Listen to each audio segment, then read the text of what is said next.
So what's now? I can't even go into detail. It won't let me go live. What did I have? Okay.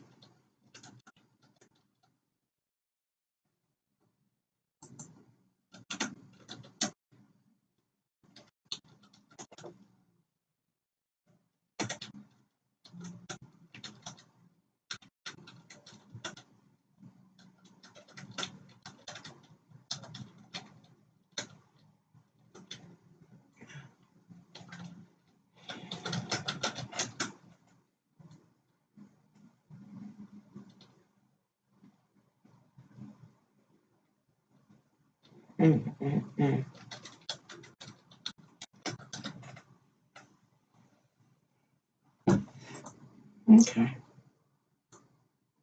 Enough is enough.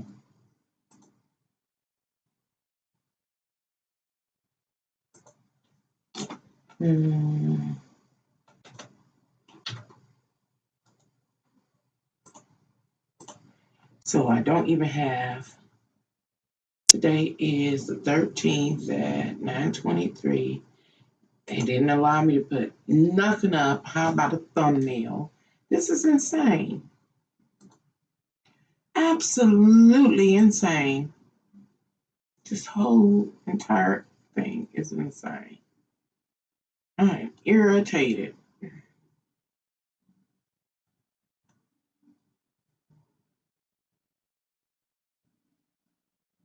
See my true nature.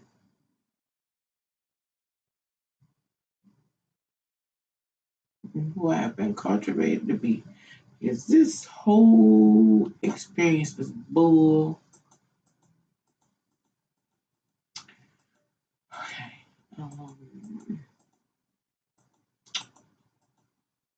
Enough is enough. Enough is enough. Enough is enough. Enough is enough. Okay. Okay. There's one.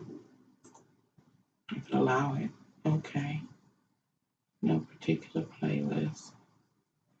I would like to add a few tags, but y'all didn't want that. Just put.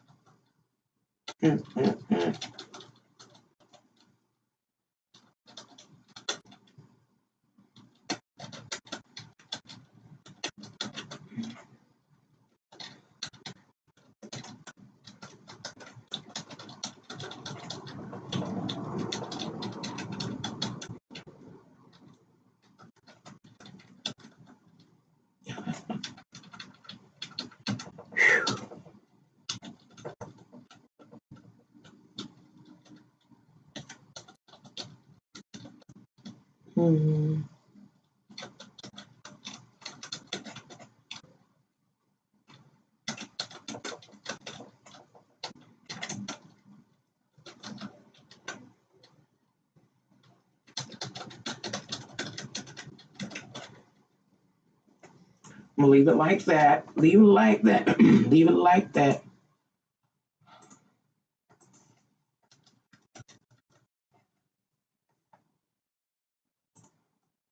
Leave it like that. Enable it's, I mean, this whole thing about, okay.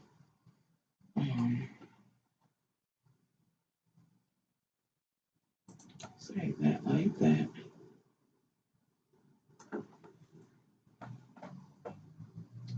Okay. Okay. What? No. What are y'all doing? Okay. Don't let me stress you. Not one step more. Just open up a whole nother browser. Because y'all on some bullshit. Y'all on some bull crackers. Always.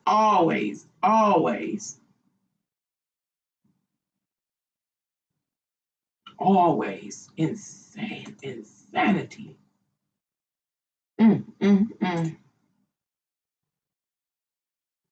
Okay. Oh, there he's some dirty mother.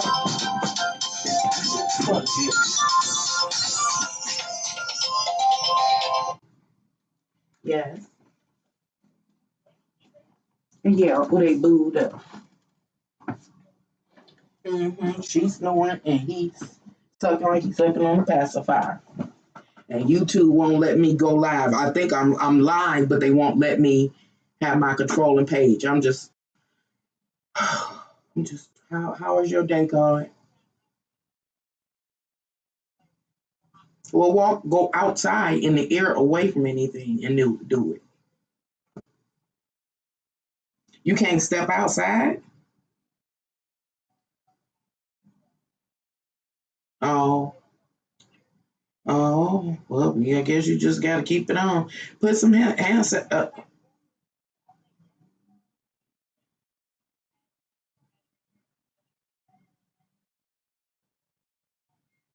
Like get everybody getting lackadaisical. Well, just take some sanitizer or something or alcohol and wipe around your face, and take the mask off, wipe around your face just in that second. Give yourself some air and put it back on.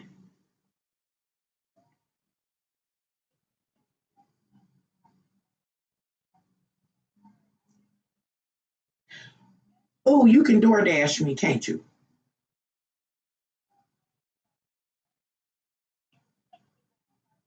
Why you can't do it? Why you can't do it? Okay, I have to think on it. I just know I'm hungry and my nerves bad, so I'll let you know. Okay, thank you. Bye bye.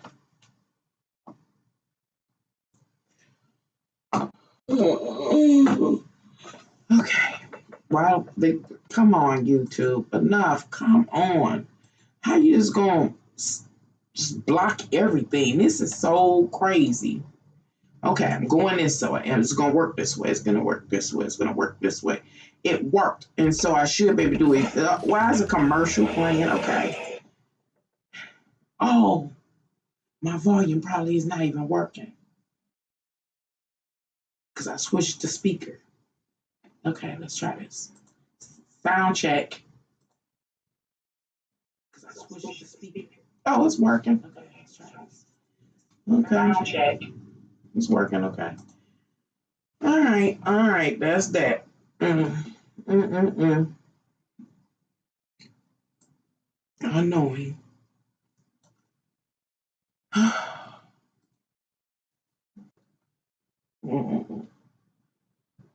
um. Okay. Time 9 minutes 33 seconds. Okay. I want to go here and play.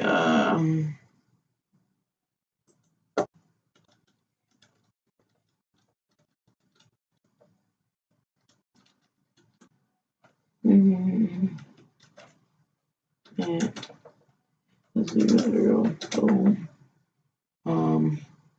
10 boom. And do it like that. Nope. Make this an 11. Okay.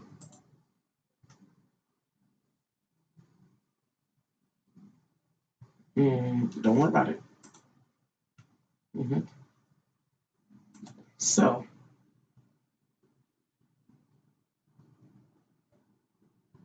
okay, it says I'm live.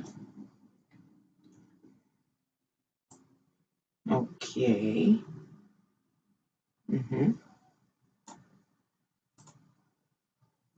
Why not?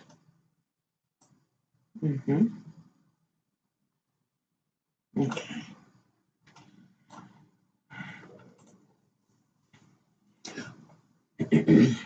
Welcome to Can Angels Fly, Tarot and More. My name is Nancy, and today I'm here to answer the question about what's now? What's now? In relationship to most recent unfolding events, such as the pandemic, a presidential election, our current president not willing to concede. So what's next? What is next?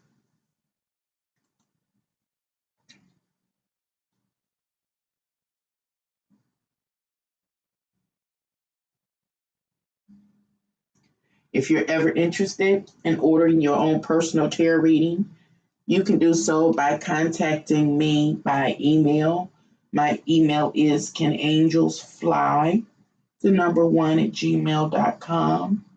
All the details that you need to order your own personal reading is below this video.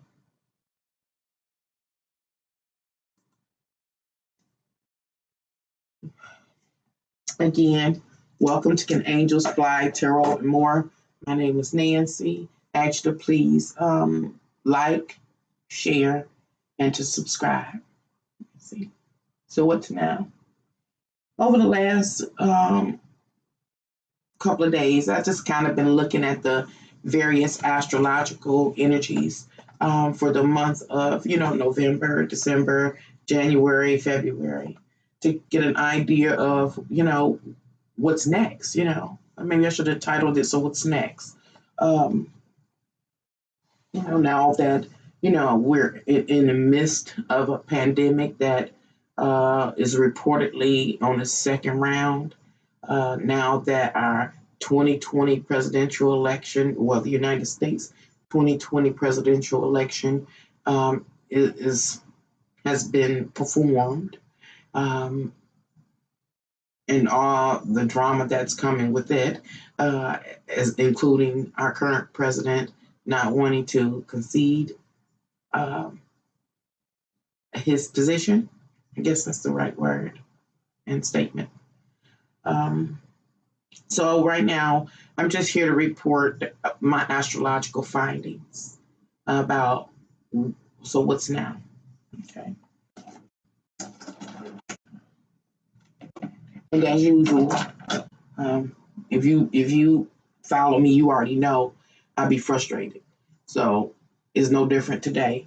If you knew, I get real frustrated with technology and the site that I'm on, but I can't complain because I'm using them.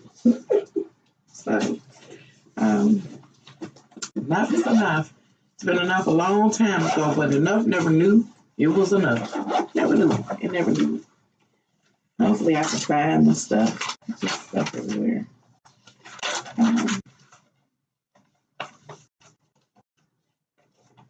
Let's see. How did I do this?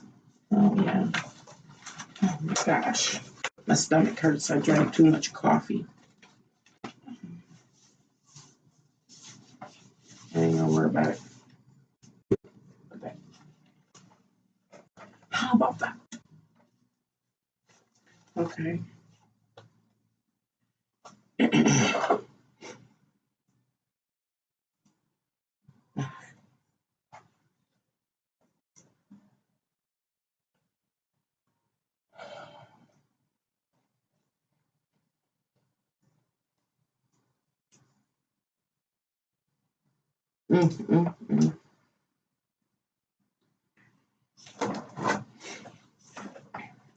Before I begin, I'd just like to talk a little bit. And what I want to share is something that people that follow me know, but if it's the first time you're experiencing me, you don't know that I am a YouTube junkie. So I find myself in my free time trying to learn, I'm still trying to learn how to navigate YouTube so I can access different videos and see different people's perspective, life perspectives on various subject matters. It just really, what I'm able to tap into while on YouTube really is up to YouTube, because YouTube will suggest videos for me. And occasionally it's one that, aligns with what I talk about on my channel. Sometimes the videos that YouTube suggests are completely off topic, but still informative. Like this morning, I ended up watching a video about a young lady who suffer from Crohn's disease. This has nothing to do with what I'm talking about. I think I'm just sharing. And so I ended up watching her videos, and they were very, very informative. I was saying that for some reason. I forgot. So, anywho, I'm not going to be on here long. As mentioned, over the last couple of days, I've been looking at the astrological energies for the months of November, December, January, and February to get somewhat of an idea of what is next, or what's now, what's going on now, as a direct result of our most recent past life experiences. Actually, our whole collective life experiences. And I don't even know how to present. I always say that I'm going to change. I'm just frustrated. Getting on here frustrated me.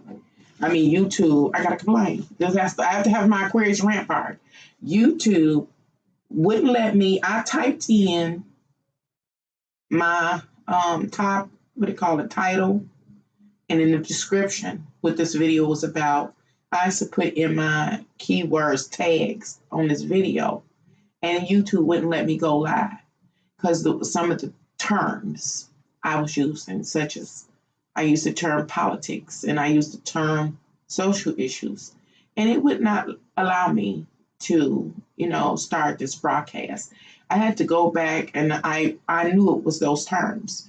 In past times, I used the term bondage, just a simple term, literally a word. And those different words are triggers for social media. And once, I guess, the system, the algorithms spot certain words, these key terms, it just shuts you down and block you. The first time I really was aware of this truth is when I used the word bondage. Bondage is so, I guess, closely related to, what do you call it, like deviant sexual interactions or something like that. But my video had nothing to do with sexuality. But it really, threw a lot of flags. That one video has continued to throw a lot of flags up. Blockages and things like that. And as I mentioned today, when I used the term politics and social issues, I couldn't even go live. I've been trying to go live for at least an hour. And I was like, let me take these terms off. Once I took those terms off, I was able to go live. So I don't know what the big issue is. As usual, YouTube, I've been complaining about it for years. I looked at some of my old videos. I've been complaining about YouTube for years. They won't allow me to get any views, so why even care what I speak about? I don't get it. Anywho, another live stream I made not too long ago was saying, hey, keep your eyes open, because I was noticing that I was not free to access like images and different things like that on Google without giving attributes and or having obtaining a common creative license or something. I was like, so how do I say, media, I guess the heads over media, I don't know what their titles are. It's just making it hard for the common person to share their perspective, because each of our perspectives are unique. What I experience, you may not know anything about, but once I share, then you become aware of what exists in this world. And today is not going to be any different. I'm going to share a story, a personal story, for a reason. And the reason is to help me explain the upcoming astrological energies. Anywho, so today I bring that up about not being able to just totally access free images and different things like that for show and tell because of the blockages. My Are you fully dressed? Because I'm live. Could you please, cause y'all was knocked out. Why you bring his face here? He just threw up on me. He woke up throwing up. Like, is he warm? Or he just full? He didn't. It's just 5 o'clock this morning. Listen. Okay. Anyway. Go ahead and handle yourself, clean yourself up, and come back and get him. Now, so you wake up. I apologize, y'all. Grandmother, being a mother and a grandmother is first. This is the real world. Even though everything else is part of my real world too, with these responsibilities. Say hello. This is Nick. Say hi. You didn't want to say hi. See, I just woke up puking on my auntie because I want to. Because it's your prerogative. You see yourself on the camera? How about that? You want to? No, you don't. Don't you poop on the granny video? Why would you poop on the granny video? Showing me a baby feet. Say, see, I got baby feet. Got little baby feet and little baby hands, a little baby fat rolls. This is hope. Hope. I hope things get better. Granny not rushing. Yep, I'm just here to share. Okay. So you're gonna be good while I share a little bit? You ready to eat? Go ahead and make his mouth. Oh, you got to wipe his face and put his medicine on his face.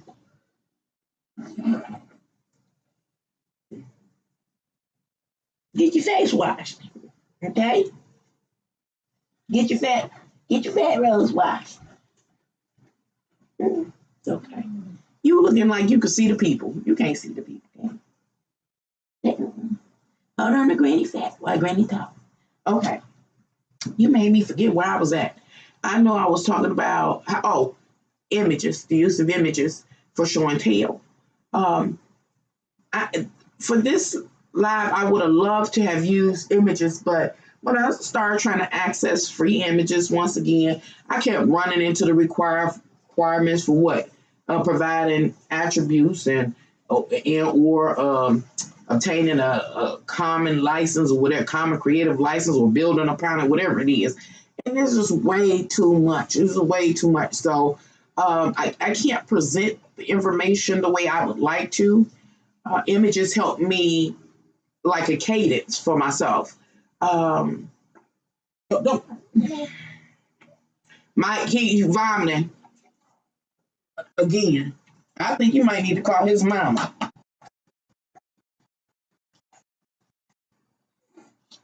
Look at me now. Is you sick? Are you sick? Now you done vomited all over the granny. Do you know it took me a whole 15 minutes to get ready for the YouTube? And you vomited all on me. Live. And a baby are you. Right, wipe this fat right here. Is you okay? Okay. Come on. Don't be sick, baby. Don't be sick. Okay. Now, if you vomit on Granny again,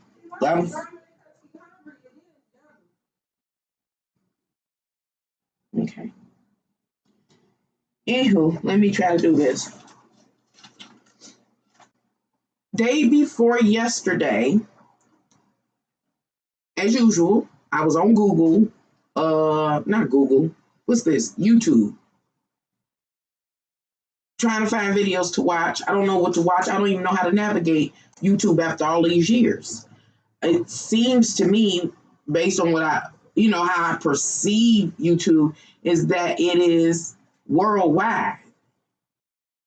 But even though it's worldwide and it's like public platform, it doesn't seem like I can access a lot of different perspectives. It's very, very minimal. From my perspective here on YouTube, I put it like this: the people that create my area, my neighbors and the stores, my YouTube experience is no greater than me interacting with them. What I'm saying, if I know 100 people over here, that's about as many people. I don't even get close to 100 here on YouTube.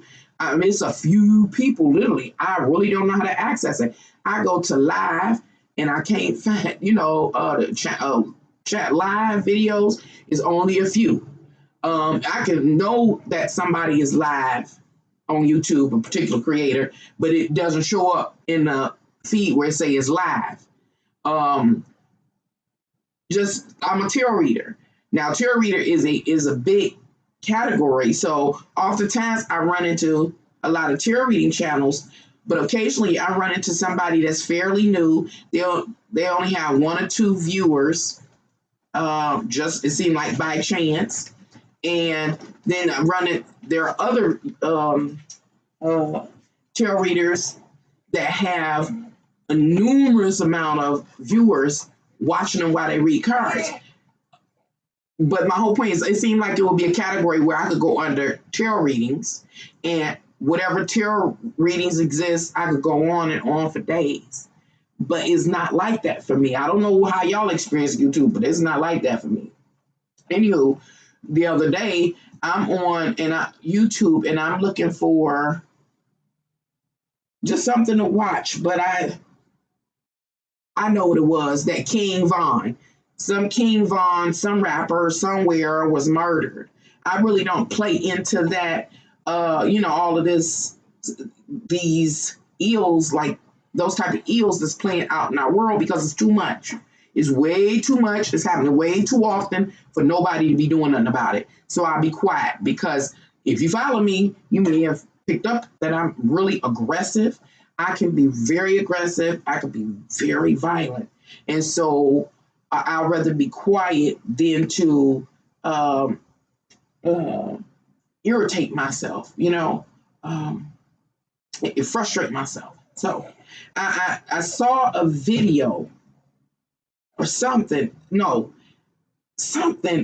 I ended up seeing the King Von video. And I said, okay, I'm going to click on it just to be to stay current. So anyway, it was something talking about his funeral or something like that. So once that happened, on my side of my screen in the suggested videos, now funerals start popping up, different funerals. I was like, okay. Then all of a sudden, I don't know how I got to the video, but I got to a video and I want to poop. You better not be sick. You better not be sick at the. I'm just telling him he better not be sick. I'm a granny. Hug your granny. Hug your granny right now. You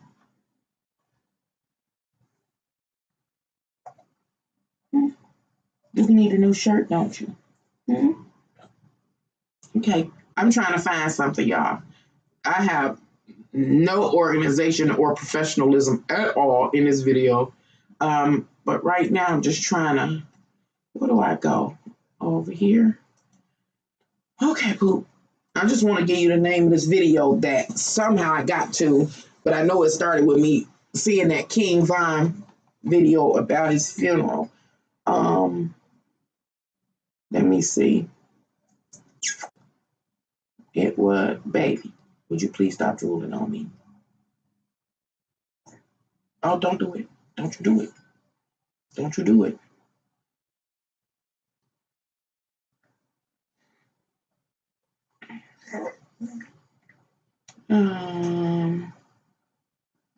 Don't you do it. Okay?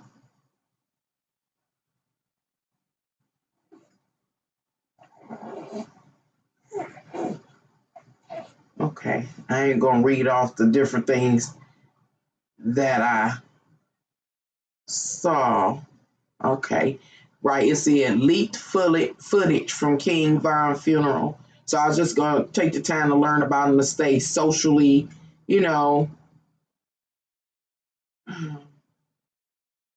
up, up to date.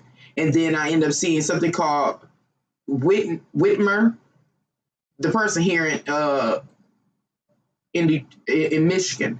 asked the Republican legislature to order a statewide, I think, a mask mandate. And so I watched that, and a few other videos.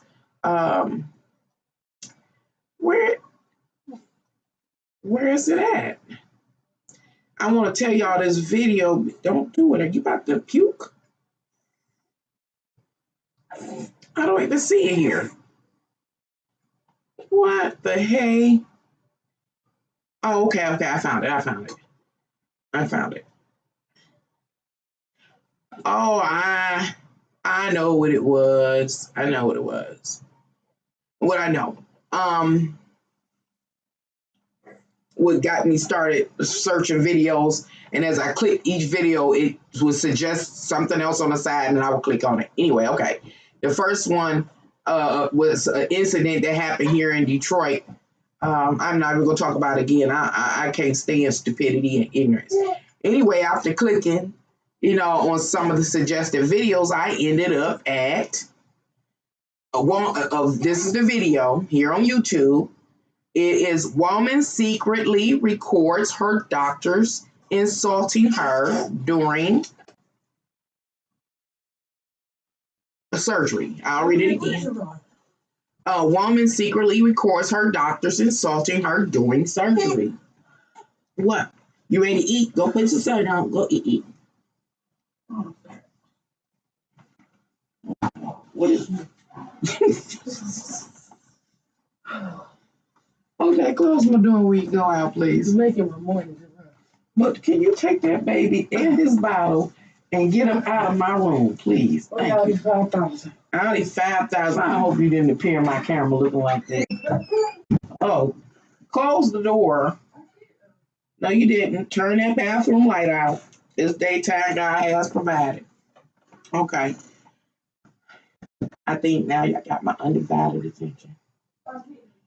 The video that I want to refer you to and really start this conversation with is here on YouTube, and it's called Woman Secretly Records Her Doctor Insulting Her During Surgery. And the reason why that video was alarming to me, now her story happened in 2016. The reason why they're talking about that particular video and why it was interesting to me is because I had a very similar situation happen to me in 2015. Yesterday, I actually accessed my hospital portal to get the year, because I wasn't sure if it was 2016 or 2015. For me, it happened in 2015. But it had been going on for like 2 years. So at this time, I'm going to share my story, which is TMI, and I'm doing so for a reason. I'm going to share my story because the upcoming astrological energy, my story is an excellent example of the upcoming astrological energies. So here goes my story. I have twins, and my twins were born in 1999. At that time, I gained about 100 pounds. And I also ended up with a hernia, abdominal, umbilical hernia. And I dealt with that umbilical hernia for years, until 2013, was it? I wrote it down here. Why am I guessing? Because the reason I'm guessing, because I don't know where I wrote. Don't go nowhere. Hold on, y'all. I don't want to fall out the chair live. I better fall out the chair live. That would be might go viral. Yeah, baby pooped down my boob. Excuse me. Okay.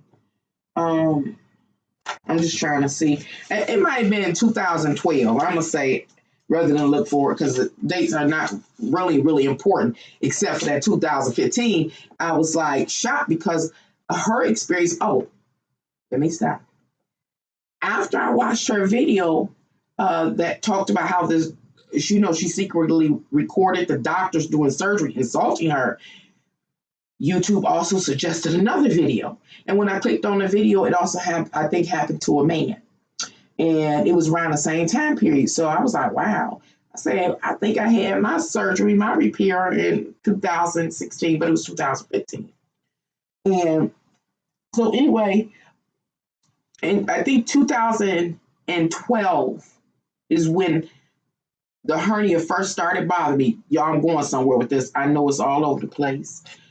Just consider this an Aquarius rant as usual. And so it got really, really bad. And I went to the doctor and they found out that the hernia had ruptured. And so I had a hernia repair. I did not know that the hernia repair was is delicate. So within about a year or two, it tore again. So I started going to the doctor because it was like this numb, funny pain. I was like, something is wrong. I was nauseated, something, and then it just got worse and worse and worse because the hole was growing. It was growing. So it started off probably pretty small to get growing. So I kept going to the doctor.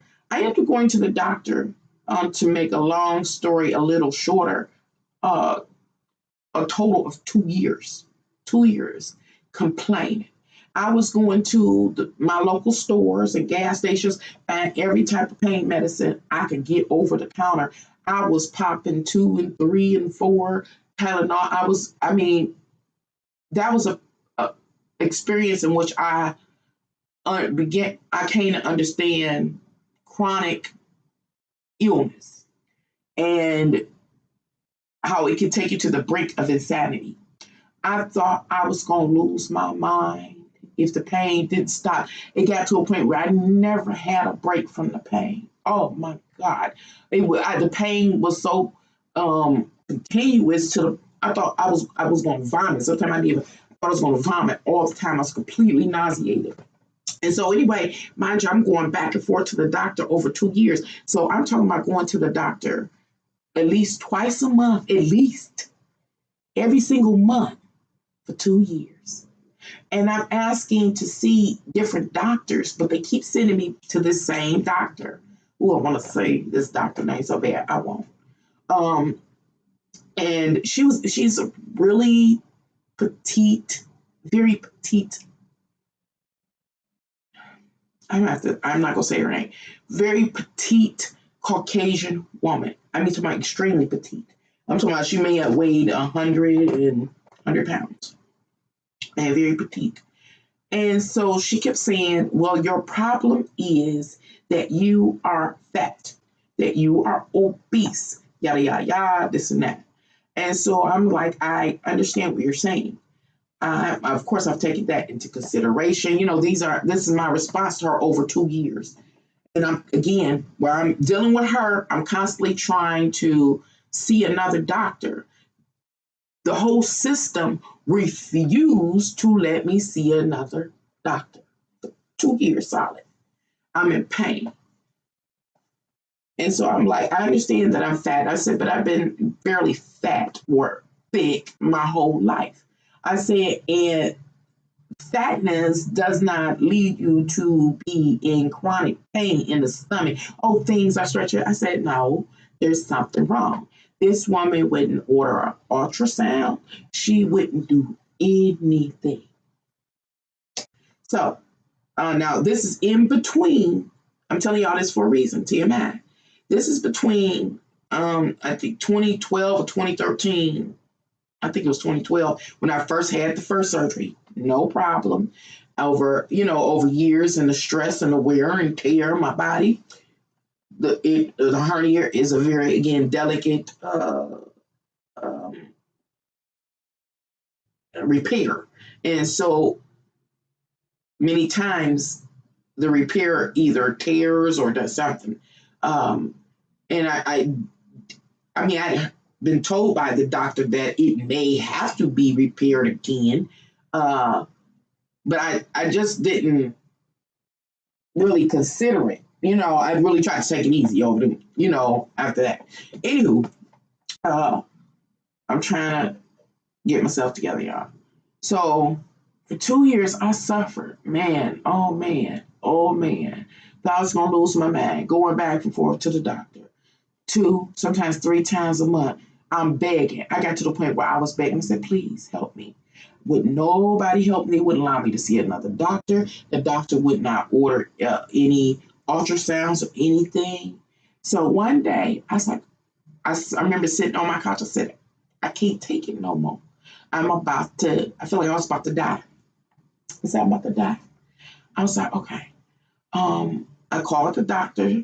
I set up another appointment. By now they're getting pretty nasty overall because I'm going back and forth so much. And so anyway, they set me up an appointment and I go in. I say, hey, doctor. Oh, well, she wouldn't give me no pain medicine. She told me I had to cope with the pain.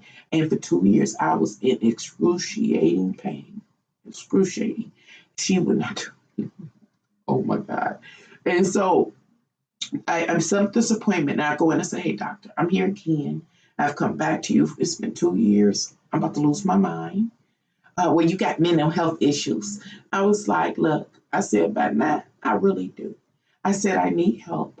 I need you to write, give me a referral or whatever it is I order for ultrasound, something you got to look, something is going on, something is torn inside of me. And by the end, I could feel it tearing even more. I could feel it being literally, I could feel it.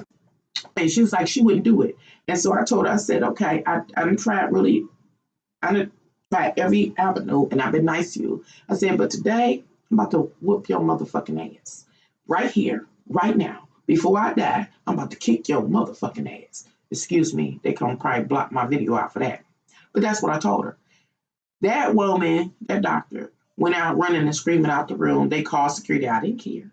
I turned up acting a fool. Me turning up acting a fool ultimately got me another doctor. She resigned as my doctor, said she wouldn't see me, etc., etc. I got a funny story. Another time, maybe. So she wouldn't see me. So I had to get another doctor. Of course, that gave me a bad reputation. Now, mind you, I must say I've been at the same hospital and under the same department for 32 years. 32 years. And out of them 32 years, that's the second time I had to act up. I want to go to the first time. Even the first time that I had to act up goes well with what I'm going to be talking about during the slide. I'm trying to take my time. Just talking, I guess. Just alerting folks. So eventually I get assigned a new doctor. And the doctor says, well, the doctor is attempting to agree with the previous doctor I told I was going to whoop her back. And I was like, it can't be. Now I'm like to the point where I'm about to kick whoever butt I got to kick. I done talked to everybody. I done, wrote everybody. And so the doctor's like, okay. I see that she's never ordered an ultrasound. So I order an ultrasound. So the doctor orders an ultrasound immediately. Like even when I had the ultrasound, I had to schedule it and everything. So I had to still suffer for some time. That doctor too refused to give me any pain medication. So I set up the appointment, go to the ultrasound. As soon as the ultrasound tech, begins the ultrasound or whatever they use, to look into my stomach area. As soon as they touched it, they said, I'll be right back. And I guess like that ultrasound tech has a head doctor over them. And so they had them come in. I was totally ruptured and it was tearing even more. And they knew that I was in extreme pain. So at that moment, that's when the ball finally started rolling. It finally started rolling. I'm going to try to make the story, but it's finally started rolling. Anywho, I ended up having surgery. I'll just say it like this. I ended up having surgery. It was the exact same doctor that performed the original hernia repair. And while I was under, while I was on the table getting a repair, I woke up. And I was like, I was in a lot, I was hurting. I was having surgery done on me. I was already hurting, plus I was having surgery on me. So when I say I was hurting from the hernia itself, you got to remember I was real, real sore and tender, even around the perimeter where the tear was constantly taking place. They had been taking place for 2 years. So I got different types of pain on top of different types of pain that had been completely being dismissed. When I'm having a procedure, I wake up on the table. I wasn't too mad about that because, I think they administer anesthesia based on weight and different things like that. They don't want to give you too much, or, you might not wake up. So when I woke up, they said, oh, she's up, give her a little more. And so they gave me a little more. I drift off. But after the surgery, now I'm in a recovery room and I'm waking up. I hear some people, some ladies speaking, but I don't know that they're speaking about me. And so I'm waking up. This is immediately after surgery. Immediately after surgery. So who was immediately after surgery? I'm waking up, and I'm like, "Hey," this is what I wake up saying. I'm like, "Hey," I'm listening to him talk, and when I open my eyes, it was the doctor, the surgeon, same surgeon. And I guess it was a nurse next to her. I just knew it was the surgeon. And it was another lady, a nurse or something.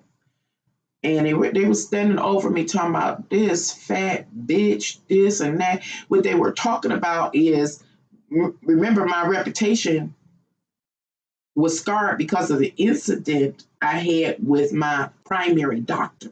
I understand that in different fields, they become a family. Like I talk about going to the courts and sitting there, fighting my case and realizing that they were a whole family.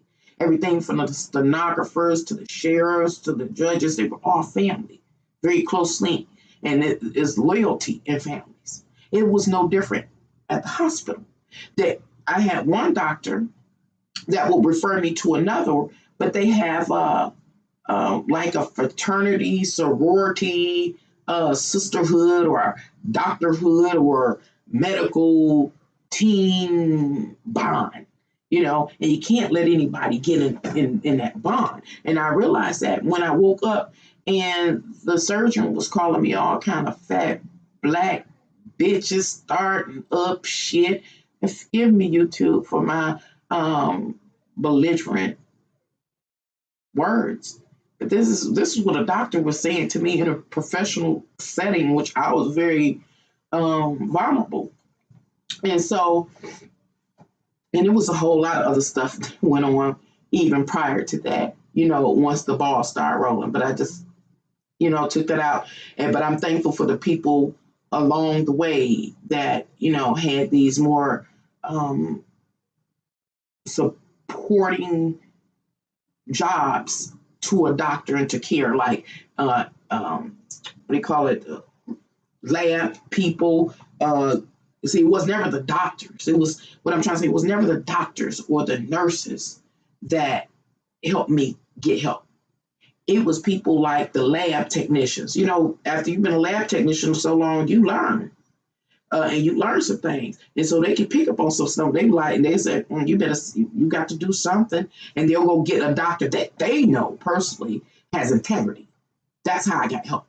Or the ultrasound person. After you've been there so long, 23, 25 years, you learn some stuff like, let me go get the doctor that I know have integrity. They don't say nothing bad about some of the corrupt doctors or something like that. They just go get their head doctor that they know, again, has integrity to speak up and force the hands of the unrighteous doctors or the corrupt doctors or the bias. So anyway, I wake up from this surgery. I'm in pain, y'all. I'm in like abnormal amounts of pain. I was in so much pain. So I'm waking up out of my sleep and I open my eyes and they looking at each other, standing at my foot, the foot of the bed, hospital bed, recovery bed. And again, I almost said the doctor name, talking about me like a dog. Oh my God. But I was in so much pain, y'all. I said, hey, I'm in pain. I need some help. I need some medicine. Give me some pain medicine. I'm hurting. But I'm talking real weak. And I remember them, by then my eyes was wide open and turned like, what is you doing up? You ain't supposed to be up. What the fuck you doing up? I said, obviously, I don't have enough medicine. Oh, the medicine is not stronger than the pain I'm feeling. Can you give me something? And so the doctor automatically, orders, well, I guess it was nurse because they went off and gave me something and I was out again. So after that event, I gotta tell y'all this other part. I know it's some other stuff I could tell you. It was unbelievable. Anyway, I know a person would say, why didn't you report them? Even after that experience, I was messed up for so long. I was too weak. I was confused. I went through all kind of stuff. I tell you, I done been through some things. I was all by myself. And my kids, they don't, being young adults, they were young. That was 5 years ago. They don't know. They don't know. They have this, I don't know. I don't have any coffee anymore. This utopia vision of the world, this utopia understanding of the world, they don't know. So they really couldn't understand me. I have to say this. Once the wheels start rolling and people start listening to me, because of the help of those, extras in the hospital. I even had to leave one day because I felt like my life was in jeopardy. I had to end up coming home and I bought all my information. I called my brother and I said, look, I don't trust these people. I don't want to go into all details. I'll be here forever. I'm trying to literally get somewhere, y'all. I said, I need you to have this information and know this doctor and this is what's happening and this and this. And then I went back. At one point in time, when I was going through the process, once they started ordering tests and things, I was sent home full of air. I was this big then with air because they had to expand my insides. And they said they should have never sent me home. That made me have a heart attack. So I was expanded with air so they could, I guess, loosen the skin up to see what was going on, however they do what they do. And I had all of this air trapped in my system. But that was a whole nother thing. Anywho, so after the surgery, after the recovery period, a couple of days in the hospital, whatever it was, I never seen that doctor again. But I was too messed up to even, I tried. I remember sitting up. That was a problem, sitting up too. So I would try to sit up to write a letter to the, head of the hospital, whatever it's called, I forgot. Because I had to research to find out what the head of a hospital called, find out who I had to write to. So I managed to do all that kind of stuff. But I just couldn't do it because it had gone on, y'all, number one, for 2 years. But I wasn't thinking. At that time, I should have just wrote about that incident. And then when, someone contacted me, told them about the prior 2 years. But in over my course of my life, I have come to realize that when you make a complaint, you better make it count. That means you can't just tell a portion of a story, even though that's what I should have did to have it. I thought I was having an isolated event. I honestly, it wasn't until I saw this video the other day. I'm pointing over here because I got it open on the screen. That I realized that it wasn't just me. I wasn't having an isolated event. It wasn't an isolated event. So anyway, in short, I couldn't get it done because I was in a really bad place after that surgery with minimal support, and I just wanted to get through to live and to survive the situation. And pray I never have to go back through that again. I want to tell you about one more thing that occurred after the fact. About a week after the surgery, I'm still in so much pain, y'all. I contact the surgeon and I said, hey, I'm hurting really, really, really bad. Can you give me some pain medication? And I was told initially that there was the type of surgery I had, I shouldn't be having pain by that time period. I said, I understand that. That's the norm under normal conditions. I said, but I've been tore up and I've been tore up until I'm raw on the inside for 2 years, over 2 years actually, before the surgery. And I'm hurting real bad. So the doctor said, okay, I'm not going to argue with you. And you come in and pick up the prescription. She made me wait several days. Then finally I get the call from my office to come pick up the prescription. I pick up the prescription and my girlfriend take me, go pick up the prescription. And we leave in the hospital to go,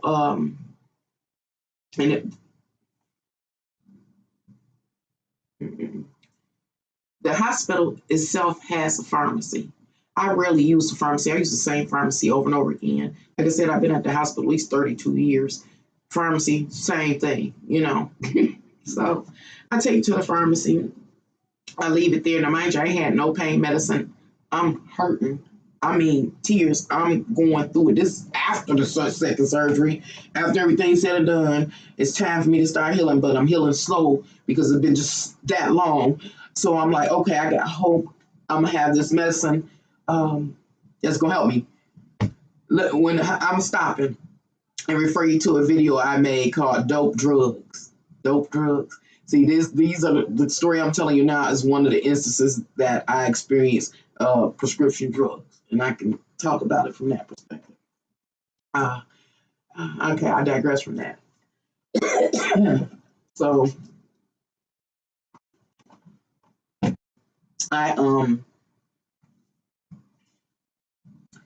so my girlfriend take me to the pharmacy. I submit the prescription to the pharmacy. You know, they say they'll call me when it's ready. Okay. It's real crowded, so I have to wait. So I go back home and I'm waiting. I finally get the call. I go back up there. They can't fill it. They ain't got it. That's what they told me. What? All this time, y'all couldn't have told me that y'all couldn't fill it. Y'all ain't got it. And I waited for hours. I'm like tears in my eyes. So we have to go to another pharmacy. Same thing happens. It goes into the next day. Then another pharmacy. Then another pharmacy. Now now mind you, you know they got different pharmacies, Rite Aid, whatever. So I go to Rite Aid, and I'm going to multiple Rite Aids. Well, the same thing keep happening.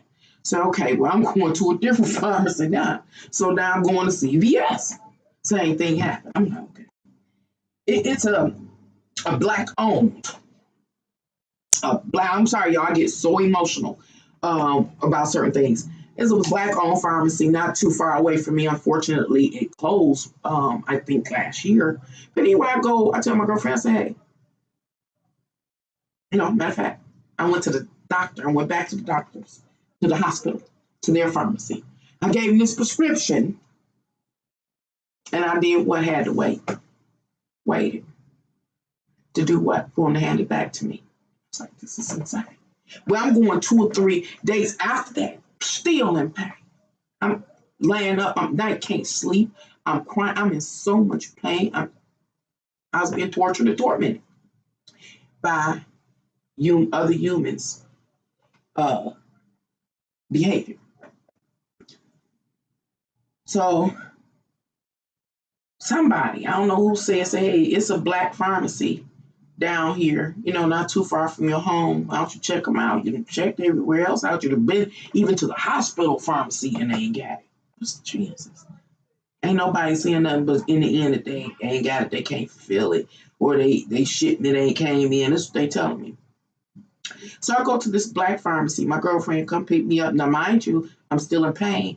I would prefer not to have to move and walk up and downstairs and get in and out of cars and stuff, but that's what I'm led to do.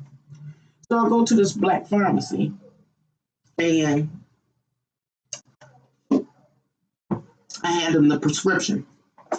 I do believe because it was a small black pharmacy, it wasn't busy. Never really known it to be very busy. I guess we don't support our people. Anyway, I didn't even know they was there. That's why I didn't know they was there, because they wasn't that busy. but they're old pharmacy. Not trying to be a bad influence on nobody, but nerves have got really bad right now as I tell this story. As it took me about an hour to tell. Just ride the wave with me, if you will. So the pharmacist takes the prescription. I sit in a little lounge waiting for the prescription to be filled, trying to keep a mask on because I'm hurting so bad still. I was hurting so bad. And it probably was all the movement that may have been irritating shit. Excuse my language.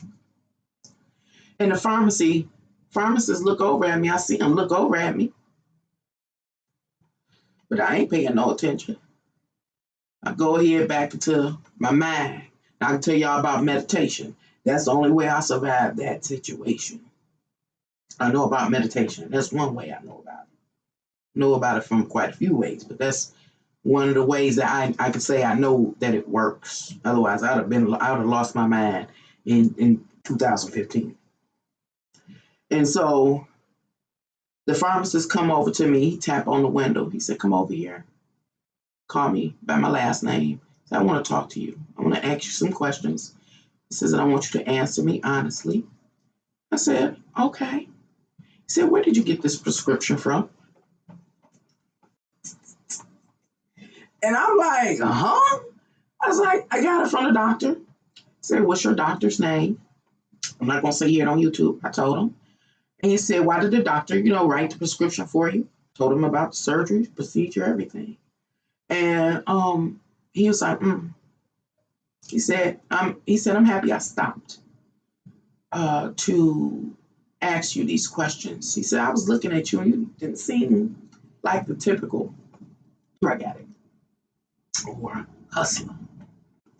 He said, "This doctor, whoever they are, tried to set you up." Now, mind y'all, I done ran to at least 8 to 10 other pharmacies, and all they said was they ain't had a shipment in, gave me back the prescription or whatever. Hey, just held it and then gave it back. Never said nothing. Even the hospital pharmacy, never said a thing. Just gave the prescription back. He said this prescription, I think it was for Vicodin, if I'm not mistaken. I guess due to the opioid crisis, if I recall what he was kind of saying, the opioid crisis and the abuse of prescription drugs, that I guess what's the FDA or whatever is over that, had banned Vicodin. I think it was Vicodin, I don't remember. And that the doctors knew that they couldn't write a prescription. He said even the name that was used was banned. I don't know exactly. It was something like that. He said if a pharmacist, gets a prescription like this, it is a flag to us. We're supposed to call the authorities, and they're supposed to come get you for fraud, for trying to hustle. I'm like, what? He said, "I'm going to give you this prescription back."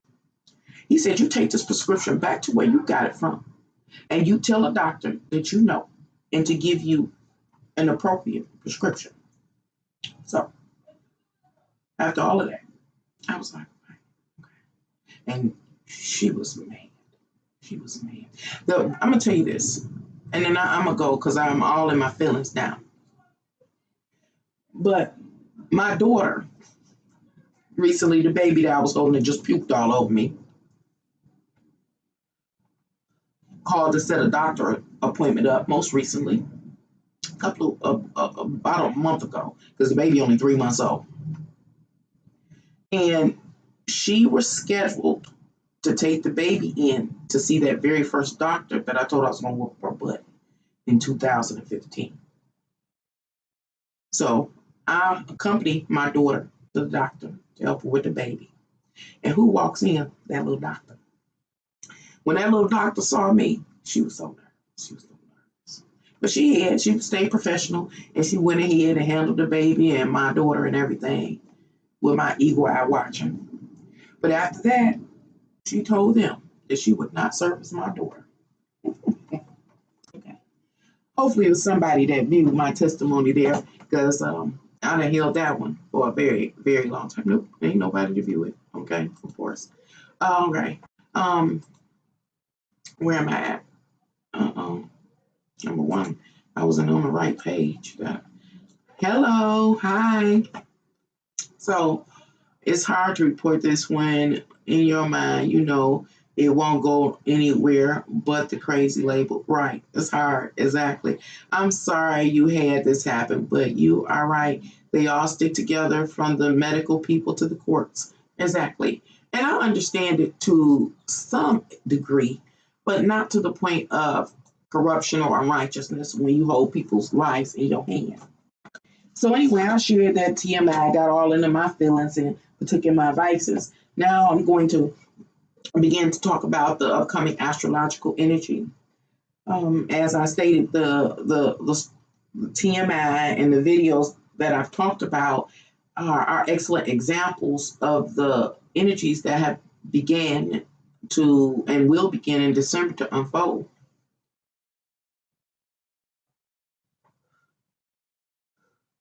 A term I want to submit right now is the term synchronicities. It's interesting how divinity works with a person. I stopped to talk about synchronicities and how divinity works with a person because it will help people that may feel like that which is greater than us, that may have our best interests at heart. You don't talk to them. They might be wondering, why they don't talk to me? I don't hear nothing. Well, I don't get no signs and signals. Well, yeah, you do. You might not be able to identify it. Synchronicities is a way to identify when that which is more knowledgeable than ourselves is trying to communicate with you. You know, I just shared a synchronicity, and the synchronicity, all of it lined up. Even this astrological energy that I'm about to report for December started back even before. Well, it actually started back in 1999 when I carried them twins. That led me to have the hernia rupture, that led me to the first surgery, that led me to be under an unrighteous doctor, that led me to threaten that unrighteous doctor, to get put up under another doctor, to have the same surgeon that did my surgery twice, to find out that that doctor was biased. All of these things, everything from the pharmacies, everything, even to the videos that I watched, end up being just led to by chance by YouTube, and click and click, click, click, click, click, created a line of thought or a link, ended up in a video that where a woman testified that she had the same issue the year after I did. And then another man, again, to find out I wasn't the only one. For what? A time such as this right here. Now, I'm going to try to talk about the astrological energies real quick because I don't procrastinated long enough. But in December, these are the astrological clues that we have to what is about to take place. And in the first house, just kind of trying to summarize it, and I didn't go back and summarize it as efficiently as I usually do when I'm presenting it. But that's so time consuming. Is it says each of us are astrological energies. To the left of me, maybe the right of you, I don't know, is a triangle, and it's triangles within triangles. Now I have another grid that I had pulled up from like a printable site where you print up like worksheets and stuff, and the original image I would have liked to show for show and tell is much more elaborate than this simple image over here. But I want to talk about this image that I have been able to provide for you, a triangle within a triangle. I did a video called Pyramids, and I talked about how the pyramid is truly all over the world are representations or symbolic of the social hierarchy that exists in order to manage civilization. and not only manage civilization through the stratification of the people, um, it also is a symbol of the blueprint that is used to distribute the life sustaining and natural resources among humanity at any given time. Here we are again, back at it. The triangles within the larger triangle, the smaller triangles within the larger triangle, begins to isolate society by very stratification systems. Let me see if I can say that a different way. Each triangle could represent a cult or culture. Like I said, the other image that I would prefer to have used but could not upload or present here had extremely small, many triangles in it.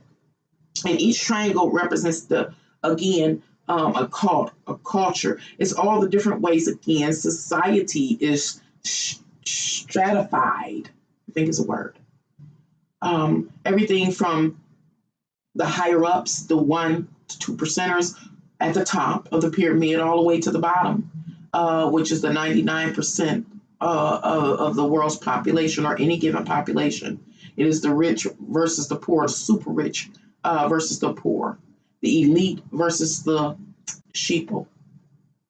It also can be, once we go into this pyramid and start looking at the smaller pyramids, it can represent, just as an example, a religious sector. Christianity, who's the head of Christianity, is the peak of the pyramid. And all the parishioners that fill the seats, the pews, are the lower half of the pyramid, the wider base of the pyramid. And in between is all of the very councils and, that exist in order to build that organization up. Another example of one of the smaller triangles within a large triangle is your family. Who's at the head of your family is the very tip of the pyramid. For me, I'm the head. So I'm the very tip of the pyramid. I'm the king or the queen that sits on the throne. And the rest of the stratification system, I will move down one of the smaller triangles within a big triangle would be, less, for lack of better terms, less significant family members. When I say less significant family members, I'm talking about what can you bring to the table? Can you go to work yet?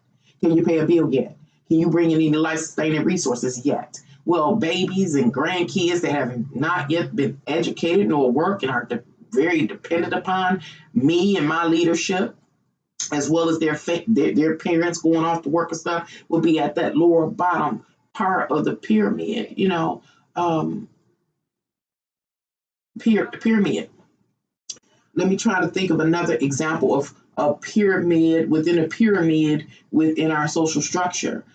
We can talk about a corporation within the pyramid or a business.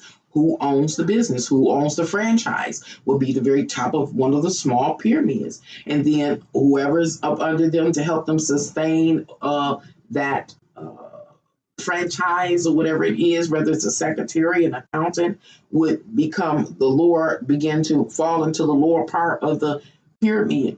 And then the base would be what? The employees that run the joint. And so understand that there are numerous pyramids within the overall social hierarchy of this world. Now, I didn't practice on how to deliver this message, so hopefully it makes sense. Hopefully it all makes sense to you by the time I'm done.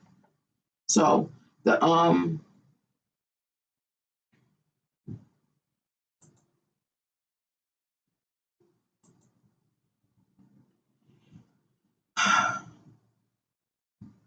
why is it going straight to commercials? Okay, let's take out. Assuming I'm still live. I might have been booted me off by now. Who knows?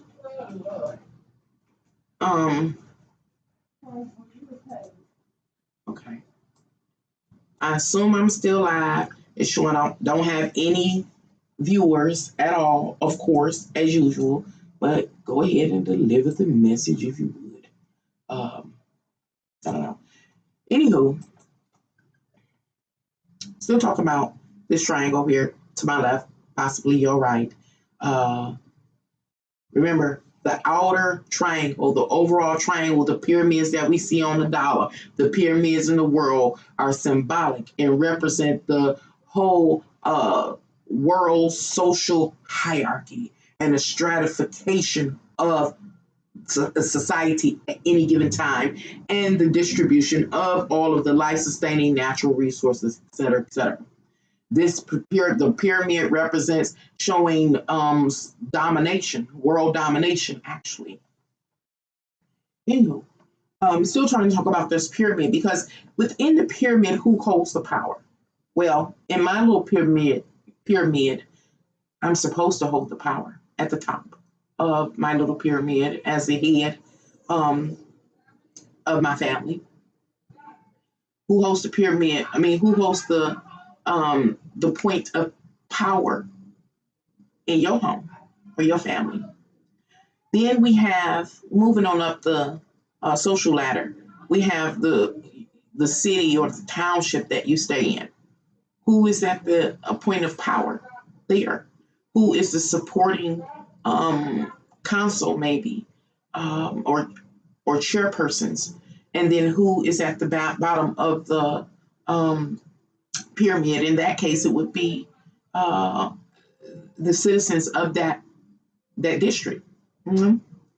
And then it goes up. State. Who's the head of state? Who's the point of power in your state? And then who is the supporting council, et cetera, as you move down any given social pyramid.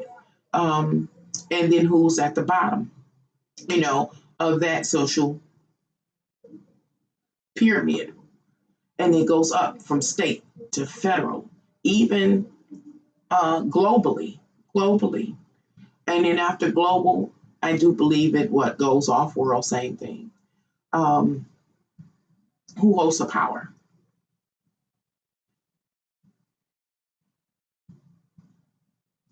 I want to assign one of these smaller squares, not squares, one of these smaller triangles within a larger triangle to the doctor.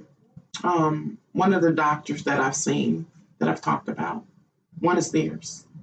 And they're at the very top. It's like the surgeon is at the top. And they are at the point of power.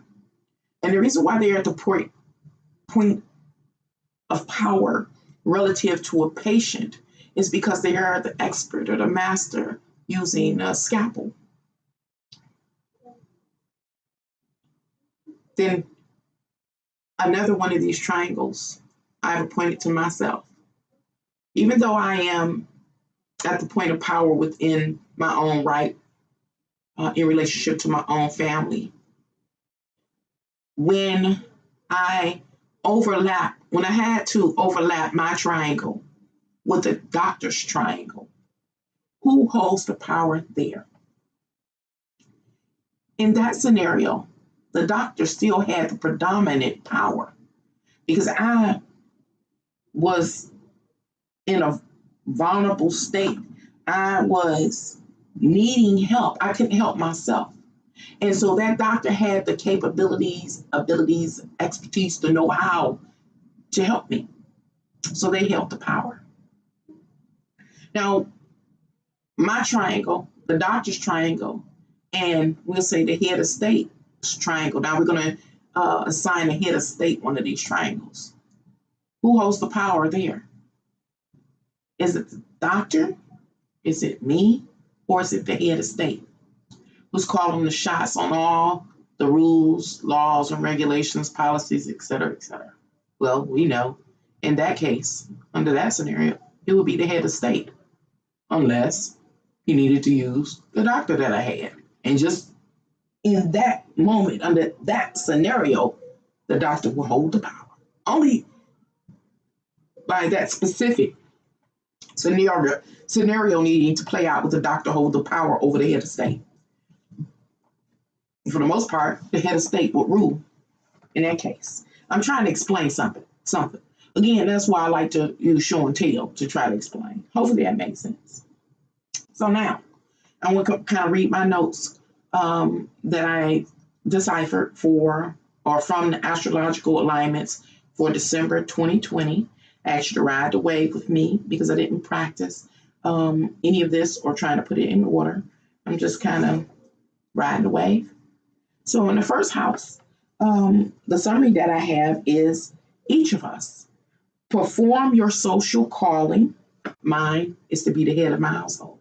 I'm a mama, a grandma, presently unemployed, quarantine into as a direct result of the pandemic, all these kind of things, trying to manage a home, stay ahead, pay the bills, things. That's my calling. The doctor's calling, I'm just presuming, but because I don't know, because I ain't them, is to be a doctor, to be a surgeon, or whatever the case may be, do their family thing, whatever they are, and to be a part of whatever social network, club, or group that they are. Same thing with the head of state. Play your role. Fulfill your calling. To be the head of state, to call the shots, to oversee and uphold the rules, policies, and regulations, et cetera, and to take care of his private life or whatever else the head of state is called to do in his own personal life. Still on house one, reading the same summary because I didn't finish. It says, perform your social calling to the best of your ability. Play your role. Stay in your lane. So I'm going to try to summarize that a little more. What am I saying in the month of this? What is astrology suggesting is being spotlighted for us in the month of December? It's saying whatever your role is, social role, like career, your whatever ambition you are chasing, your whatever wherever your reputation has taken you in, or your social status, do that. Whatever it is, stay in your lane. That's what you're gonna be doing. Staying in your lane, doing you, and attempting to again tend to your daily responsibilities and duties. That's what you're gonna do. And it's to the best of your ability. That's the part I wanted to expound upon. To the best of your ability. My abilities as a head of a family are not as important in the bigger picture as are the responsibilities of the doctor or the surgeon. They have greater or broader responsibilities and duties, and it's much more important in the overall picture. And then when it comes to the head of state, their daily duties and responsibilities are much more important than even the doctors or surgeons or even mine. The head of state in this, keeping with my examples, Trump, to the best of your ability. Meaning there is, how can I say it, a difference, a vital difference in the social roles that we play. I'm going to try to say that a different way because I'm not even sure if I'm saying it right. That some roles are more important than others. But whatever you become a master at, whatever you're called to do, do it to your highest capacity. I'm not saying that quite right. Because it would lead, the way I'm saying it would lead a person to think that I'm saying that if you're a mother, you got to be the best mother you can be. No, I'm not saying that. I'm saying what I'm really trying to say is me being a mother, even if I'm the worst mother or best mother, either way, it don't matter. That doctor's role trump mine. Not only does that doctor role trump mine, the head of state role, just social role, trump mine. And the head of state, social role trumps the doctor's role, except with the exception of if the head of state needs the help of that doctor. The head of state is more important. So I'm saying more social roles are, different, and some are more important in the bigger scheme of things than others. And so it's saying, okay, do your thing, do your thing. Okay. Then going into the second house in astrology for next month, it says, my little summary says, your level of power, which I was trying to convey just then, amongst the masses determines your position in the social hierarchy. And it's so hard, it's so difficult, it's so complicated to convey these. I think they like it's like three dimensional shapes. I don't. What I'm trying to explain is a geometrical shape in the spiritual realm. In the spiritual realm, I guess that's the best I can say. This social hierarchy is a three-dimensional, at least a three-dimensional, it's greater than three-dimensional, a three-dimensional figure, we'll say in the ethereal realm. Because in reality, if we could see what we're actually a part of, we can walk around it. So it actually has to start being four-dimensional. We can walk around it. We can see it. We can experience it. And I'm talking about this triangle over here. This social hierarchy is three to four dimensional at least. Now moving it on up. Not geographic. You know what I'm saying? Geography, not geography. Geometry, geometric shape. And it is moving. It moves. Could you imagine this? Oh, I wish I could show y'all the other image.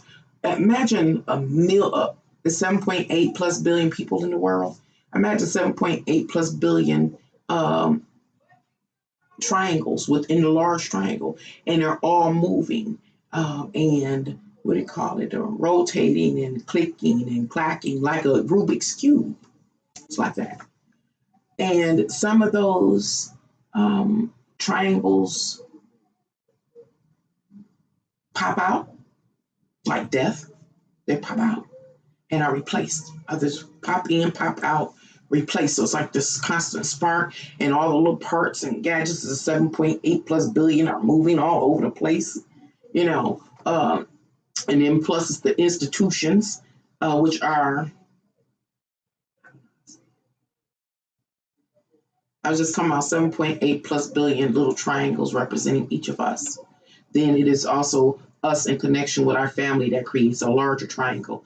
And then within that larger triangle, we may be a part of a church or institution that we're in. That's also a triangle. And that church that we're in is also in a city, a township, a county, etc. So it's all of these triangles, and they're all moving at the same time, tick-tocking with stuff flying out, meaning deaths or loss or the diminishment or destruction or the annihilation of certain little triangles flying out, and the other ones births and things, and newly created entities or beings or structures being bought in. And so it's stuff flying out, expansion, and stuff contracting, coming in, and all of these little parts are moving. You can walk around it, go over it, go under it, and so that's what I'm talking about.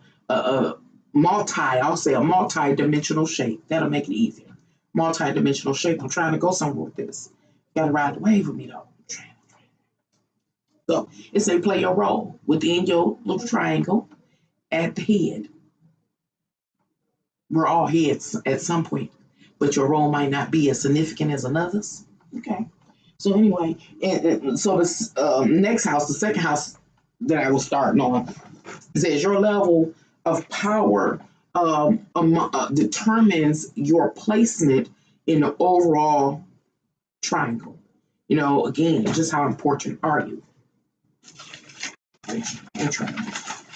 Okay, how long I've been on here making a hot mess of this here? Only an hour and 31 minutes. That's okay. Okay. All right, the third house, just my little summary, is you do not know what is going on right up under your nose. That was scary to me. When I read it before the synchronicities started coming in, I got that. I deciphered that message. It said, hey, you don't know what's going on right up under your nose, people.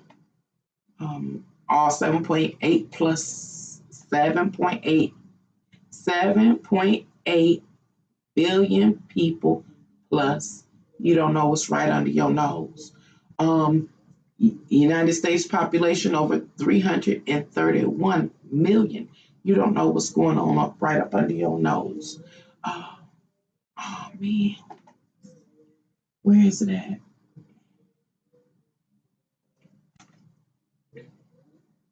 I gotta stop. With it.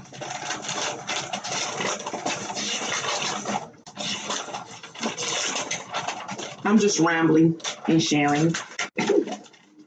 Oh, maybe I can show you this image of this triangle here. Please like, share, and if you haven't already, subscribe. I'm like the nutty professor, I done told you. Oh man, I'm gonna just pull this off. Maybe y'all see where are my other notes at. Y'all know I can't never find that because it gets I should pan my camera around this room so y'all see the clean part. Okay, I'm gonna try to. Now this is the triangle I would like to have shared, and I have some notes on there. But I did another study session. Remember, I've been studying the months of November, December, January, and February of 2021. Well, November, December 2020, and January, February of 2021 to see what's next, or what now will we be dealing with. And so I just wanted to show you that triangle because that is a better representation of what I just tried to articulate. But I shared here that which I could come up with. Now, the reason why I stopped is because I had thought about some other work that I did, and I don't remember. I'm gonna just, why not? It's already a mess. Play it by ear.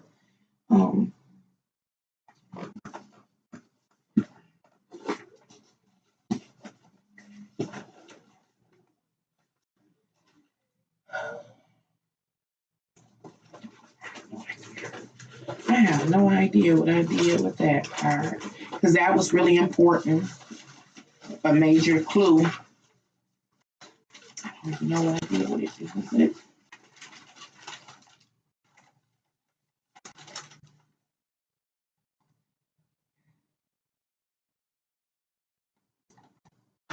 Okay. I don't know if this is it or not. Okay, so what I'm about to do, y'all, I know I made a mess. That's my norm. No new norm for me. That's my standard norm.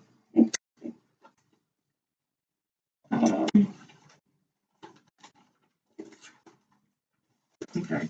What I'm going to do, this is November's interpretation of the stars. I think this is December's. So anyway, I'm just going to go through and read and see if these notes are the ones that talk about that focus in on or magnify or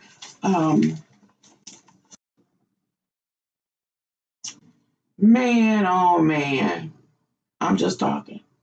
I'm going to be here for a while. Why not? Why not? Mm-mm-mm. And if you're saying anything, I can't see it. It's really showing that I have no viewers, so I'm not going to even worry about it. Just going to share for those that are called to see and hear. The message that I'm delivering, I must say, is a message that I've heard other people talk about most recently. Like yesterday, I was introduced by YouTube through a suggested video of a fellow named Dr. Griff, and I was able to view a video or live that he had. So I heard him give the same message. When I heard it, I was like, well, hell, I might as well not deliver mine. But I was like, I might do it a different way, you know.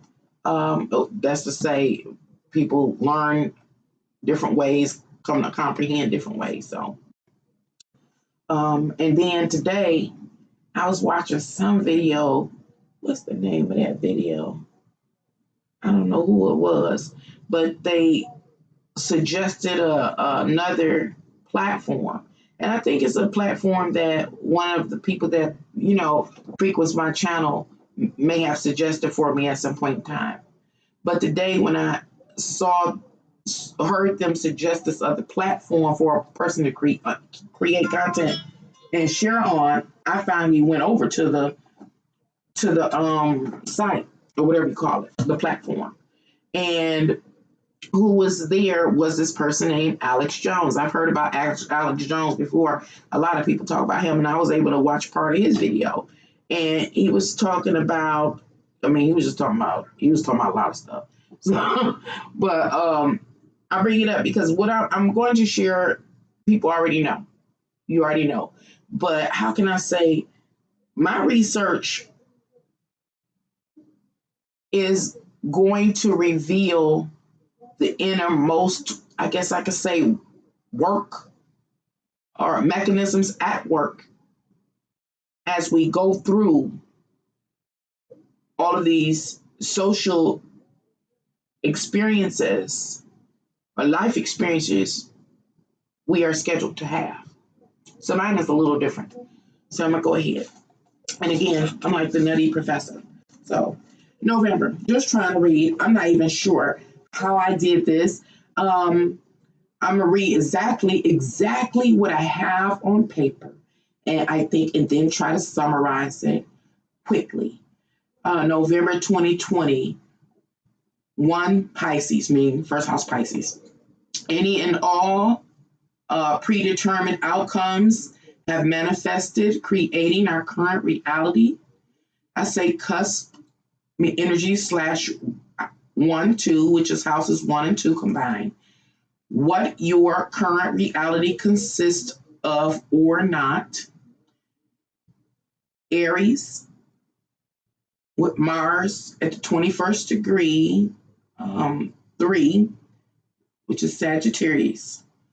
Leading philosophies, beliefs, and philosophical viewpoints. I'm just giving you the information. This is with the stars, the placement of the stars, and what they mean. A placement of stars, houses, and planets, and what each of them mean. Then I'll add a summary. Second house Taurus, an account of what one has or does not have that are presumed to offer one the sense of physical worldly security and stability. Cusp 3-4 Gemini, Rahu 19 degrees 56, which is Scorpio, is one's most intimate surroundings and real-time life determine their current sense of emotional security and stability, and therefore their behavior, and therefore response to outside stimuli. What am I saying as I try to remember what this meant? Well, first thing I'm saying is that, hey, in the month of November, what is most important or spotlighted at this time, what is motivating us and animating us to be able to move forward in this life are our beliefs and our philosophies, the things that we believe in, our understanding about this world, everything, even the social hierarchy, everything we understand. But what is about what trumps, what's most important and what's most relevant, what has the most pull in our world. And it's those leading philosophies. What I believe don't mean nothing. It don't mean a hill of beans. In comparison, as an example, to our chief of state. I think I said that right. Our chief of state and his council, I can sum it up by saying our government. Whatever their philosophies are, that's what's important. Okay? Nevertheless, each of us do have our own unique understandings and beliefs and philosophies and different things like that. In our own right, they're important. But in the grander scheme of things, and on an individual basis, um, fail. That's not the word I want to use. Fail in comparison to people that are in positions of power. Okay. The next thing that I have written here, just trying to summarize it in real time, is saying that at this time,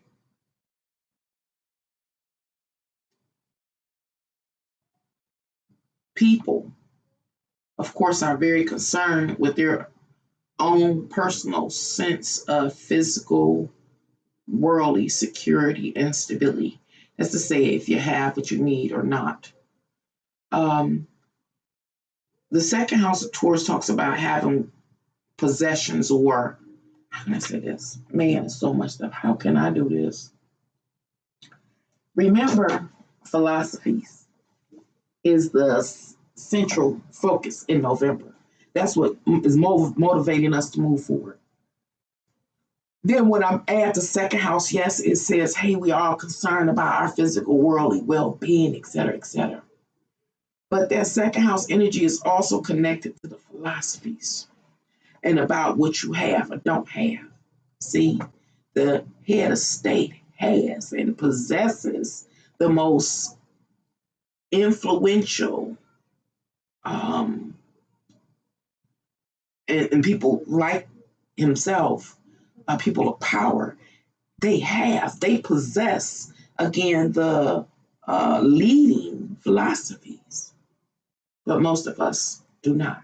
See, the second house is about have or have not, that which is presumed to be able to satisfy or tend to your physical, worldly wants, needs, and desires. And we're saying based on if you have the right philosophies, worldviews, et cetera, rules, regulations, policies, backing law enforcement, it says if you ain't got the right one, you fail. I can't think of the word I'm trying to think of, in comparison to the powers that be. I don't know if that makes sense. I'm trying to go somewhere with this, y'all, because it has some really important information. That's why I'm doing it. And it talks about, the next one I read is, it talks about our immediate environment. And when you take an account, when you look around your reality, how do you feel? How do you really feel? Some people can look around and say, oh, I've been an example doomsday prepper, and I'm prepped up and I got all these supplies and I got a bank account with maybe $50,000 in it, and at home or in a safe somewhere that I can easily access. I got another $100,000 worth of gold and silver. I got a lot of social connects. I got a hideaway, et cetera, et cetera. My husband, my wife, my kids are okay, and me and my neighbors are cordial. We can work together. We organize. That right there gives a person a sense of security. It plays into the ego, and that the ego will be sustained. It's about survival. What do you call it? Sustain. I can't think. Survival, sustainable, not sustainable, survival. Self-survival is first and foremost, and it makes you feel good. It makes you feel confident. It makes you feel capable and able. That's one extreme, on one side of the coin. And on the other side of the coin, it could be somebody in this world, when they look around, they barely got anything. They may have some food in their kitchen for now, but we're in the middle of a pandemic. We're in the middle of in the United States, a president, changes to our government. And all of this could have caused somebody to fall in between the cracks, not being able to access uh, what oh, the help that they need. Maybe they need some entitlements or whatever they call it, supplements, support, and they fall in between the cracks. Maybe it's people that unemployment, ran out. Maybe the families bickering, et cetera, et cetera, et cetera. All kinds of things are happening to people across the country, across the world. Anyway, people that have to deal with like those type of troubling scenarios may not feel as confident, and due to a lack of confidence it can actually lead to sadness and or depression. And so the astrological energies of November are talking about those type of varying scenarios and where a person is on an emotional state as a direct result of their real time life and experience, their real time existence, everything to if you got garbage bags for the garbage in your house, is your neighborhood still clean? Are you comfortable in your neighborhood because tensions are high? Socially, as far as race, you might be a one culture that lives in a whole nother race is predominant, and it might be this tension. Those kind of things is what it's talking about are the focus. Let me read my notes because I obviously didn't summarize it at all. Fifth house Cancer, one's personal fabulous self-expression is manifestation of the actual state of their sense of emotional security and or stability. What was I saying? If you're confident, you're more likely to be out there, bold, aggressive, being able to make the moves, make the decisions. You ain't second guessing yourself and doubting yourself. That's a part of the focus energies for November. But when you on the other side of the coin and ain't nothing going your way, you done fell between the cracks, you're worrying your family, arguing, cussing, or fussing, whatever is occurring, with the person that's, dealing with this whole time period in history of humanity, having to constantly overcome hurdles, well, you might not be as confident. You get what I'm saying? So you might second guess yourself. You might start second guessing yourself, et cetera, et cetera. So that's what it's talking about there. And then in sixth house Leo, did she feed the baby? Not a baby going nuts, but that's okay. Is one is compelled to focus their energy on any and all things that feed into their ability to self promote or self perseverance. That's what I was trying to think of. Self perseverance. I got close, hope, positive thinkers, keep trying. Okay. What was I saying here? What is the energy saying here? It said, hey, um, see, I want to jump somewhere else. But right there, it's just saying that, on a day to day basis, what you're trying to uphold or sustain is that which resonates with you. It's going to help you live your best life. It's going to help you take care of you and your family in the best of quality as you possibly can.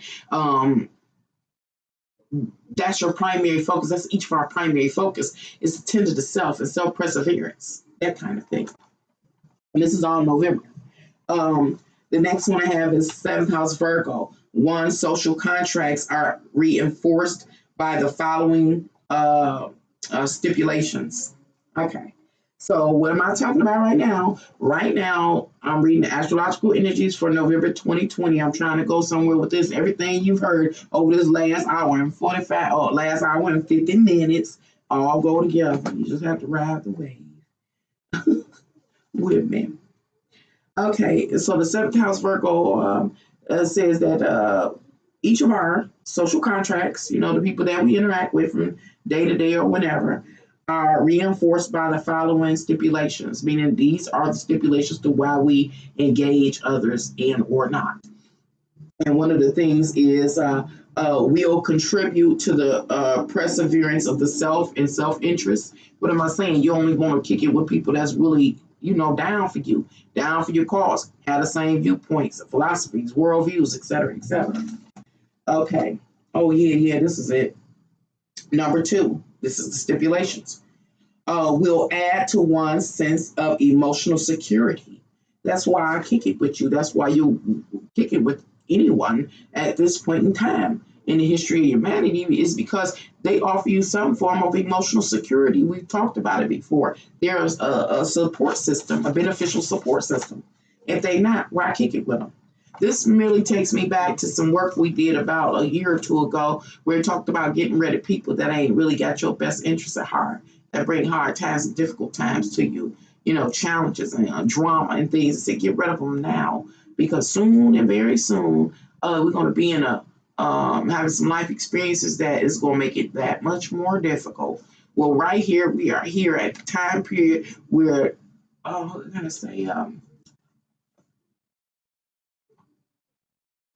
sometimes I'm jumping. Sometimes I have a hard time expressing myself or articulating an idea, a thought, a concept, or whatever, because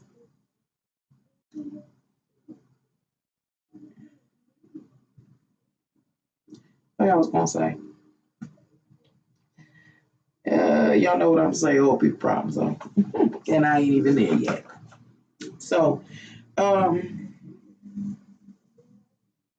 else gonna say?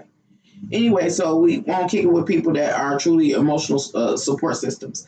Next, stipulation number 3 is those in close proximity share in a similar mindset about day-to-day reality. It's like living in that gated community. It's like the Stepford housewives, it's being around people that have the same mindset. You don't want to be building up something. You don't want to be planning something. You don't want to be doomsday prepping, storing up. And there's somebody in your tribe or in your immediate proximity that can be taken away every time you put something up. They taken away. Yeah, And so one of the stipulations for being involved with another is that they got the exact same mentality as you. It's time to store up. It's time to plan. It's when, what I'm saying, everybody on the same accord, not only fortifying the home, but even the community, that kind of thing. Okay. Or close associations. The next stipulation to why we kick it with people at this time is number 4. Oh, I know what I was going to say. I'm just finished. It's number 4. The other party's truest emotional needs. No more hiding intentions or manipulation. Know what you have to bring to the table. What does that mean? It's saying, okay, all these times we've been out here playing with people on bull crap, but this is the time where this is what I was going to say. Don't forget it. Come back to it. That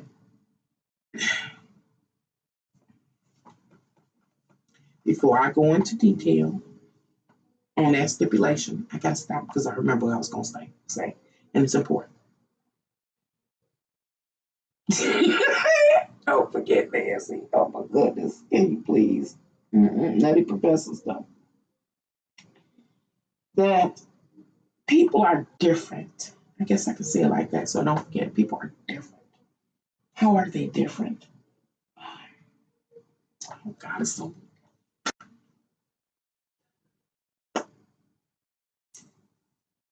I gotta be in hell. There's no other excuse. There's no other excuse for me to be able to see these things in such detail. And a lot of others are not seeing it in the finest of details. And I think it even goes deeper than I'm able to go. People are different. And why did I just go through that little rant? Because now it's branching off into another area that we've covered here on my channel. And it's talk about social engineering. There are certain demographics of people that have been infiltrated with social engineering tactics that have led them not to be able to be like their best self, to not be able to access their intelligence, their natural inborn intelligence. They just can't. But there are other people that have been free to use their intelligence in order to help them manage their life. How can I say this?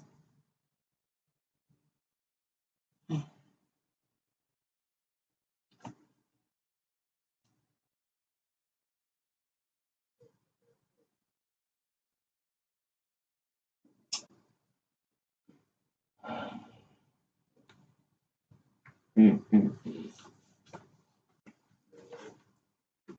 can I do this? Just know, be aware.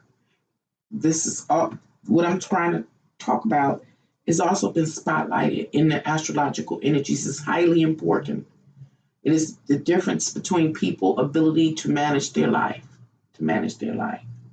due to their intellectual capacities.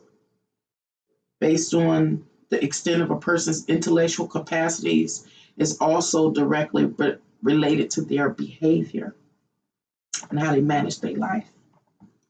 The fourth stipulation to why we kick it with people that we kicking it with is that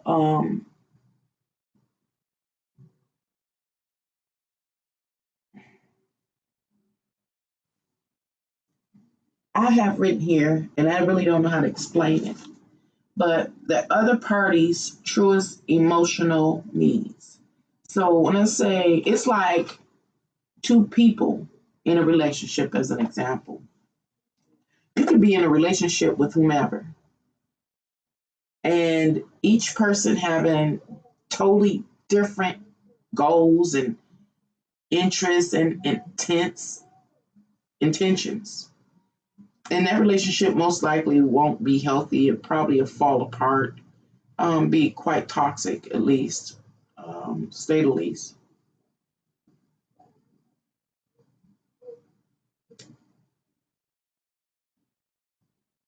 Or a person can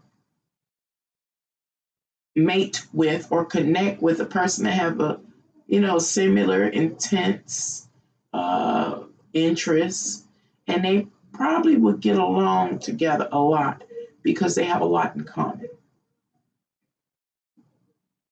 So the astrological energies for this month are saying, hey, one of the stipulations to kicking it with the people that we kick it with is that we got a lot in common with them. We see things the same way. We know our roles when we interact with each other, and we play our role for the better of the whole party, of the whole group, or the household or whatever. I don't know how to say this. The reason why I'm getting a little confused or overwhelmed, not confused, overwhelmed, is because remember, people are different. There have been people that have been socially engineered not to be able to use their intellect, and then there are other people that have had the freedom to use their intellect without any interference. Well, that ability to use your intellect to help you manage your life helps you decide and helps you able to discern who is the most appropriate people to be in your life at any given time, not just now that everything is going down. I'm talking about over years and years, over a person's whole life, over all our previous history, generationally, because none of this is new. That's another thing that's taking place. We know none of this is new. This whole social hierarchy system has been in place at least 3,000 years. We covered that fact when I did a video called Pyramids. What are pyramids? So this stuff has been going on for years. There's so many layers upon layers upon layers upon layers of different aspects of life, subject matters, themes, all kind of things are all balled up into one indiscernible knot. And so I try to take the knot apart, and identify each component and part, and then put the mess back together again. It's difficult, but I am going somewhere with this, and I'm just going to take my time and just talk. Maybe somebody bored just needs somebody to talk in their background. I'm the one. So, anywho, I was just going over the stipulations.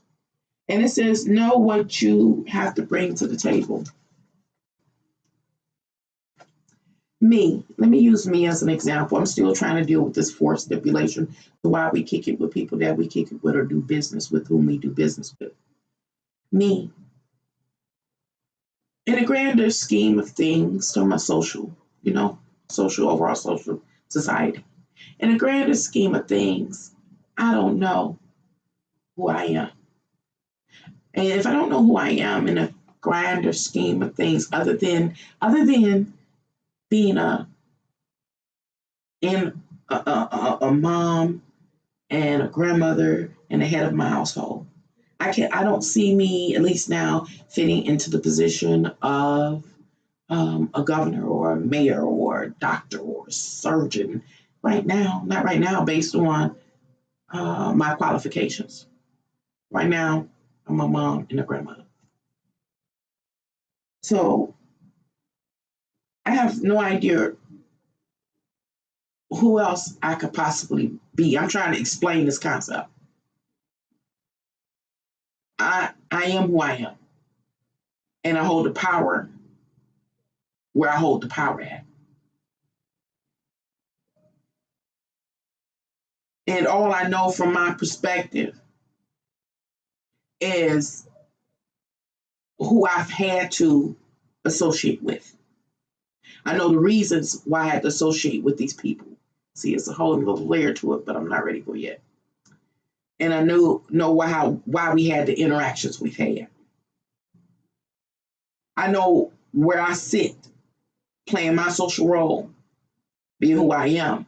I know what I have to bring to the table on my level. I know none of those answers when it comes to me being any other thing in this world, at least at this time, based on my my profile.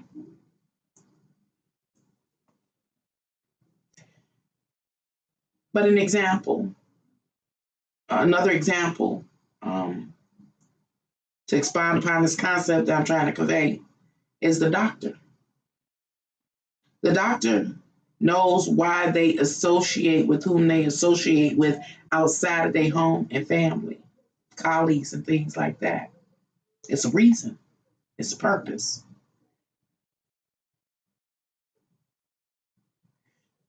The answer to why the doctor may interact or socialize or do business with another medical colleague is because they have medicine in common, and their fields of expertise may be interdependent upon each other, so they have to collaborate with each other. That's why they do business.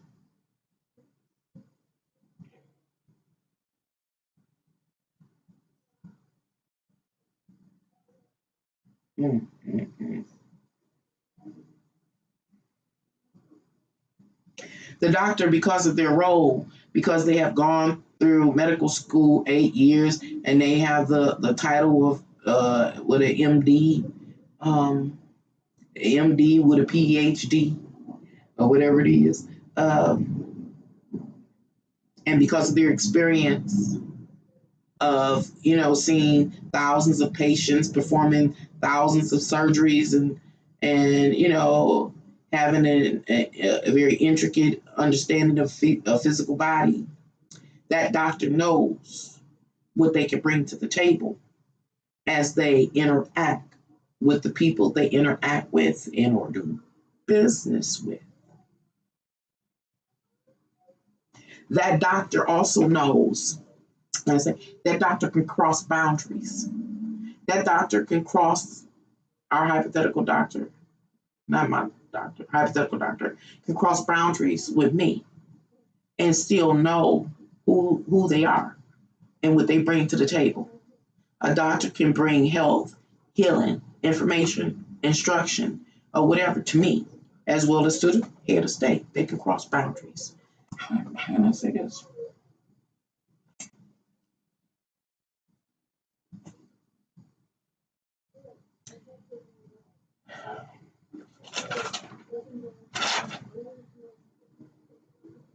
The reason why I'm bringing that up and try to articulate that particular concept of, like the depth in which each of our roles has, how important our roles have, or how many layers each one of our roles has, or how much significance, what creates the significance of any particular social role.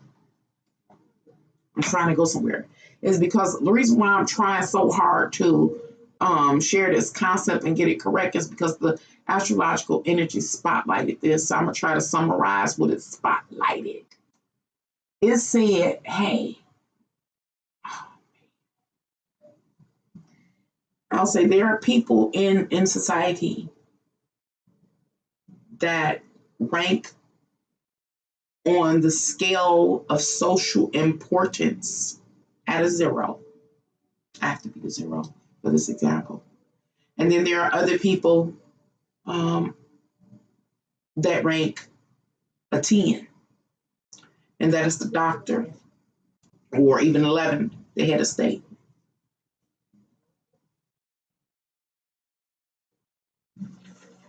And there's a difference that exists between the polarities of the 0 and 10/11. It's like the ones that are 0s, they don't know, they can't see, they ain't got common sense, they ain't got organization. All of those negative kind of connotations that actually lead to discord, chaos, and just the inability to cope with in chaos. The inability to cope while in chaos. That's my stomach up there home, y'all. But I'm forsaking it to try to get the message out. Because we're going deeper than any person has goes here on YouTube. Yeah, they talk about the exterior of what we're experiencing. I'm trying to go into the interior of what we're experiencing. Anywho, well, the other side of that spectrum of that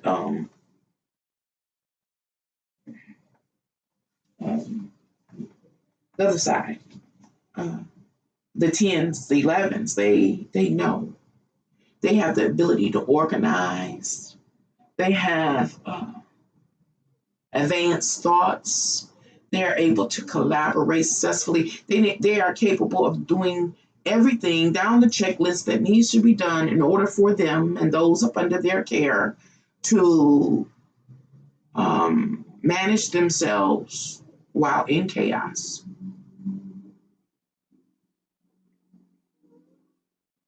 I'm not being funny.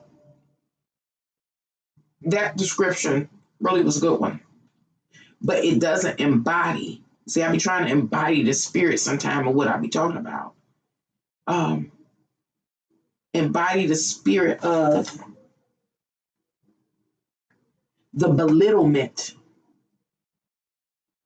the astrological energy points to the 0s. Since I can't make it make sense, I'm going to try to offer a couple of movies to try to make it make sense.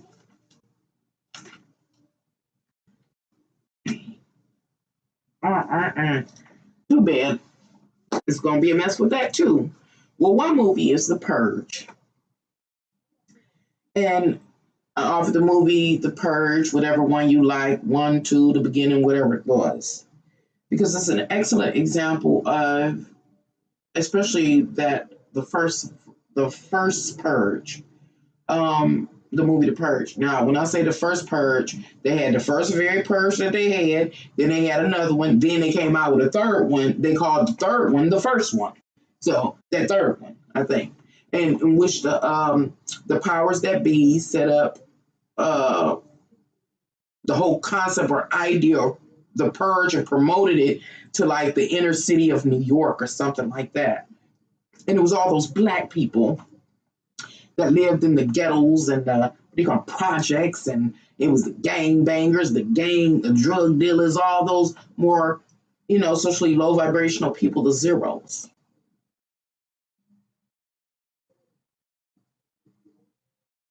Oh, man. 0s. Why am I pausing here to try to keep going over this over and over again? It's because the astrological energies talked about it. Ain't that some weird? I would say the astrology is real weird that it can get this deep. It's about them zeros. Them zeros are uneducated. Those zeros have been socially engineered to lack stability and to not be able to access their higher intellect. Those zeros are overwhelmed with life and life experiences. They are ghetto, they are uneducated. And I'm not just talking about Black folks per se, but I'm sure that's a large portion of the demographics that even the stars are talking about. But those zeros all over the world, no matter what nationality, those zeros, they are the workers with the scarred hands, some that can't read or don't have their education. These are people that are alcoholics and drug addicts. They are consumed with their passions. They aren't an expert in any field at all. They depend on a system for everything. Those zeros. See, I'm going into, because this was with the astrological energy. Of course, it wasn't saying it just like I'm saying it, but once decoded and you fill in the blanks, that's what we're saying, them zeros. Those low level beings.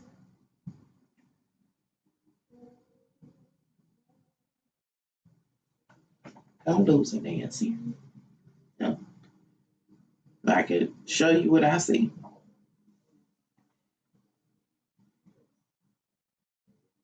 Remember, we're currently dealing with the pandemic. We're dealing with the potential second round of the COVID-19. We are dealing with the what do they call it? The passing the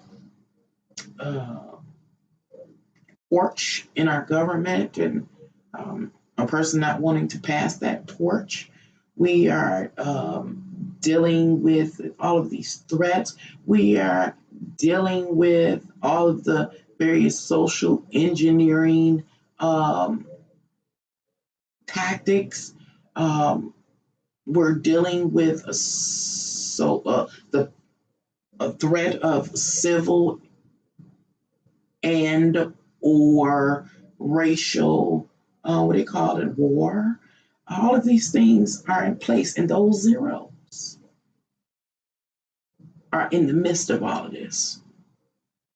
Not only are these zeros, those type of people, in the midst of all that creates our reality at this time, it's the other end of the spectrum. And it's those 10/11s. See, they're very educated, very knowledgeable. They are expert in some area. They are able to use their higher intellect. They are able to organize and do these kind of things. They are a part of various cults, clubs, and groups, and they really collaborate. They network, and they can get things done. Those people, those 10/11s. I'm trying to, again, I'm still trying to convey a concept because I'm still trying to go somewhere with this. And if YouTube is letting me be live, why not? And it says, see, those zeros, they don't know what to contribute. They don't know how to organize. Remember this, where the 10s, 11s, they do. It says the other party's truest emotional needs. See, them 10s and 11s, they don't know what they need. They don't know who they are. They don't know what they want. They don't know what they need to do. They wrapped up into their passions. But I'm talking about emotional needs. Emotional needs. See, the stars are saying all this emotional needs of a zero. You don't know what you need on an emotional level. You have no idea. Why might a zero not know what they truly need to pacify or tend to their emotional needs? For some zeros, it is because they are alcoholics and they get up and drink every day. That's what's calling them, and that's what they move to address every day to pacify that spirit. Or a zero could be a drug addict, and that's what they're moving to pacify that spirit associated with that drug addiction. They're not tending to their emotional needs, not at all. They are actually being self-destructive, and unproductive. Okay. Another zero may be overwhelmed with being a single mom, lonely, and they want a man or a mate or something like that, and their whole every day is consumed with trying to put some hair in their hair or put some eyelashes on, put their red bottoms on and they tight clothes on and go out to get a man and compete in the dating world. But that zero is not really tending to what they need to satisfy their emotional needs. You get what I'm saying? Those are just some examples, some scenarios out of a numerous amount of scenarios that can play out for a zero. But them 10s, 11s, they know how to address their emotional needs. And they do it. They do it on an individual level, and they do it on a collective level. They know how to do it. I'm going to try to show them, because it's the zeros that's complicating it more for me, at least right now. Okay. Remember, the other stipulation of why we kick it with whom we kick it with is will add to one's sense of emotional security, meaning building the support system. Why do a lot of zeros kick it with other zeros? It's because that's who around them. That's who around them in the moment. Because they'll buy them a drink, because they'll buy them a drug, because they're having a drug party, a drinking party. They at the bar, they at the club, they got a new man, they visit somebody else as a man over there. Whatever. That's why they kick it with it. But the 10s and 11s kick it with each other because somebody can help them. Because somebody is, they view somebody as a support system. How can I say this? Like, using a doctor as an example. Well, a way a person can build up their emotional stability is to be happy that they got food on the table, clothes on their back, nice clothes, roof over their head, driving a car, and got sores on the bottom of their feet because they got to walk. That would make any person happy. Emotional security. So the doctor goes to school, get their education, yada, yada, yada, and they become very knowledgeable. They start working in their field, but they can't do it alone. See, who helps build or creates a support system for the doctor just with that scenario? Their colleagues. Like the nurse, a surgeon can be a surgeon, but they still need a nurse there or anesthesiologist. This is just an example. Or whomever to help them in the operating room so they can do their job, so they can get paid, so that they can pay their bills or whatever, so they can be everything okay and I can be happy. I can be at peace. That's a support system. Or a 10, 11 could be part of a political party and say, okay, I'm middle class and certain rules, laws, and regulations I need in place because I need some tax breaks because I'm middle class.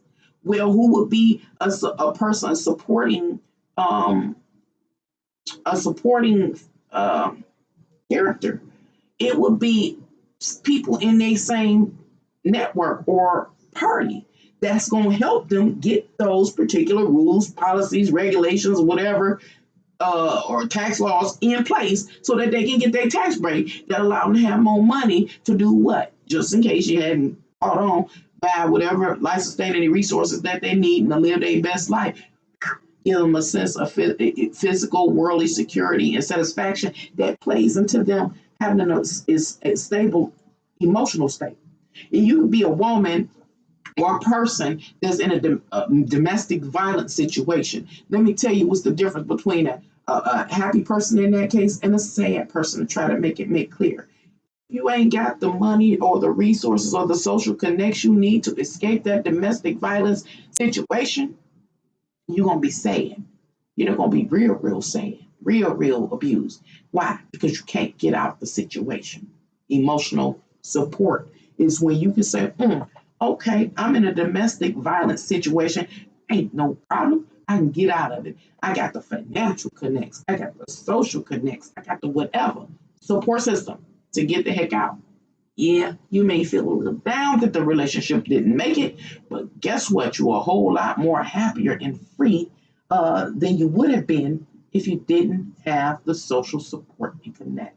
What am I saying? I'm saying that the ones and tens, as an example, have these things in place. Each of them not just one here and one there scattered abroad. I'm talking about this is a shared quality trait that they have. All of them, all the 10s and 11s, as an example, have these traits. And that's why they interact with each other, especially at this time. Where the zeros, well, the zeros, even though, yes, even amongst the zeros, there are those that have some one or more of the qualities that the 10 and 11s have, maybe, but they're far and few. There are, that's when they call it toxic, whole toxic environment, toxic social arena, toxic. Everybody is different. It's like a very dysfunctional is the word. Dysfunctional. Zeros are dysfunctional. All of the people, the majority, are dysfunctional. Why? Because what? They don't have the expertise. Their social role ain't important. It ain't help sustain in life, allowing a person to live the best quality. All these things. I know I've been all over the place, y'all. But this is what the stars is talking about, these differences that exist between the people, which is really important for what's coming on. I said I was going to offer you some movies. So I offered you The First Purge because it focuses on the what I just say the word was the toxic, the dysfunctional as very um, detrimental and therefore expendable um, when it comes to society, you know. Then the other movie I want, and I know it's going to be a problem, and it shows here on YouTube. It's called Who Is, and I keep bringing this movie up, and still can't remember the name of it. Who is? Come on, I'm still going somewhere. Did it start with a G? God, is it G-U, Gruddy, or oh man, what's the name of that movie? Who is?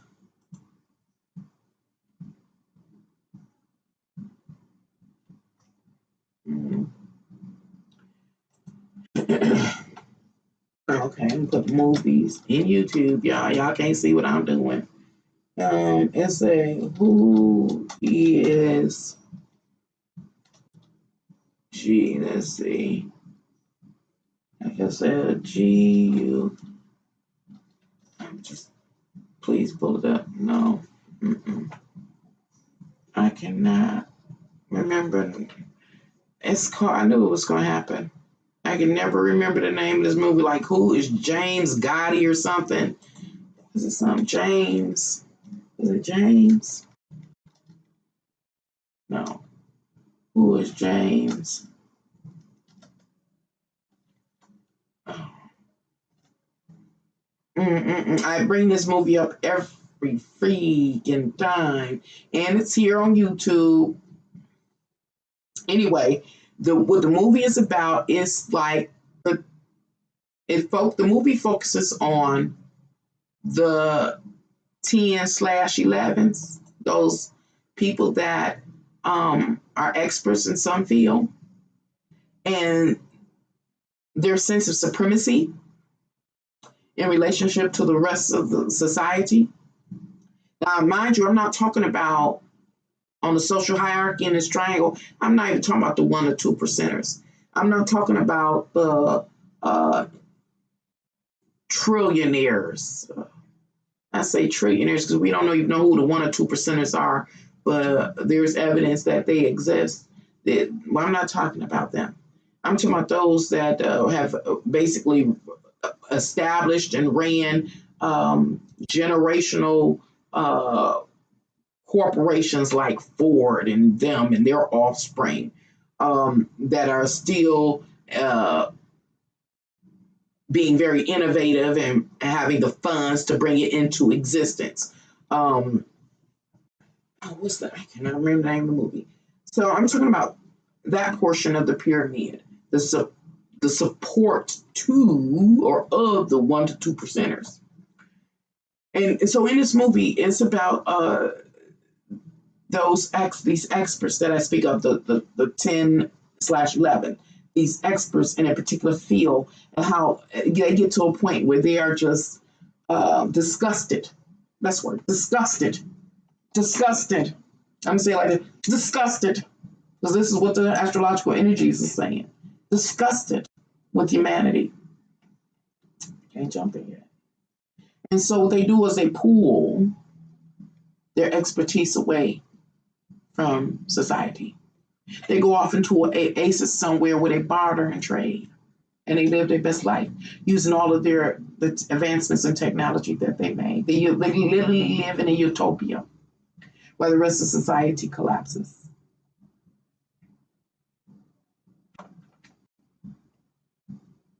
So we got The Purge on one end, and we got this movie. Who is John Gotti? Who is, I just wrote, did I write James? I wrote James. Let me see. Let me try it one more time. Who is John Gotti or something? Who is John Gotti? Movies. Who is John? Is it Gotti? Is it good? Movies, John, movie John Gotti. No, it wasn't spelled like that, was it? No. Wow.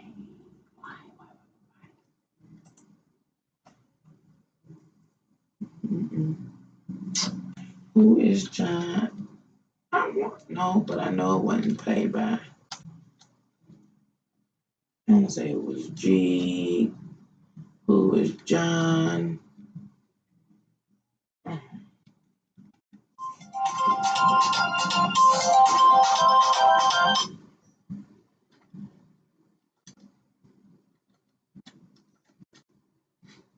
Just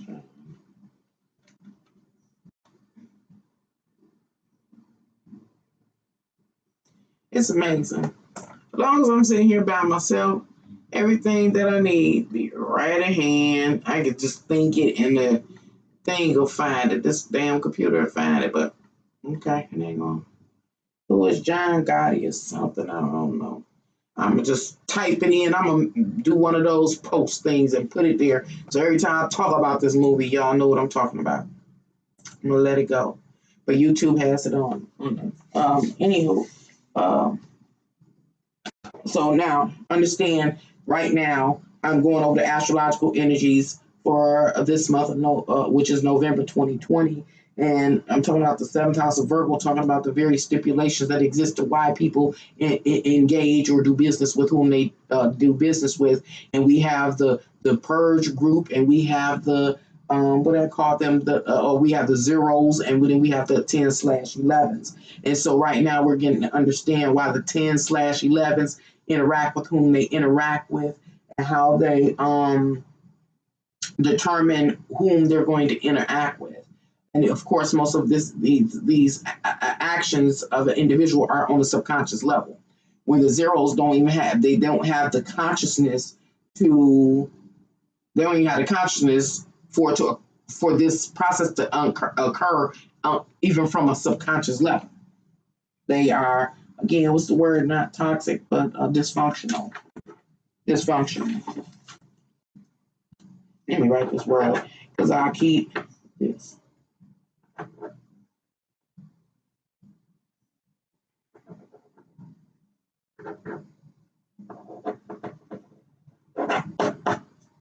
Okay, I'm going somewhere with this. Don't matter. Okay. Anywho, I was supposed to go through this quickly. I did not. I might not even need to do it because but I don't want to miss nothing. Okay. Still going over the astrological energies. I have written here cusp 7/8 Libra. I'm just talking about the astrological alignments and seeing the notes that I wrote, and then I might end up interpreting it to make it clear. It says specific social contracts within any given social contract What is the other party's responses and or contribution? See, the 11 and 10 percenters have insurance that whomever they interact with and or do business with are going to perform a certain way. No second guessing it. Those people are all after making sure they have physical, worldly sense of security and stability and a stable emotional state. So they gonna do what it needs to be done. What do they do for a living in this world? Because they're gonna do it. As an example, they gonna do it because they want those things. So I know because they want those things, and this is what they do for a living. They gonna do what is necessary to get the funds to buy into what they need. So I know they gonna do it. That's what the 10/11 percenters have in relationship or as they relate to the others and or do business with the others in their immediate environment, the people that they kick with. Where the zeros, they have no idea what they doing, include me. You have no idea what you're doing, what you bringing to the table. I say, I gotta clear this up. Like me, I have a lot to bring to the table.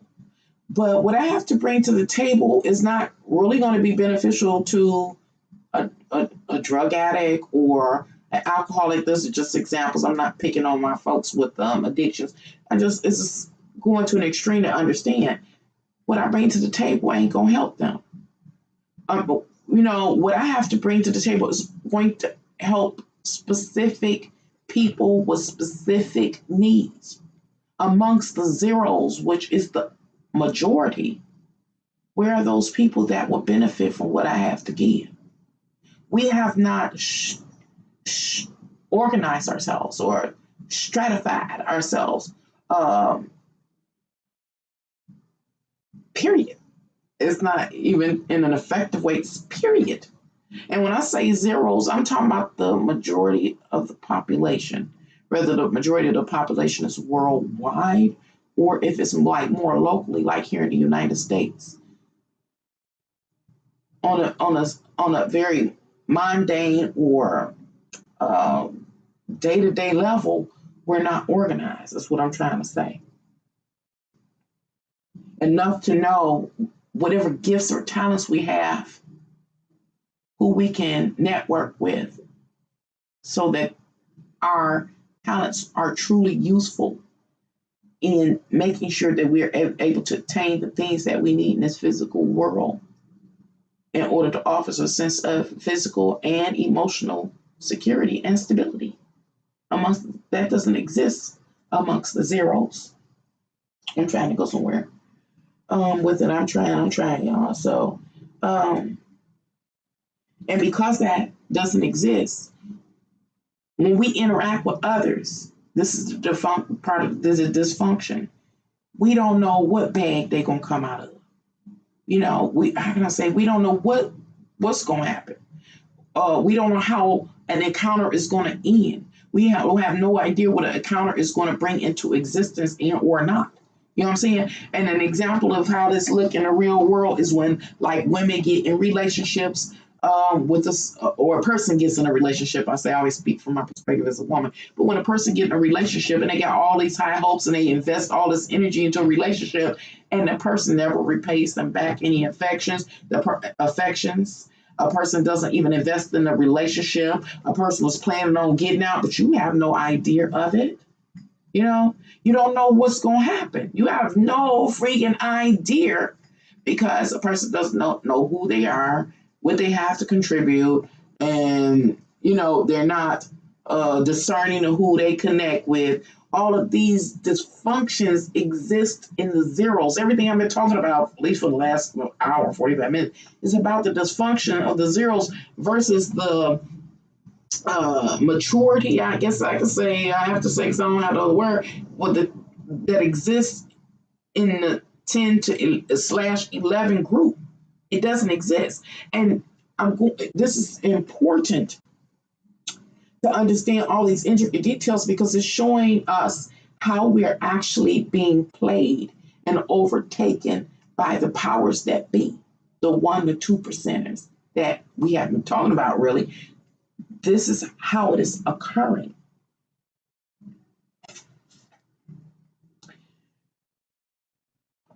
It is also showing the state of our souls. That's to say, if we are, we can say, evil or not. It is showing how people are lost. Talking about the majority, the zeros, the people are lost.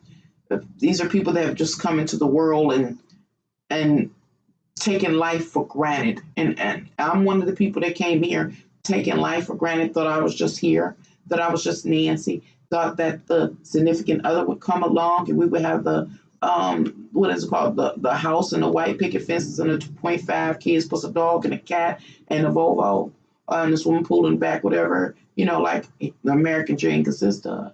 I was just taking it for granted. I thought if I went through school and I was a good girl and went on and got my college degree, that everything was going to flow in, effortlessly. I didn't know I had to be conscious. I didn't know I had to be present. I didn't know I had to be looking over my shoulders at the various social constructs. I didn't know that they were out to get me. See, we say people are paranoid and crazy. No. Earlier in this video, this live, I told you about, I gave the TMI about my experience with the doctor.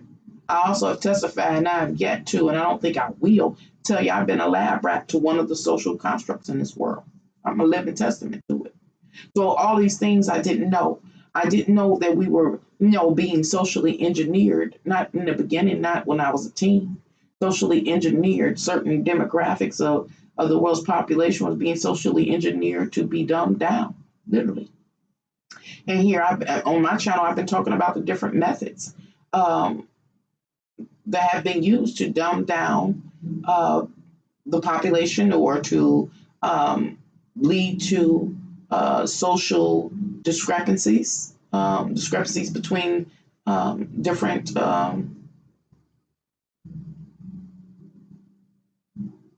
to not, to cause strife between different social groups. All of these things have been social engineered. I didn't know that people could be so asleep that no matter what's presented to them, that they can't wake up. That includes people stuck in religion, people stuck in the racism, all these kind of things. All of this was social engineering. And that is what's really disheartening for me, to be bombarded, with the truth. And there are others that blatantly cannot see it. And I don't think some people are actually choosing to ignore it. I think they really cannot see it. And that leads me to say, like, I'd be like, hey, something going on world, y'all. That leads me to say them kind of people got to be retarded. Literally. Got to be retarded. There's something absent in people that once the evidence is, presented to them, they can't wake up. It doesn't shake them awake or shock them or, it's like, I can keep doing it. It's like, you can see, how, I know I'm all over the place, y'all. I'm just talking in this video, so I really don't care how long it is. I don't care who's on here. I'm just talking to try to get out all of this stuff because, it's deep. It's deep. This is real. It almost seems sometimes I'm all over the place, like I'm in some type of dream. Like I'm in a dream and this is not real. And soon it'll be over. Soon I'll be waking up. And then I like sit up and I pinch myself and like, hey, this is real. I'm really here. I'm really being affected like I was with the wound and with the rupture, honey. I'm really being affected. And people that being hung from trees are really being affected. People dying of cancer really being affected. People dying of AIDS really being affected. People that are being abused for their sexual orientation is really being affected. This is real. And only is when I'm in that state where I feel like I'm dreaming, can I just ignore it and keep walking and like, and just keep going and but when I pinch myself and I sit up and say, okay, I'm really being affected. And not only am I being affected, well, I got that grandbaby. I got grandbabies, that are here and therefore they may have kids. And they're going to be affected. Do I want them to walk blindly, desensitized to this reality because it doesn't make sense to us how we exist, that we exist? So that's not acceptable. What am I talking about now? Y'all don't know I'm just rambling. I'm just mad. I'm just because all this stuff that I'm seeing, it excites me. It really does excite me. And I know there are some people that say, well, why you do it? That's not important. Nobody asked you. I said that a couple of last years ago. It's because I'm like compelled to do it. I'm curious. There were things that I was seeing when I was coming up. That's like, that didn't make any sense. And it was astrology. Well, first the tarot started helping me organize my thoughts and being able to see, because I always seen these dimensional shapes, I'll say, in my mind's eye of what was happening. But it was the tarot that helped me organize those, organize them into their categories, and let them maybe sit there so I could deal with something else. Then it came the astrology that was showing me that what I was experiencing, what I was witnessing was real. And not only that, astrology starts showing me this stuff is programmed. It's already been foretold. The destined, what do you call it? For destined, not for destined. Destined to occur. And if the storyline or the script is destined to occur, we can kind of get ahead of the curve if we know what we're dealing with. See, we've been in the blind for so long. Back to the astrological energies for November. Because this whole thing is deep. Yes. I know I'm all over the place, y'all. But I know just the popular story is that we are, it's the threat of a civil war, again, racial war. But it goes so much deeper. And I'm saying that because I know, I don't be making what I say make sense. It's deeper than just the storyline. That, and we can feel the tension of the possibility of civil and racial war or racial war igniting. It's deeper, and the details are here. The pandemic and all of this that's taking place, the details have been in the stars, and I've been going over it. It's just that we are not believing that the answers or the details exist. And they've been stored somehow in the stars, again, whether it's something divine, greater than us, knowing it all, saying, I'm going to let the people know, or if it's man, this made this code and system, whatever, the answer and the actual details are present. Stressing my neck, y'all. Just had to relax a little bit. So, anywho, back to the astrological energies that got me to preaching and going off and ranting. It says, okay, so I was talking about last, the 10/11s know what their colleagues is going to do. Because they got purpose, they got direction, they got order, and they got intent and everything. So they already know basically how they're going to respond, act, and what they going to do. The zeros, you don't know who going to do what with the zeros, so how effective can you be? Anywho, 8, Scorpio, the emotional responses and or contribution of the other parties, whether it is a hidden or previously or what is this, am I writing? Oh, mysterious or psyche. And it's just saying you don't see to the zeros, they're oblivious, unaware. It's right up under your noses. I know it's been a long video, long live. But earlier I was saying you don't even know what's right up under your nose. You have no idea. So the zeros have no idea with the 10 and 11%. The zeros have no idea what the 10/11s are up to and what they gonna do. No true idea. They're in depth about it. Now we know they gonna do something, but we don't know what. See, we looking at it in our real-time reality. This is the story. It's the Republicans and the Democrats, and I guess the Republicans ready to act the fool. You know what I'm saying? So we know they're going to move, but it go deeper than that. It's going deeper than that. That's what I'm trying to say. It's going deeper. The facts are here about what's about to happen. It's not just that outer layer of the story that we're hearing. As you go from one channel to the next, from Alex Jones to Dr. Griff, I heard the other day, I was introduced to, what else I said? You know, it's not just that simple layer. It is so much deeper. And to understand, oh my God.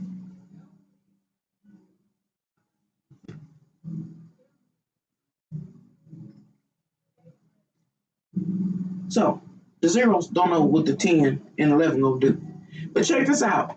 The 10s and 11s, although they know what each other gonna do because they all got purpose, direction, order, and stuff like that, and they trying to tend their physical, worldly sense of security and or stabilities or whatever the case may be. We got to go deeper into that because that's a whole other thing. Is they don't know what the zeros gonna do. Hell, who know what the zeros gonna do? The zeros don't know what each other gonna do, so they have no idea how the zeros are going to respond. Basically, okay.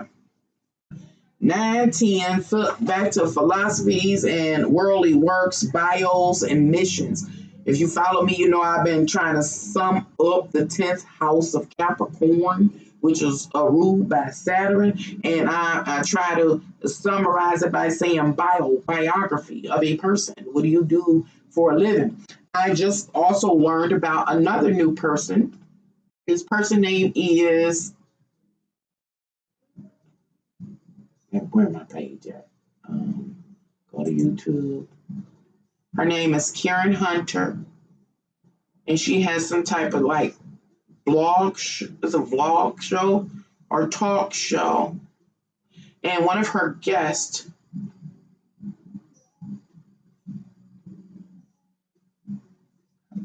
I'm not going to read this new headline or video that's came up talking about. So her name is Karen Hunter. Anyway, Karen Hunter has a special guest. She has many guests come on and speak. But it's this one guest that I had the pleasure over the last month, actually, I think it's been, watching their interview or commentary, whatever it's called. And his name is something Carr. What's that man's name? Dr.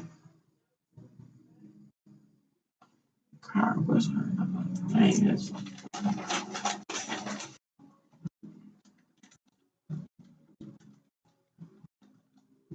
Karen Hunter show. Oh, Dr. Greg Carr. Dr. Greg Carr. Okay. So Dr. Greg Carr, I'm not going to talk about him in detail, but in order to get an understanding, when I use the term bio to try to sum up the 10th house of Capricorn, I give you a homework assignment. I've seen people give homework assignments here on YouTube. And it's to Google his name, Dr. Greg Carr. And one of the first search results I got, I clicked on, and it went to his page. And it had a nice image of him, picture of him, and it had his bio talking about what he did.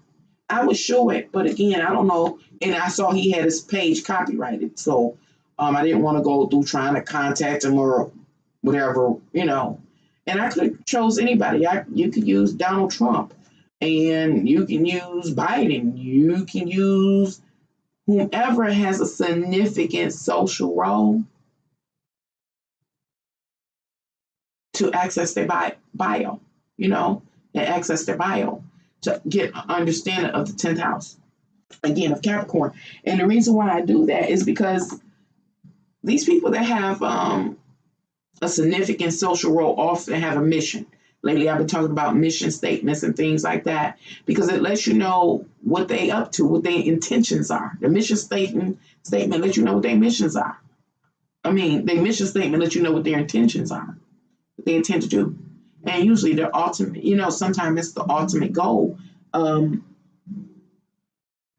is revealed in a mission statement. And so I bring that up because here in the astrological energies for November 2020, the cusp of the 9th and 10th house, again, takes us to the philosophies and the worldly works that we do. It's the biography and the mission statement of every individual that creates humanity at this time. Remember, it's not just individuals that create humanity at this time. I'm kind of jumping the gun because I don't know what else to say, but it's the various social networks, the large social networks, the groups, the clubs, the organizations, and different organizations or institutions we can be affiliated with that do what? Have mission statements. Okay, so it points to that. It says Sagittarius, one social role executed as they move through current unfolding situations. If you're a doctor, then you're a doctor. And as a doctor, you have a philosophy. Your philosophy most likely is that you can heal people. You can help, you know. Or you can play God, whatever your person's philosophy is. And therefore, you have certain duties that you'll perform or talents that you'll execute. And that's what it is talking about. It says one works matters as it unfolds. Your works and energy is talking about how your work matters as it unfolds. Meaning the state, he had a status, he does what he does is important, it does matter.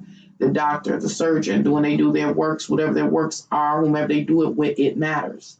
Me as a mom and a grandmother, whatever works I do, they do matter in the overall, a grand, the overall, I ain't gonna worry about it. The overall grand scheme of things, and when I say the overall grand scheme of things, I'm talking about our collective created reality. It matters, and so it's focusing on that. And I forgot. Am I gonna remember? Let's see. Unknown response must be on call. Oh yeah. Why?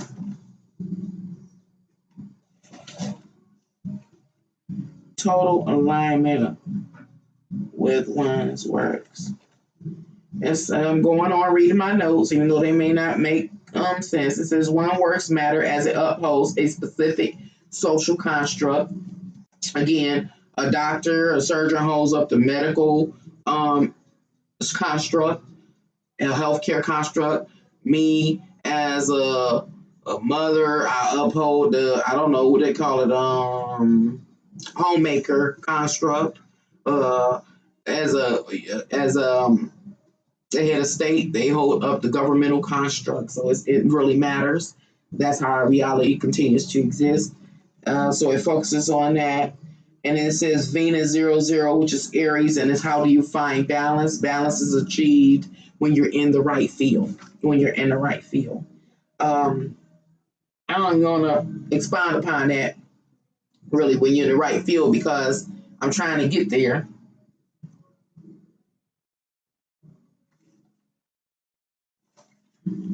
The reason why I had to break it down and read it, how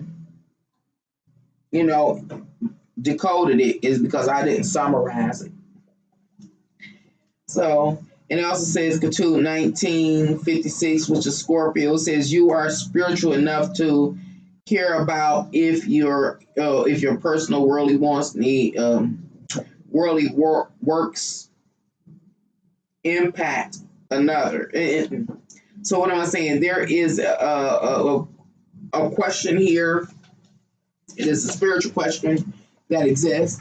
And I'm talking about an energy that is amongst all of us that constantly flows through existence and through life. And the question, don't come in my video and you is not dressed appropriate in your hair and done. Get out my video or they're going to see me turn up and act a fool. If you don't get the fuck up, I will whip your ass up in here. Don't ever come in my video looking like shit. Can you please change them? No. Take that stinking baby in there and you change them yourself. I can't. The smell is making me want to vomit. I got heartburn. It's burning. Take on the pearl. You mean you can't be here and interrupt my life that I suffer so many difficulties with these people about to see me turn up and act a fool on you. What do you want to do? These people need to come change this baby. All right. Ma, you really stank. You say it one more time, and I'm gonna go WWF up in this bitch.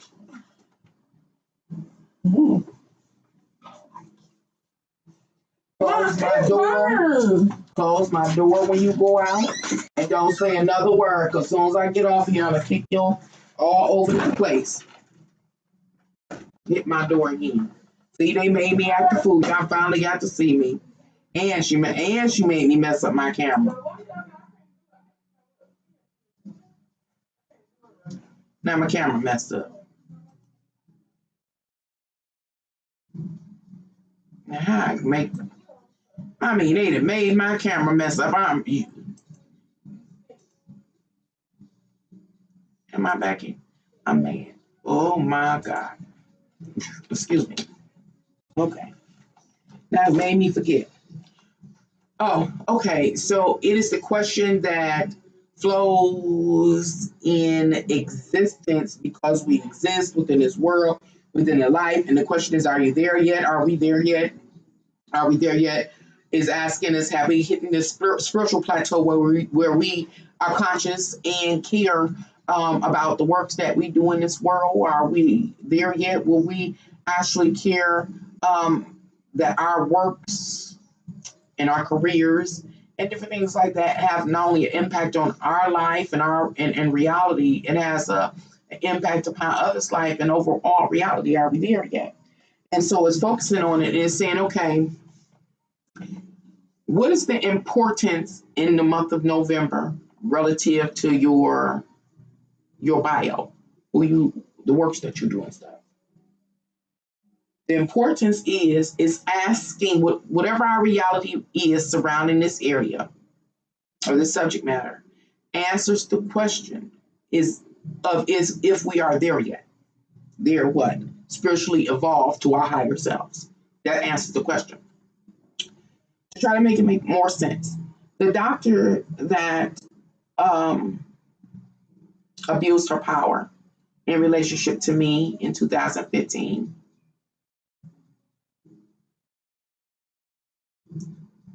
how she dealt with me was the uncontestable answer to that spiritual question. It's society. It's the world's population at this given time in their higher self. Are they godly? Are they righteous? Again, that doctor's interaction with me, how she dealt with me,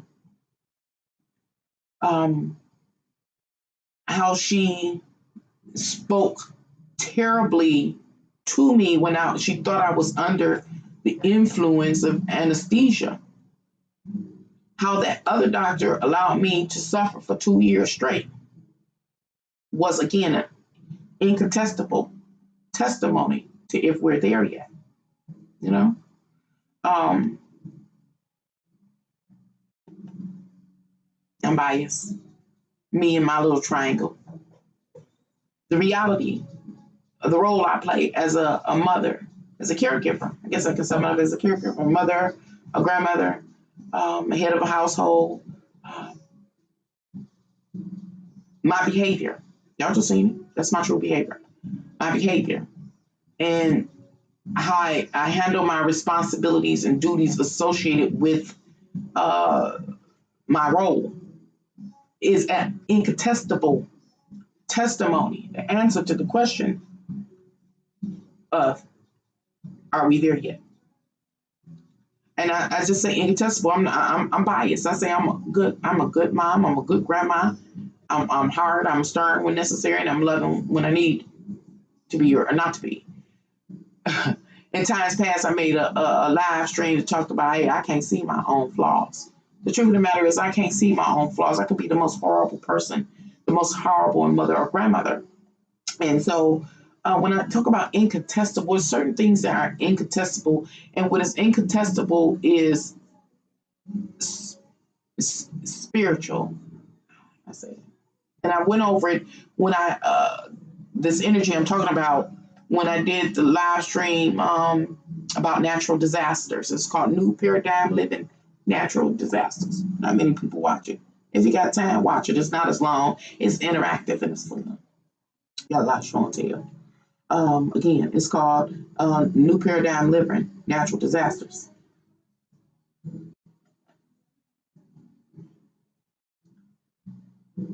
Are we there yet? Have we been good stewards over this realm? that has been left in our care.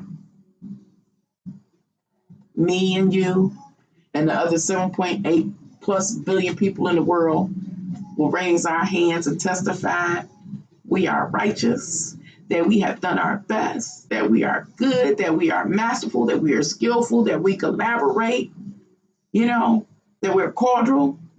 That's what we'll say. And we'll get people to justify it. We'll all be lying. But remember earlier, some people don't even know they lying. They can't break through. They can't see. Made the video lie. And lately I've been talking about that lying, how divinity has been taking me back to the lying part, because this is where the lying part come in.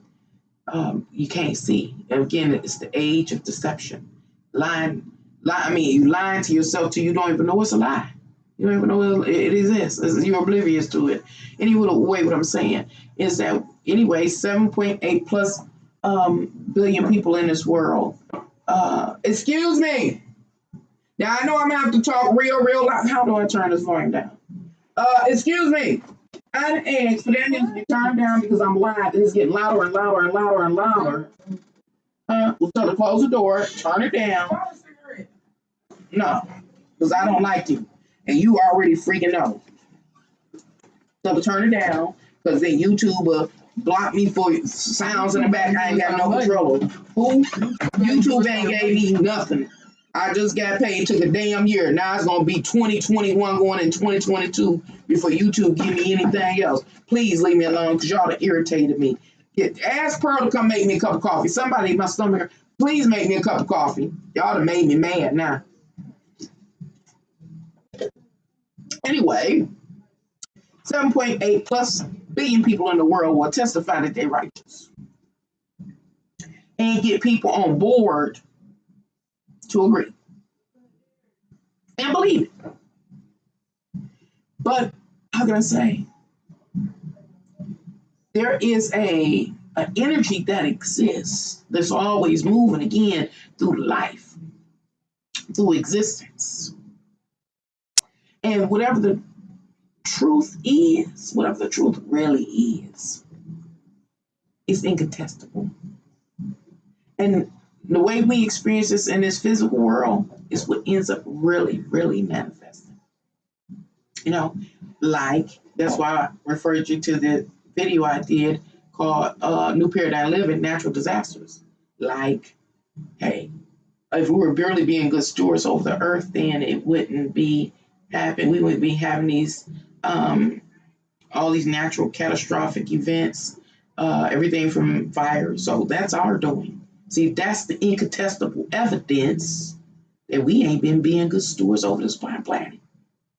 All of these landslides and pitfalls, all of those are incontestable. That's all incontestable evidence that we have not been good stewards over this planet. Nope, we've been excavating all the natural resources, digging them out, leaving pits in the earth. That's why it's landslides and pitfalls and what you call them, all them things happening. And then when those various shifts in the earth, it's like what they call them, domino effect. A domino effect happens. When the land slides so much, we're talking about these people have dug all over the world. They excavated all over the world, all the natural resources. I did the video watching. It was fun. It was informative. Removed all the sands from the shore to make concrete buildings and roads and glass and everything. And you can't identify where landslide come from? Well, that's okay. Because it's the incontestable evidence that what we haven't been good stewards over this earth. So those things are happening. And it's paying forward our just due. It's paying forward our just due. People are dying as in these natural disasters that we created. So anywho, I'm getting to cuss. I'm taking my advice again. This has been, I wish I could have a coffee. I doubt it. Because I done started cussing. So I already know how that's going to go. Anywho, we ain't there yet. You know what? It says Mercury in Sagittarius communications, whether spoken or unspoken, promote personal philosophies. Oh, what does that mean? Still talking about the astrological energies for November 2020. I wonder how long can I make a video? I'm about to see this time. Okay. Oh, just don't answer the phone and ignore me, huh? Okay. That's the reason why.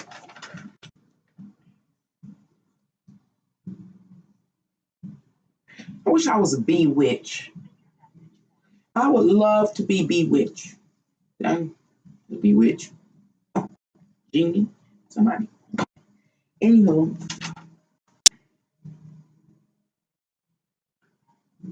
Philosophies. Beliefs. Worldviews. Rituals and practices correspond with the ninth house of Sagittarius that is ruled by Jupiter.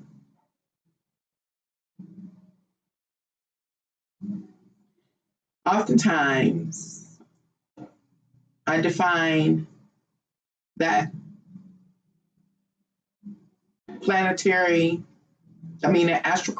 astrological place, as well as the, what is it? What's the name of that card? Up there, yeah. Oh, I can't even think of the zero card. But I corresponded to, again,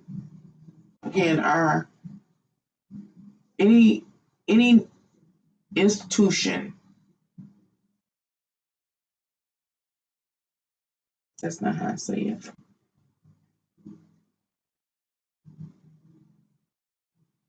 Any institution that a person can associate with or be affiliated with that has a doctrine and teaches that doctrine to the followers or the parishioners.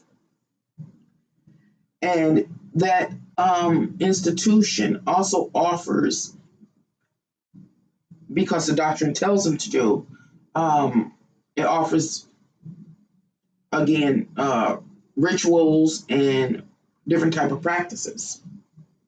Anyway, all of the doctrine, the ritual, the practices, et cetera, help to form the mind and how the mind processes the information that it comes in contact with. It also helps a person decide if they're going to do something or not. And the astrological energies is pointing to this type of energy. Oh, God. I know they're going to stop this video. All the cussing out I did. And I got so much more to come. Mike.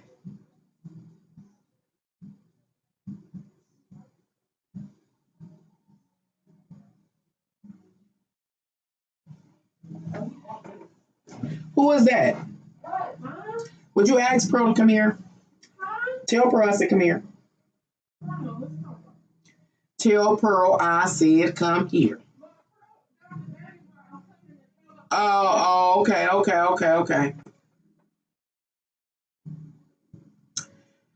I bring that up because the astrological energies also focuses on this topic of I call it major influential institutions. That's what I call them. Major influential institutions such as churches and religions and doctrines and things. Just an example, higher education, universities and things like that. It teaches you a way of thinking and therefore a way of acting. That's what I say. The astrological energies focuses on the subject matter of of major influential institutions by saying, hey, whatever has formulated your way of thinking and therefore the way you react, you act, is spotlighted now as well. as we're not, the energies are saying, hey, we're not talking directly about the institution. I don't, like for instance, I say, if I was the astrological energy, as an example, is saying, I'm not asking what religion you are, or what your practices or doctrines are. That is irrelevant. I don't need to visit it. I don't need to go there. What your true philosophies are, the ones that you've come into upholding, that are core to you, are manifest in the physical through your works, through your activities. An example of this is like if a person decided to join the club, our social network, the KKK, the Ku Klux Klan. Well, that Ku Klux Klan has a doctrine, and they believe, I guess, and I don't know, white supremacy. I'm giving you the best I got. They believe in white supremacy. They believe in, possibly believe in white supremacy by any means.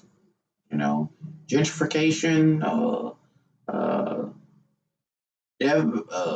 the demise of the opposition or the subordinates or whatever, they believe. That's a doctrine. And then they also have practices. And their practices is to put on practicing rituals to put on a cape and sheet, burn crucifix, however else they express themselves in reality. So the energy, astrological energy for November is focusing on that. It's calling that up to the forefront for us to acknowledge and pay attention to. These are the spotlighted areas. And I know it's been a long time. This video been long. And so he was like, Nancy, what are you seeing the astrological energies is talking about? So it's saying, oh yeah, remember it's the zeros that ain't got no organization. That's what the astrological energy spotlighted and went into details about. Those zeros. Then the astrological energies went in details about the 10/11s and their exceptional organization abilities and areas of mastery. It talked about that. It's talking about your philosophies and viewpoints and how there's certain things in this world that's incontestable. Don't worry about it. It's like God is keeping track.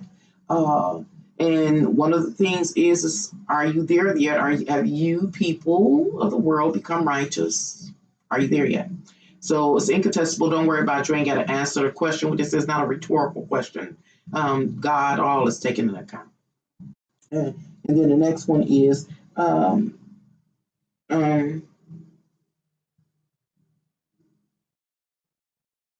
look at the pages. I said, are we there yet?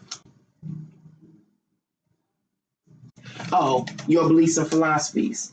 You ain't got to tell me what they are. I can see them. Basically, is what Divine is saying. Don't worry, I can see them. I use the KKK as an example. Don't worry, I can see them. Your beliefs and philosophies are recorded. They are logged. And understand that your works, remember, are you there yet? Are you aware that your works in this world are having an effect upon you, those up under your care, and the rest of humanity overall? Do you know that? This is what Divinity is asking. This is, do you know that you are helping to co-create the reality that you're experiencing and those in the future will experience? Do you know that? This is not a rhetorical question. I'm just taking into account, I'm just taking into account, I'm letting you know that.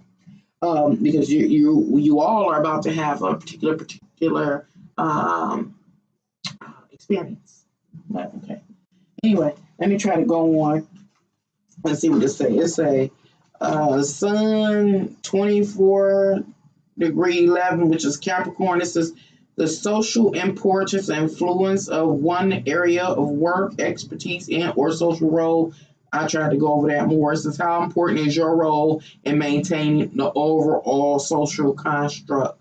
And basically, the overall social construct is the overall of the large pyramid. How important is your role?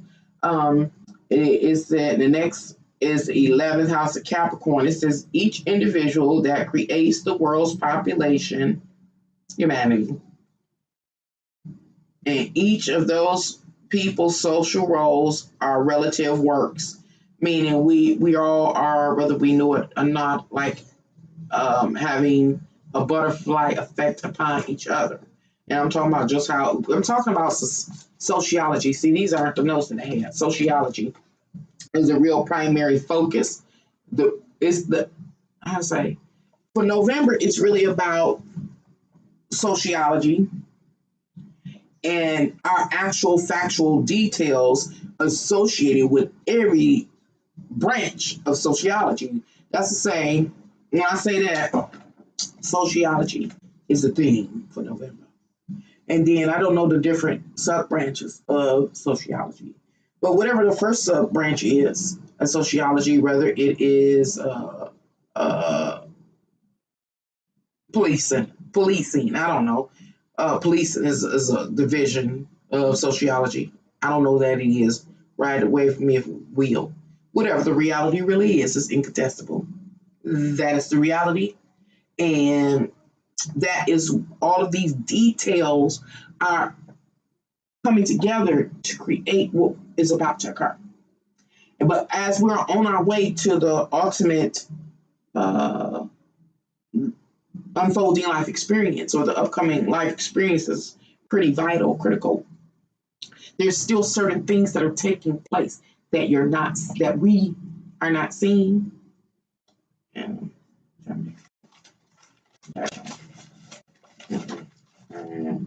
okay. Read, Nancy, read. 11th house Capricorn. Each individual that creates the world's population, humanity, and each of those people's social roles and relative works.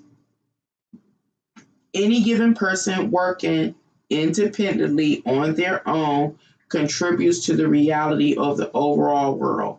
I was just saying the butterfly effect, we're all connected, even if you think you're working alone or you're separated or isolated from the rest of the society. Understand your works do matter and they do contribute to our reality.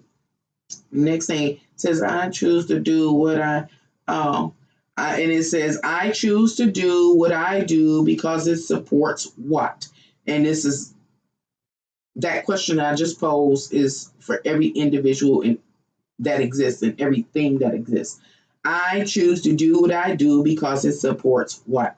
Well, the moon, Cancer. Remember we talked about the support system, so it's coming back around and it's going back. I do what I do. I follow those beliefs. I don't debunk those beliefs. I don't change my beliefs because I believe in those beliefs because I know they're going to help support me. I kick it with these people because I know it's going to help support me on an emotional level. I do what I do because I'm going to get that emotional support. Trying to clarify? The 10/11% truly understand that. Even though the zeros are doing the exact same thing, they really don't understand what they're doing. Like when I talked about the inner emotional state tended to it, they may think, a zero may think taking drugs is tending to their inner emotional state. A zero may think that drinking every day and being intoxicated is tended to their inner emotional state. A zero may think that them being promiscuous and having multiple lovers or whatever, going on whatever sexual exploitation is tended to their emotional state, but it's not. So we're doing the same thing, but from different perspectives because it's directly associated, our response is directly associated to our mental capacities, our intellectual capacities. I'm trying to make it make sense. I'm still going somewhere with this. Just trying to give you all the information before I tell you what is to happen now. Anywho. Oh, yeah, this was important. What was this? It's a support system, my family, my home, family, lineage, and sense of comfort. It says Jupiter 29 degrees 10, which is Pisces. It says one's beliefs has brought about your reality. Remember the incontestable reality that we all live in, no matter what it consists of. It says the world's reality, every single detail. Then it is Saturn 2955, which is also Pisces. It says my current and soon to unfold reality, or our current or soon to unfold reality, is the only possible. It's the only possible manifestation. Remember, the truth is incontestable, and whatever the truth is, cause and effect, is going to have its relative outcome or play. When things play out, because of my previous decisions, and not mine, ours. This is me writing notes. Now I'm trying to see. This is what made me say I needed this triangle. It says 12th house Aquarius, the state of the world. The state of the world.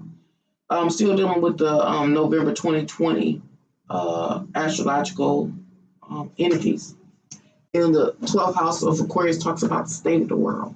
And again, it almost seems like something greater than ourselves that has a interest in this realm, and its status is taken into account. It says, what is the state of the world? Okay, we can say whatever we want to say. Remember, the truth about what is taking place in this whole world, the ins and outs, intricate details, everything is incontestable. You say, well, but on the divine, on the spiritual level, it's incontestable. And so it asks, what is the state of the world now? All over, locally, what is the state? All the social dynamics is what it's really focusing on. What are the details of the social dynamics within its world? Okay.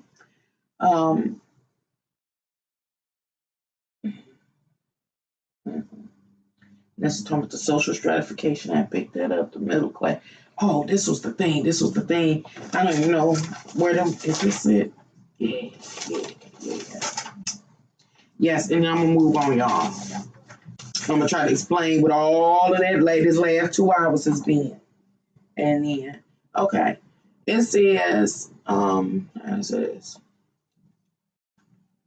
In past videos, oh man, multiple times, different places, different things, I've tried to talk about each living avatar is a fractal of divinity.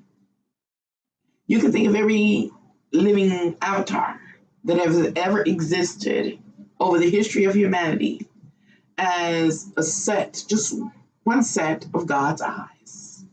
I am God, and I see and have seen and witnessed and experienced this physical realm through my life experiences, through my eyes. And whatever I have experienced is clarity for God, understanding for God from my perspective, Nancy's perspective. For God, you are a fractal of God. And through your life experience, through your eyes, God sees another version or another part, very intimate particle of this life, of this experience. And I bring it up because here in November 2020, the energies also have us realize that our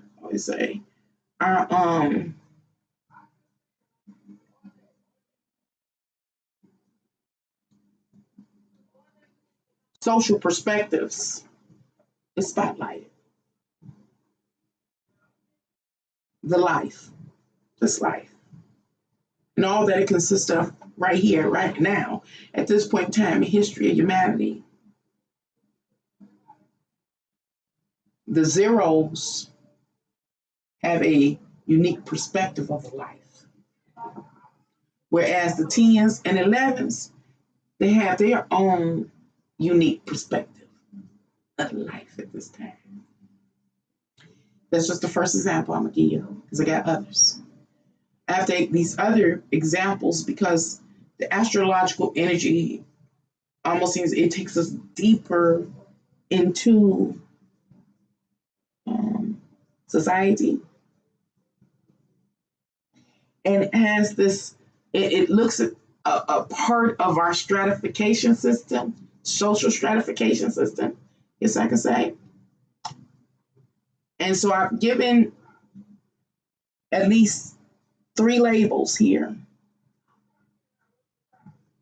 Some of these labels are primarily found in the zeros, and other labels are found mostly in the 10/11. So understand, I'm still talking about the same thing. I'm talking about people. I'm still talking about the stratification system, our social differences, and different things like that. Now, I don't know how I'm going to say this. I'm going to say none of what I say, huh? That because obvious. Anywho, okay, let me try and make this sense. There's a demographic of people that I've come to believe that they are socially supreme. And I'm not talking about like the KKK. That's real obvious. I'm just talking about people overall. Out of the world's population of 7.8 plus billion people, there is a demographic of or a portion of the world's population that are more socially dominant. In the United States, primarily as an example, would be like white people, just socially more dominant. The cards have been stacked in their favor, giving them the upper hand and privileges in many ways.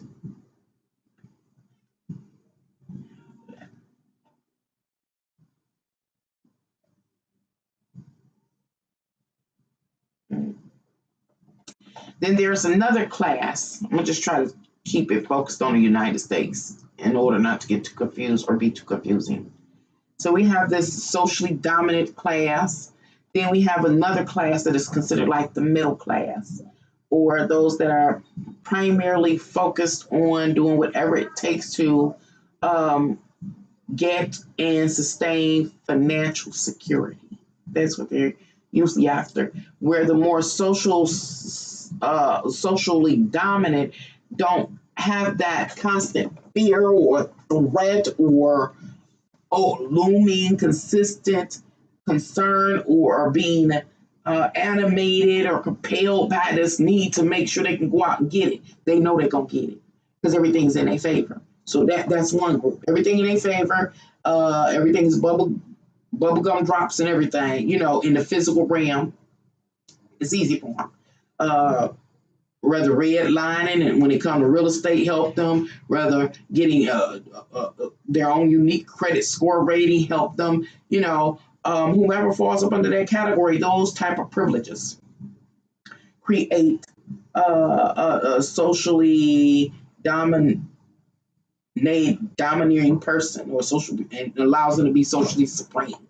Okay, so again, I'm not just talking about Ku Klux Klan. I'm talking about anybody that fit there. Then there is the middle class, and these are people that they used to call it the working class, but not anymore. But okay, this is middle class. The middle class is, identified by people that if they don't work, if they don't do what they do, they easily within a short period of time can fall into poverty. Only thing that's keeping them into the middle class is them being able to go out into the world and earn the money to buy into the natural resources and lifestyles that they need.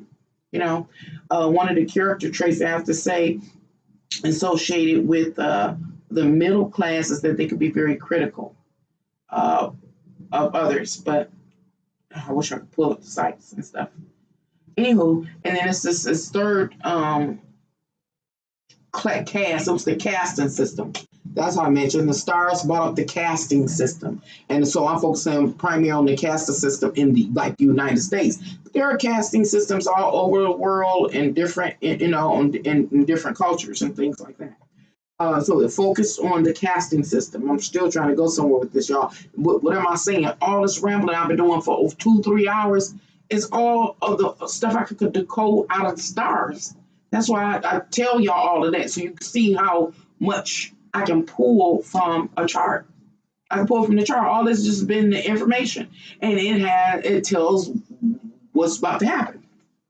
And so you know what? I've been doing this so long, and I think I offer so much information to the point that after I do this, I'm not going to try to give you any more information that I've spent, because I didn't have to do anything, that I spent days, decoding, So, anyway, this last cast or class is "The Struggle is Real." I just decided to entitle it. It didn't start to say, "Hey, the struggle is real," but I found decoding.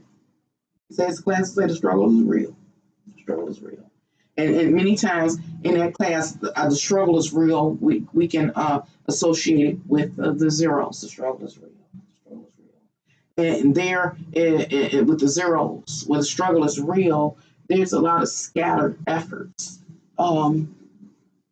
It's a lot of scattered efforts I have written here. This is the word. And lack. That's what's the primary, one of the other primary issues is, was talking about the zeros, where the struggle is real, and where the efforts of the people are scattered. Some of the reasons that this grouping of people are dysfunctional is because, the reasons why these people are dysfunctional is again, they've been socially engineered to be so. And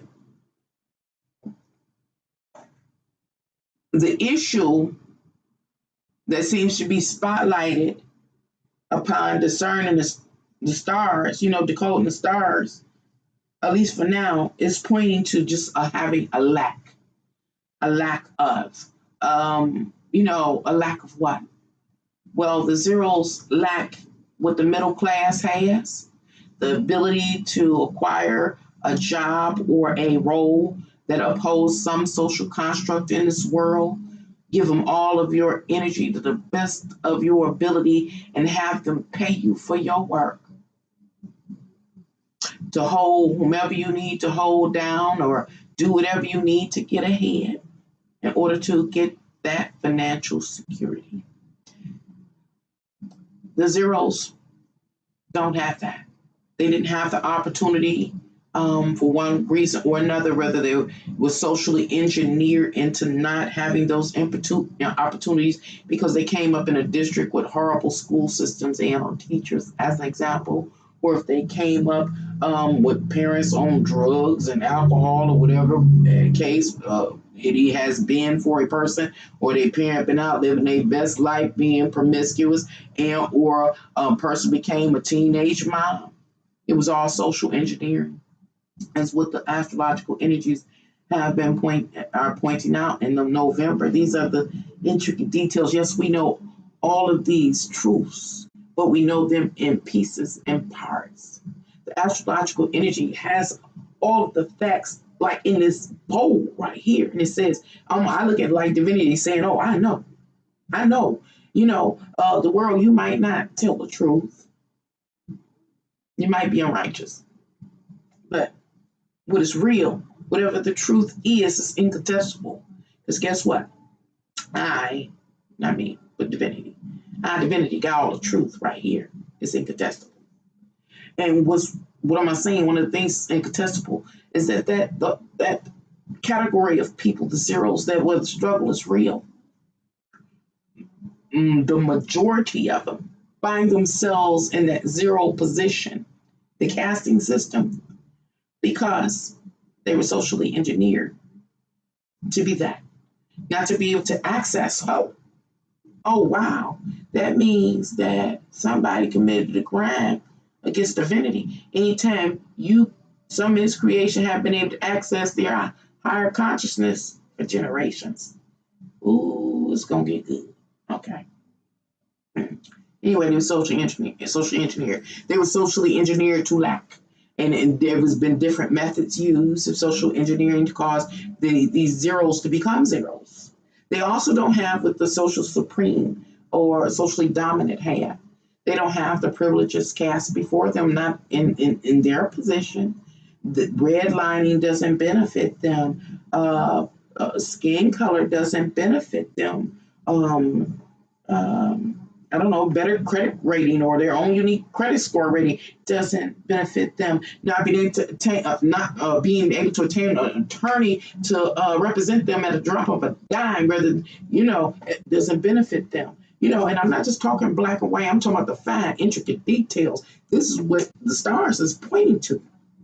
Again, I won't say that again because this is what this is about. It's saying it's like this. I'm not talking about color. I'm not talking about your color, your race, your nationality. I'm not talking about that. In our plane, it is what it is.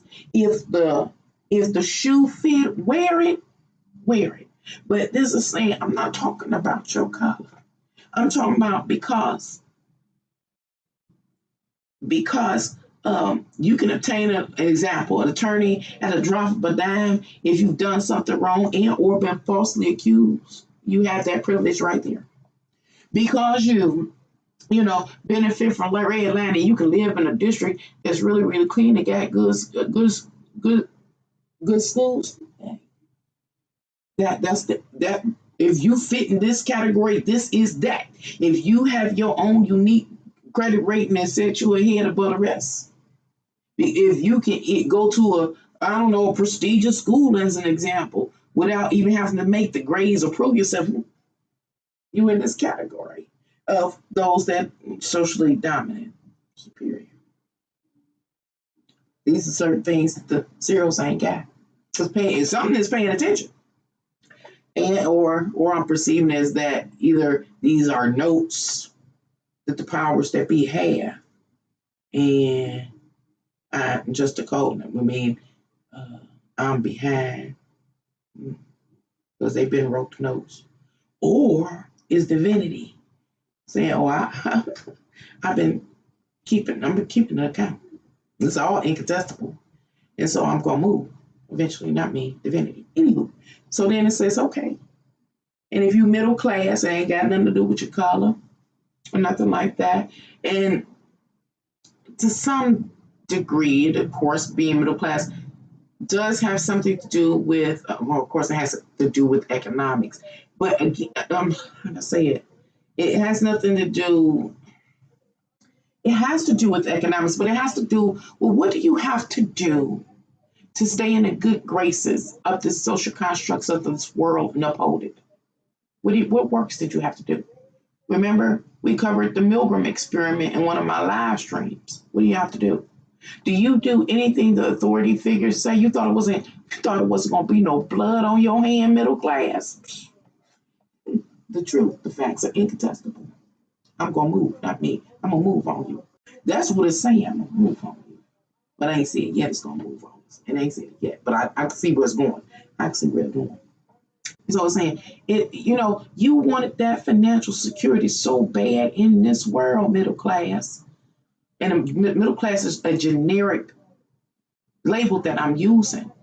The middle class is covering 7.5 plus billion people in the world. I understand that the middle class is synonymous with the United States primarily. But I'm just trying to offer labels that help me convey these different matters that are being covered in the stars. So out of the 7.8 plus billion people in the world, there's 1 to 2 percenters that are the elite that we don't even know who they are. We don't know if they from off-world, if they aliens or reptilians or not.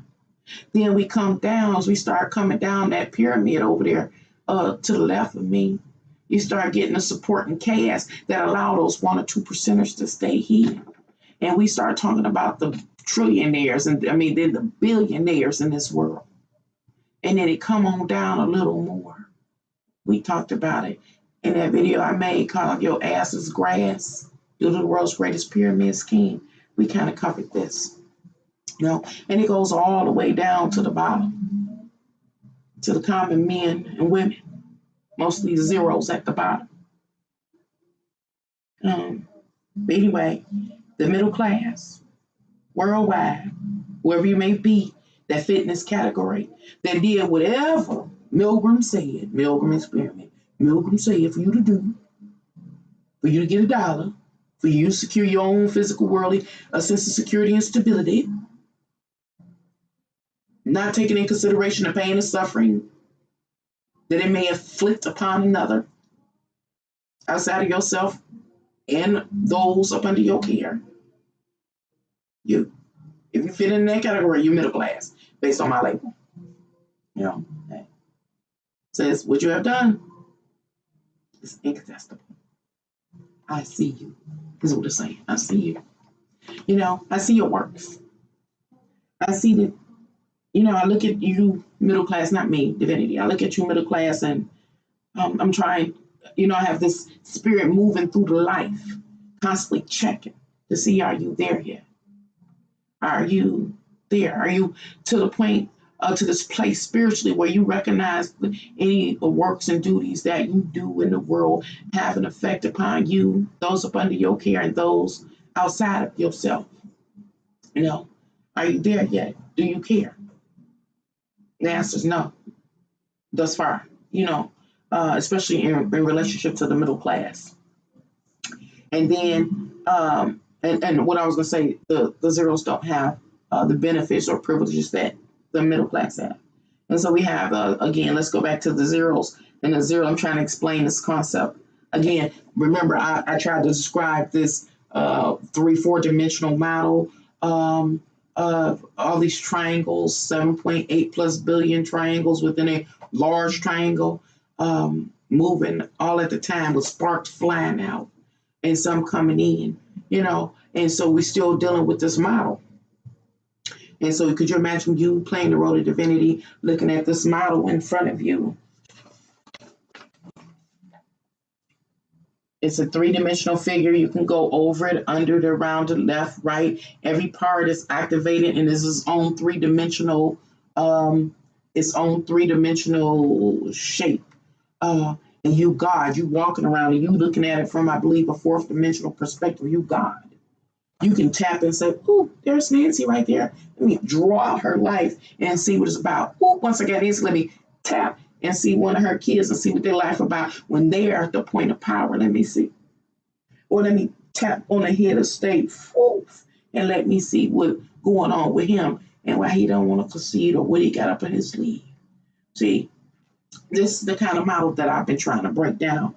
So you see the complexity of it based on my verbal description of an illustration of the geometric shape I would offer as show and tell if I could. Anywho, okay. So still dealing with that geometric shape, which is a representative or the same as this triangle over here, which is the same as the pyramids all over the world, which is a representation of the social hierarchy and social stratifications system as well.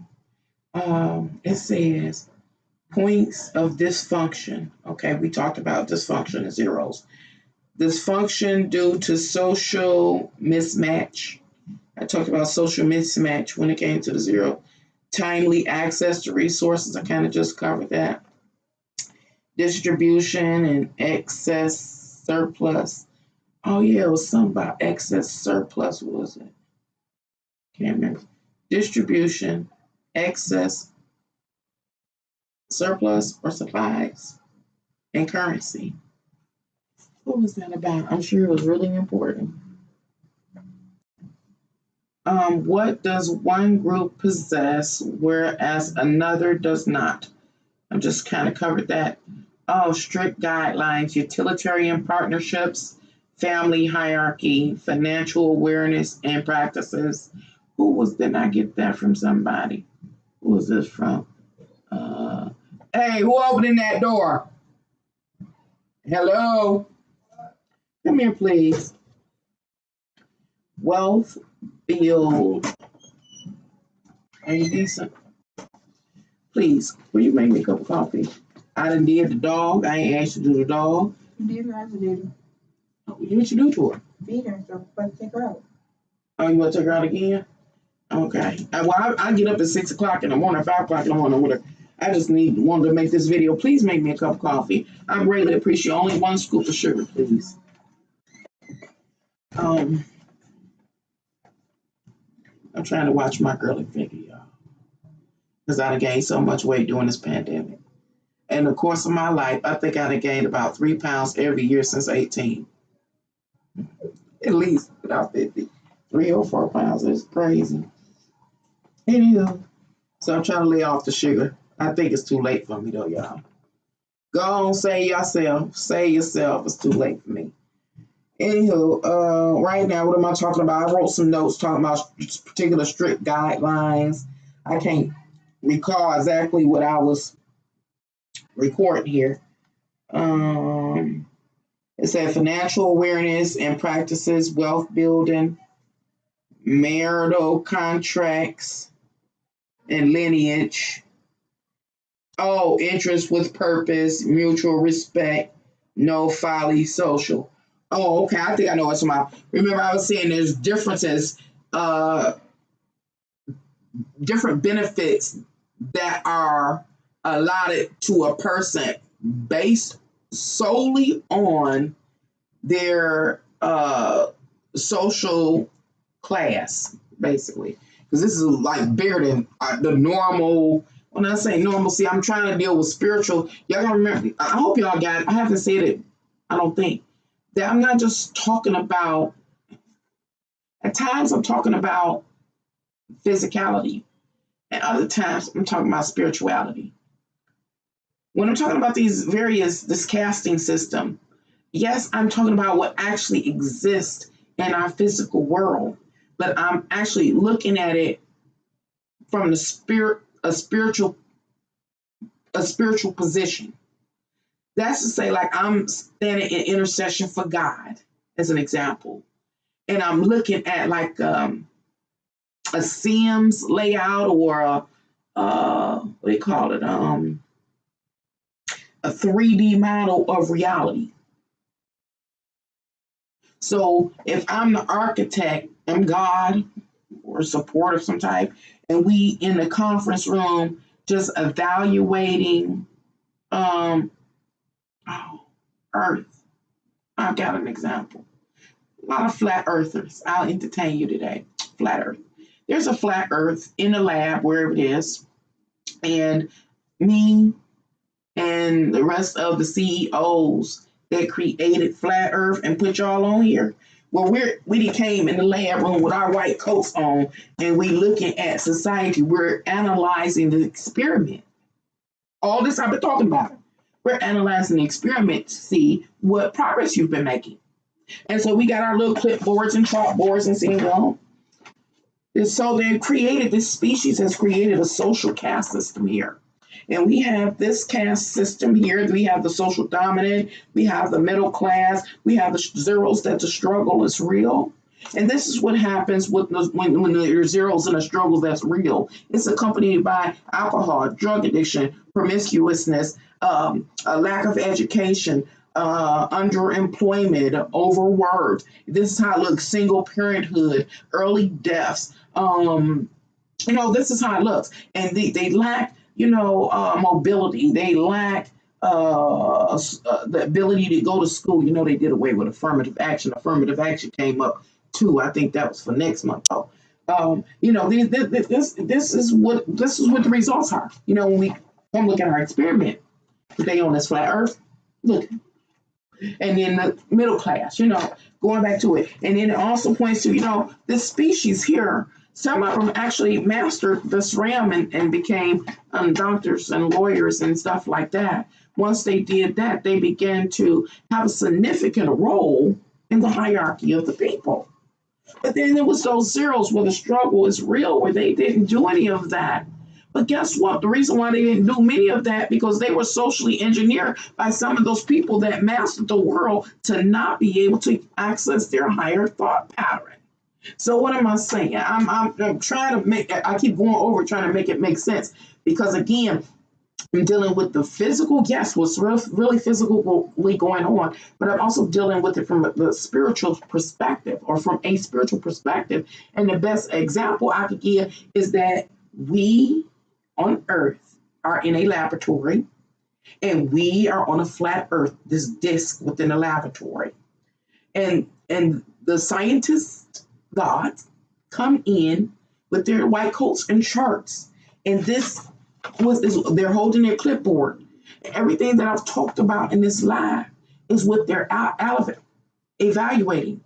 They touched the 3D hologram.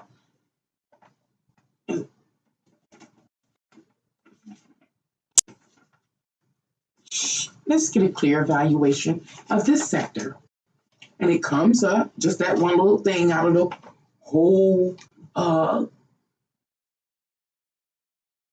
shape I done told y'all about. And it comes up and they take an account of what they see. That's what's going on in these energies. Anywho, y'all, I done had y'all so long, but I'm not tired yet. And I'm excited. Anywho, uh, including why we interact. I was just reading like why we interact, what we interact with.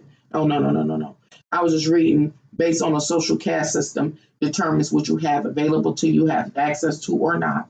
And certain things when when you're in a social dominant caste, you usually social dominant casts have utilitarian partnerships. You understand again what another person is after, what they gonna do, not might do, what they gonna do because they have a certain agenda they want to fulfill. So the utilitarian partnership is found under the social dominant group, where it's not found. It exists, but is rarely found under the zeros when the struggle is real. Why? Because it scatters the effort. Why? Because don't nobody really know their position or role or nothing like that. Is what I'm saying. And so another thing that you find like in the middle class, as well as the social dominant, is you have family hierarchy. When the struggle is real, the zeros, it really ain't no family hierarchy, especially in the Black community. Remember, it's been socially engineered. I talk about all this stuff, y'all, because all this stuff we hear in bits and parts and pieces is in here in the astrological energies for November. It said, okay, the zeros ain't got no family hierarchy. Why? Possibly, most likely, because they've been socially engineered to do so. It takes that into account. It says, okay, how have they been socially engineered not to have family hierarchy? Are you killing are the family members being killed early from cigarettes, from a bad diet, whatever the case may be? Synchronicities or not synchronicity, since that's the word. Because when we start talking about just in the Black culture, if we're talking about bad diets and stuff, well, that go back to slavery. I mean, you got to ride that whole wave of thought. Do you get what I'm saying? Okay. Bring it back before I can't go back that far. It'd be even more complicated. So, right now, the zeros, why don't they have a family hierarchy as an example? Is it because the masculine energy is being murdered and or incarcerated for excessive amount of time? No family hierarchy, but it is primarily found in what? The middle class, and it's found in the social dominant, caste class. So it's taking all these actual facts into account. So anyway, I'm not going to go into detail on that anymore. That's it, as far as that. And this, I might go into that. I'll get that alone. So that was just all of that. It was just November's. And okay, now I want to come here in November's. I'm not going to do the same thing I did. That was November's. So I'm not going to do the same thing I did for December that I did for November. I am, though, going to try to read just the little summaries that I have, not to say it's going to make sense. I don't know how it's going to turn out, just playing it by ear. I began earlier in this live stream by doing so.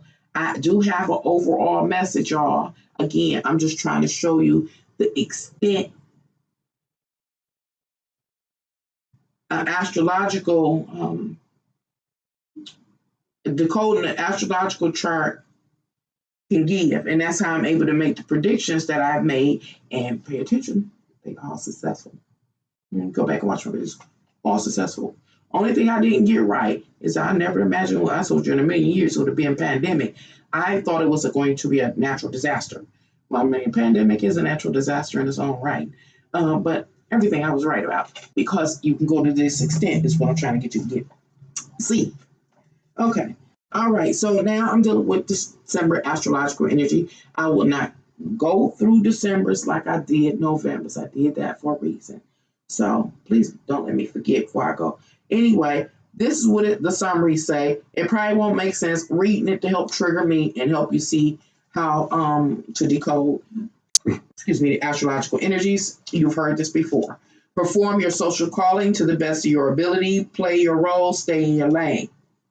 Next, your level of power amongst the masses determines the position in the social hierarchy. Oh, something down here. This is here. Things where you truly are cares about. It says mothers that will walk out on their children versus mothers that will stay. It was just talking about, I used that kind of note to tell me that this levels of loyalty that exists, this spotlighted in December, levels of loyalty and dedication moving forward on a cause like thing. Okay. Shut up. You do not know what is going on right up under your nose. Oh yeah, this one's. Okay, and how can I write it? The movie The Gambit. It is now offered on Netflix. I didn't watch it. My daughter talked to me about it a little bit. Miss Gambit or something. A Gambit about a woman who, a little girl that grew up to be, from childhood to adult womanhood, was a masterful chess player that beat out me in her time. And I found it interested when I looked that the name is Gambit. When I was doing my research and decoding the stars, oftentimes when I get an understanding about astrological energy, if it's a critical word that is present, I also look up synonyms for that word. And it was a critical word that came up underneath Chiron energy. And I don't want to go into Chiron energy because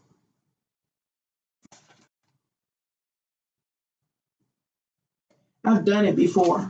I have videos that talk about Chiron, the wounded healer. I used to call it Chiron the wounded healer. I was corrected. Chiron, the wounded healer. And I that's when I believe I first introduced the antagonist, and protagonist to my audience. And I talked about being an overcomer and different things like that, or being a victim. And once I hit the term victim during this current research I was doing, I went, as I usually do, and I looked at synonyms for the word victim. And gambit was one of those words. Synchronicities. I shared a synchronicity in my TMI earlier. The word gambit, and it being on Netflix, is one of the spotlighted series or movies, whatever it is. It's a synchronicity. And I say that because I realized that, when the movie The Bird Box came out, and it was popular here on YouTube to decode The Bird Box, I did so. I followed all the clues, and I was right. How I decoded The Bird Box, foretold of a time such as what we're going through. But it was the synchronicities between some things that seem real or more practical and its connection with things that seem superficial or unreal or made up, like fantasy movies and things on social media. What I'm seeing something that's going on, whether you believe it or not, where the powers that be are informing the world's population as we move forward. I know that it's been speculations by many people stating that we know that the powers that be must have to tell the people what is going on step by step. But again, in this life, it's like we under a dream. We can't believe what's going on or taking place or something. You know, so Joshua was saying we keep moving. But what am I talking about? I'm saying once again, just like with the movie Bird Box, just around the time of the movie Bird Box, just like the broomstick challenge, if you watch that video, all of these synchronicities or connections have been taking place in which these powers have been telling us. Again, the Gambit movie on Netflix, the Gambit, is synonymous, that term is synonymous with victim, is what I'm saying. And how can I say this? I don't know. Because it ties into the astrological energy.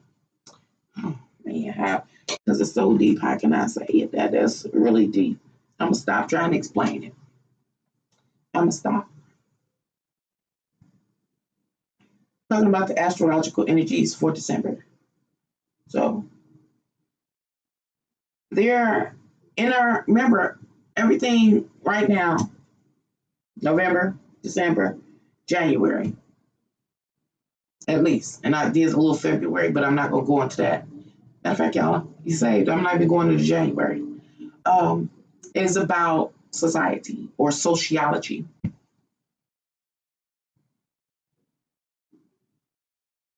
And out of the 7.8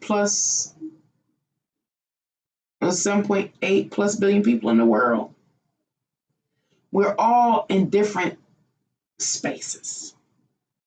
Emotionally, physically, we're in different spaces. Emotionally, we're in different spaces. When I say physically, I'm talking about when it comes to finances and different things like that. When I say spiritually, I'm talking about emotions and different things like that. We're all in different spaces. And because we're in different spaces, our souls are different. I did a video, it's called The Knowing or Knowing 2020. And it's where I showed the spirits that dwell within, cohabitating spirits, as well as a spirit, your spirit, a person's personal spirit.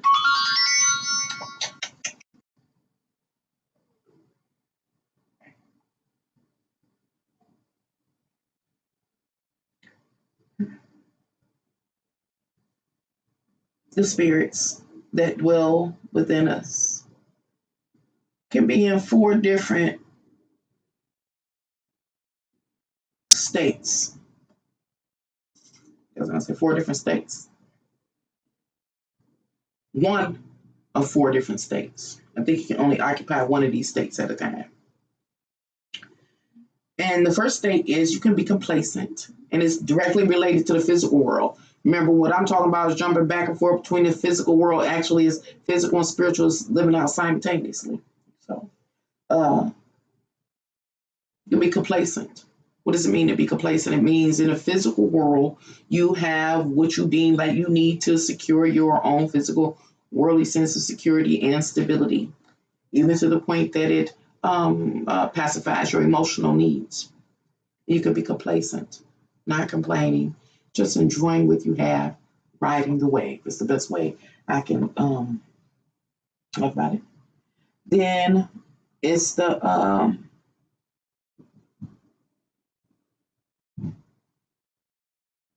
going out the door. Then there are those that are discontent,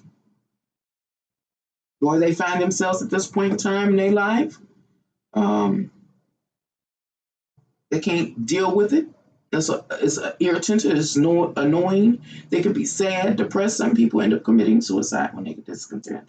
Why? Because they haven't been able to get, sustain, and maintain what they need in this physical world to permit them to have the sense of security, physical worldly security, and stability, even to be able to level out their emotions. Then there are people that exist at this point in time in the history of humanity that are aggressive or they're aggressive. They are desperate, and these are people that won't sit by and be moody. They will react. How can I say this? Okay, so with those, I guess, responses in mind, we have in the world antagonist is the protagonist, usually the warrior, the overcomer.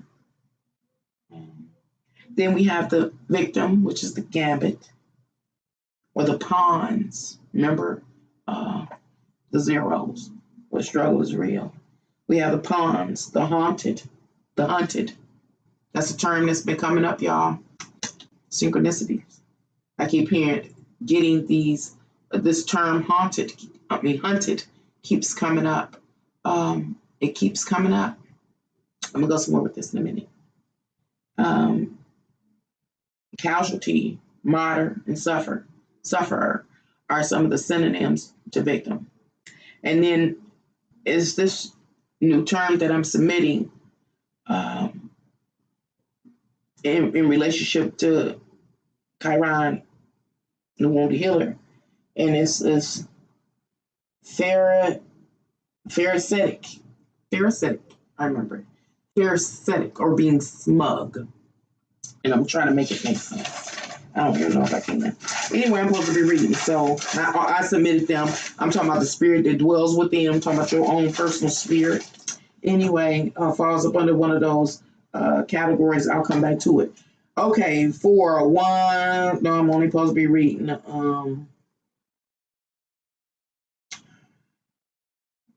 I'm going to read this astrological alignment.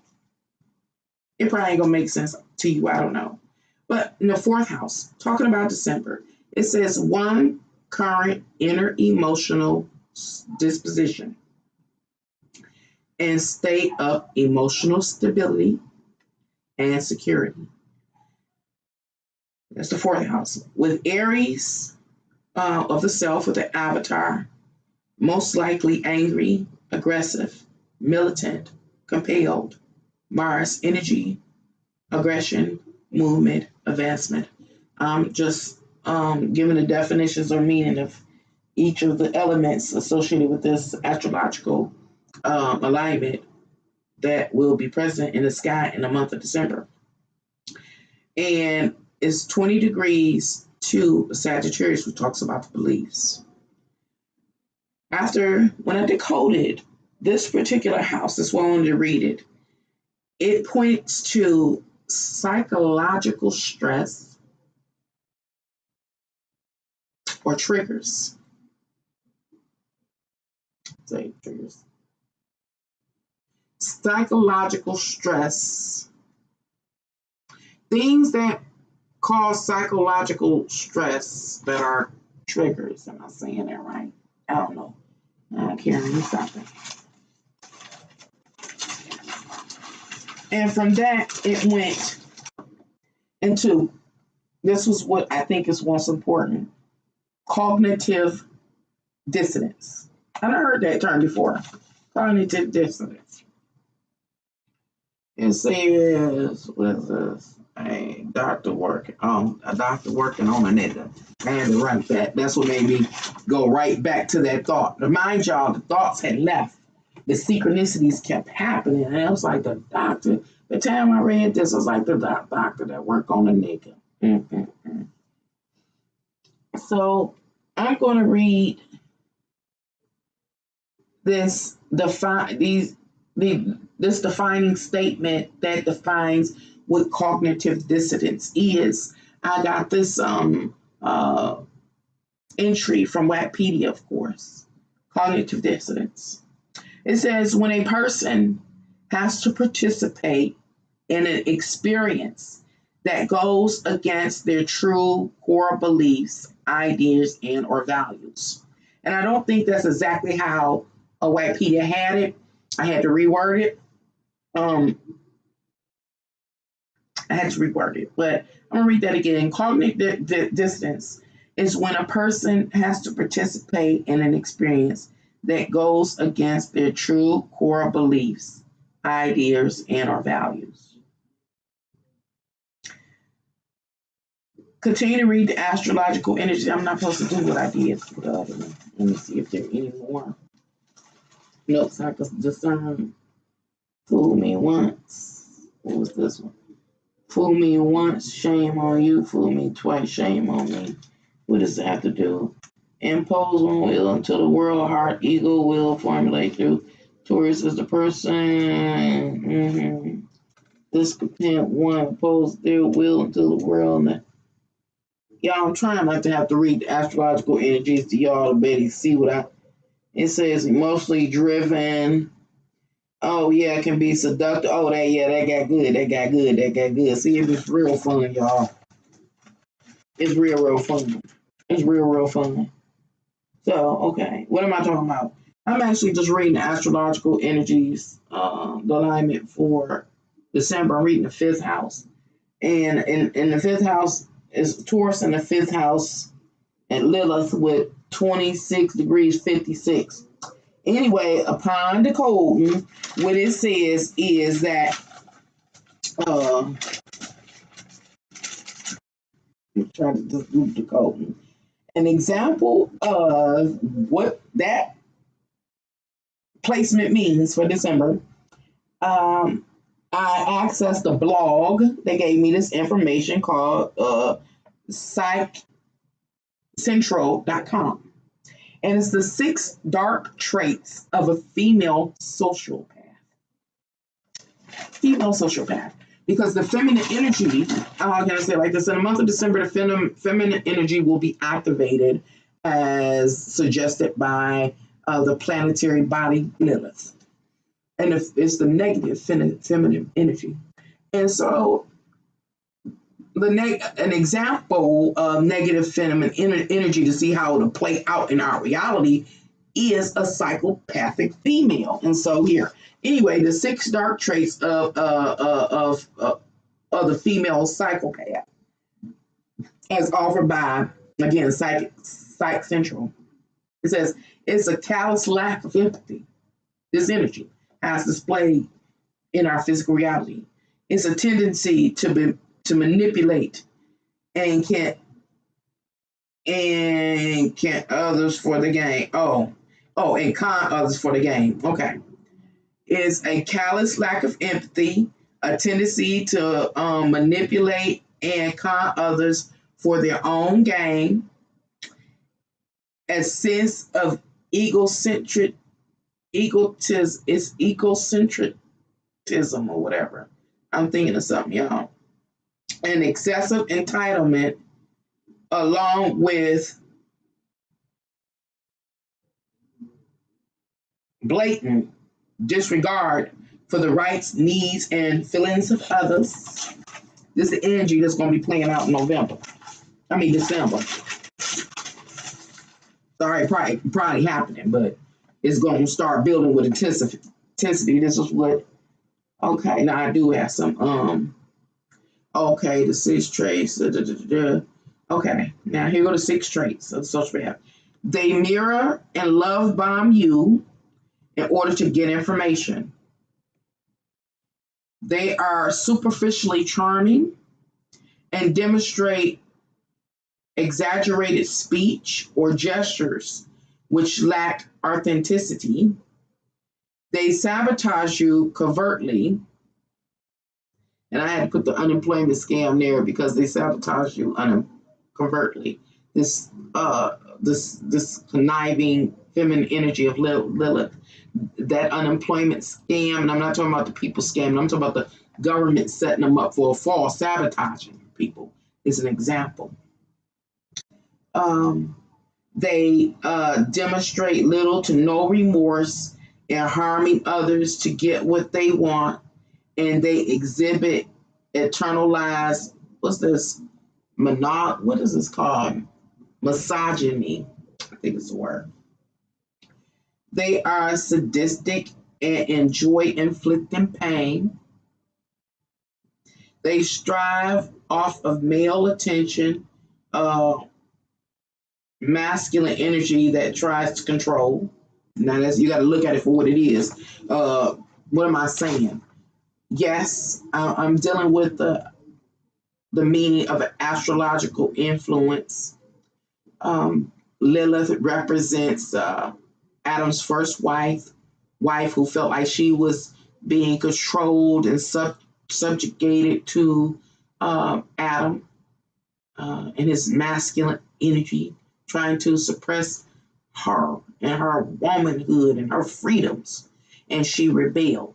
That's what Lilith is. So Lilith represents that rebelling energy that rebels against whatever is opposing her, especially masculine energy. And she does so because she's a woman in very feminine ways.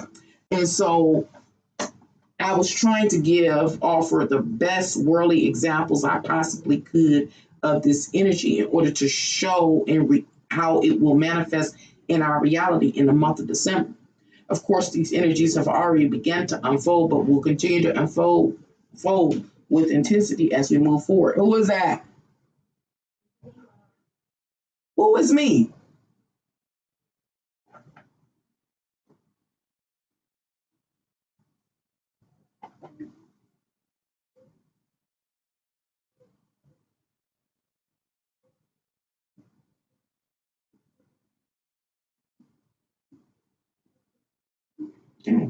Never got my DoorDash. I'm still hungry. Get hungry again. So, so the way this toxic feminine energy can manifest in our physical world is people being sadistic and enjoying inflicting pain upon others. Yes, where are you? Where's my coffee? So you left out the house rather than making a coffee and bringing it to me before you left. Mm. You had a dog with you?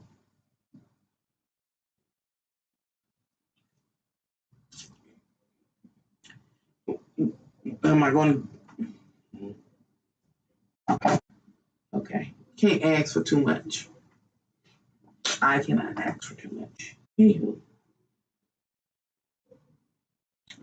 people will, this negative feminine energy that Lilith foretells of, or people will sabotage you in very covert manners, and not outright covertly. People will mirror you. They will act like they are relating to you in order to, have you drop your guard down. In order to extract information or in some way sabotage you. And last but not least, it says they will strive off the male attention, meaning the masculine energy. It's like allowing the masculine energy or someone who's assertive and forward movement, forward and aggressive and calling the shots to feel like they doing it, that you are in control. Yes, you are in control. This is what the feminine energy looks like in our reality. Like you look like you in control, but all the time they are basically planning to take that energy down, and that's how it looks in our reality. And so this blog offers some great examples of the toxic feminine energy, or the female sociopath energy. And it says, or the female, or it could be the female. I'm going to read this one again. They thrive off of male attention. We're talking about the female sociopath, or masculine energy that tries to control them, okay? Or female attention as well, of course, depending on their own sexual orientation. And so, what does that look like in the real world when we're dealing with spiritual stuff? Well, we're talking about if Lilith, this energy that is going to be present, is like a female sociopath or what's a Harley Quinn. A Harley Quinn, that's Lilith. Harley Quinn, you know what? She gets off on manipulating women too. You know, it's like, I'm better than you. I can do it better than you. I can befriend you. I can backstab you and take your lollipop at the same time before it hits the ground. So this is what I'm trying to say is the kind of energies that the stars are saying are going to be amplified during this time period, which is December. Anywho, okay, I talk about synchronicities again. I'll tell y'all a story. Okay, what was that? Oh no, it was other synchronicities. At this time, I'm gonna digress from dealing with these energies because I realized that I had been seeing other synchronicities that foretold what was going to happen or suggested, and so I want to point them out because as I move forward on my channel, I'm also trying to train you, whomever views me, on how to pick up on when the life is talking to you or the divinity is talking to you or something that is much more knowledgeable than yourself is communicating with you. I'm trying because I've heard people say, well, God doesn't talk to me. I don't get the clues. I don't see the synchronicities. Let me give you an example. Just here on YouTube, several years ago, all of a sudden, I started seeing, okay, yeah. I started seeing all of a sudden, remember, I don't even know how to navigate YouTube. But all of a sudden, I started seeing these videos that said dollar store food hall. Then it said feed a family of 5 for $1. Big click. But I clicked and I clicked. I clicked on one or two of them. I was like, I don't want no part of this. At the time that I started experiencing those videos, I knew I didn't want no part of it. I was like, Lord, I don't never want to get to the point where I can't feed my family or myself, and I got to go to the dollar store as my primary grocery shopping destination and have to feed my whole family on no dollar. I ain't even watching no more videos. I said, this some BS. I said, they are pushing or promoting these videos for a reason. I said, this is for telling that people ain't going to be able to afford food soon. And then I'm really, suspicious and superstitious, I guess I could say, that my life ain't been no crystal staircase. I'm not watching that because I don't want to pull no negative energy into my life. Been close enough to that. Don't want to get near and bit closer to having to live my life out like that. But I knew synchronicities that the powers that be had again once let us know what was about to happen in the next step. So a couple of years ago, that's when them videos kept coming out. Now, mind you, I ain't searched for no full meal haul, no haul grocery, whatever, or eat for less, or how to save money, or how to budget. I don't want no part of that. So I ain't even looking for it. But somehow, some way, YouTube suggested to me as a video, and I clicked on it because I am a Dollar Tree fan. So I clicked on it, just interested in seeing what they was talking about. But these people were really claiming that they were having these extreme challenges financially to the point that's what they had to eat. I don't know part of it. But again, it was synchronicity, and it wasn't the only one at that time for telling that the time period was coming. Oh, I know what it was. It was another one. All of a sudden, it started popping up. I think it was last year. It's a grandmother here on YouTube that was a part of the Holocaust survivors. No, not Holocaust survivors. The Great Depression. Of the Great Depression. Last year of the Great, thank you. Why is coffee all the way down there? Of the Great Depression. Your grandmother was a survivor of the Great Depression. She lived during that period. And she was cooking meals, and she had a big following. So again, that's interesting to me how certain channels you get promoted. Now, this is a little old granny. Usually grannies around that age are not technically savvy, even though I do believe she probably had a grandchild or a child that was helping her. But they usually don't get well with the technology. In many cultures, as a person get older, there are some cultures that I know hold their seniors close to them. But how do I say? I'm not gonna say that. I'm gonna digress from that. But the whole thing is she was considered of considerable age, and that the whole idea came in their mind. I don't know even know the extent of the channel to have their grandmother come on and create these dishes that they had to, develop or create in order to survive the Great Depression.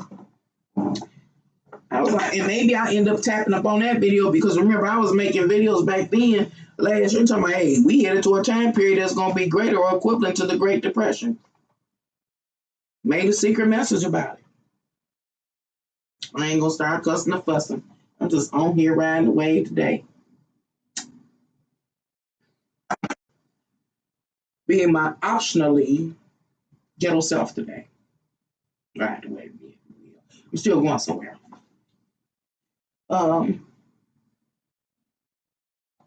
So I just wanted to stop and I shared my story, my TMI of the synchronicities that have occurred. I'm telling you that there are synchronicities that's being presented to us all to let us know the next step.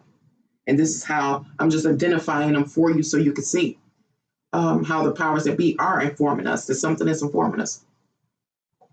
You can go and watch that video that I did doing a broomstick challenge, that live. And I pointed out the evidence that's been offered to us doing that video. I offered evidence to how we have been socially engineered and how they were doing what they call it, psych evaluations on the masses. I talked about them. Everything from the dress, what color is it? Is it blue and black or is it white and gold? Everything from the chicken challenge and all that. So, okay. Let's see. Something's talking to us. Okay. Another thing that came up as I was studying the astrological energies for December is discrimination laws.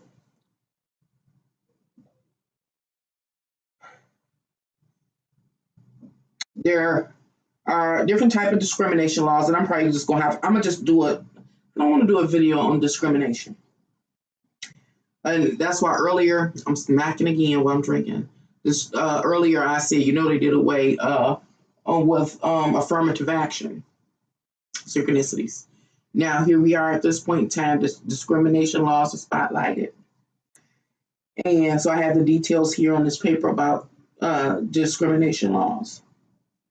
And the type, I'm sorry for smacking, and the type of discrimination laws. I'm smacking because I don't want to be spitting while I'm talking. So, anyway, okay, different areas in which people can be discriminated. Basic areas are age, caste came back up doing this part of my research.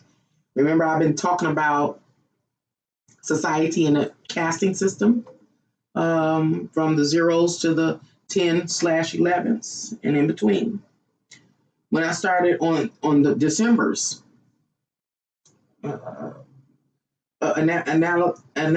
analyzing December's astrological energies, the caste system came back up. Mm-hmm. Well, I know that's their combination. Other ways to be discriminated against is disabilities, language, name, nationality, race, ethnicity, religion, region, sex, sexual characteristics, gender identity, and sexual orientation, drug use. A person can also be discriminated against when it comes to their their weight and different things, all kind of classifications in which a person could be discriminated against. But the one that spotlighted for me that popped out, because they're two just separate different researches that are still yet related, is the caste system. Let me see what else I can. I just don't want to miss nothing, y'all. So I'll be trying to read my notes. Oh, and I was talking about how affirmative action was banned because this also came up in my research as I decoded the stars for December. And what I found out that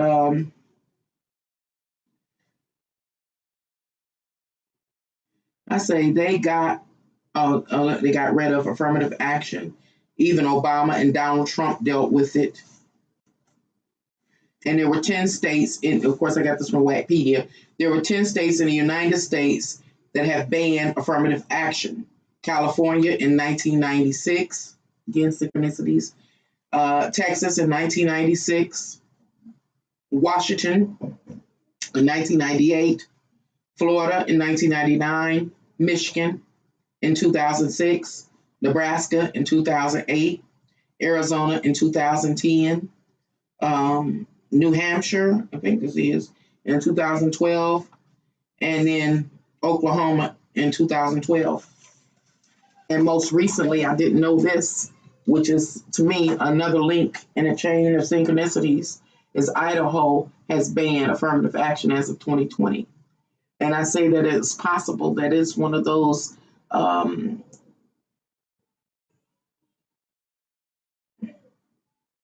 points that are going to be significant in the line of synchronicity, as once again, I mean, who knew? I didn't know that I was decoding the stars that discrimination was going to come up, even though we know it's a big issue now.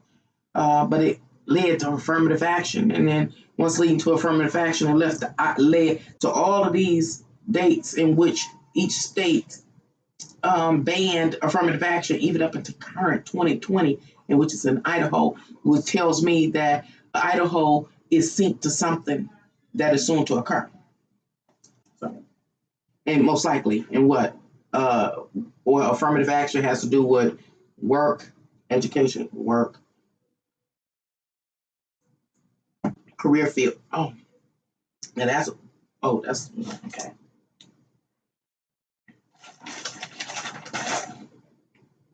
So, continue to read on. It says mandatory daily routine. 6th house is a mandatory. I said I wasn't going to read all that. Oh, okay. Well, I got to the 6th house of Gemini in the 6th house, and then it led to passive aggressive behavior upon decoding it. And so I got this definition from www.mayoclinic.org about passive aggressiveness. And it is a behavior, passive aggressive behavior is a pattern of indirectly expressing negative feelings instead of openly addressing them. There's a disconnect between what a passive aggressive person says and what he or she does. The North Node on one's way to an emotional response. So what am I saying? I think this is the point in time. Let me read this. There's a cusp energy in the upcoming in December, and it is the cusp between 6th and 7th house. And this cusp suggests that there are different emotional responses that we will have. And those different emotional responses depend on who we are, messing around with, kicking it with, fucking with, doing business with, associating with, in order to get the job done. So right now, finally, after all that time, however long it has been, right now, is the time that I think that I can start really telling you what the message is. After all that, it took all that. All of that for me to share to help you see that astrology can help you see what is to soon take place. Earlier in this live stream, I gave you the TMI about the hernia repair surgeries that I had and my interaction with the doctors 2 years prior and immediately after.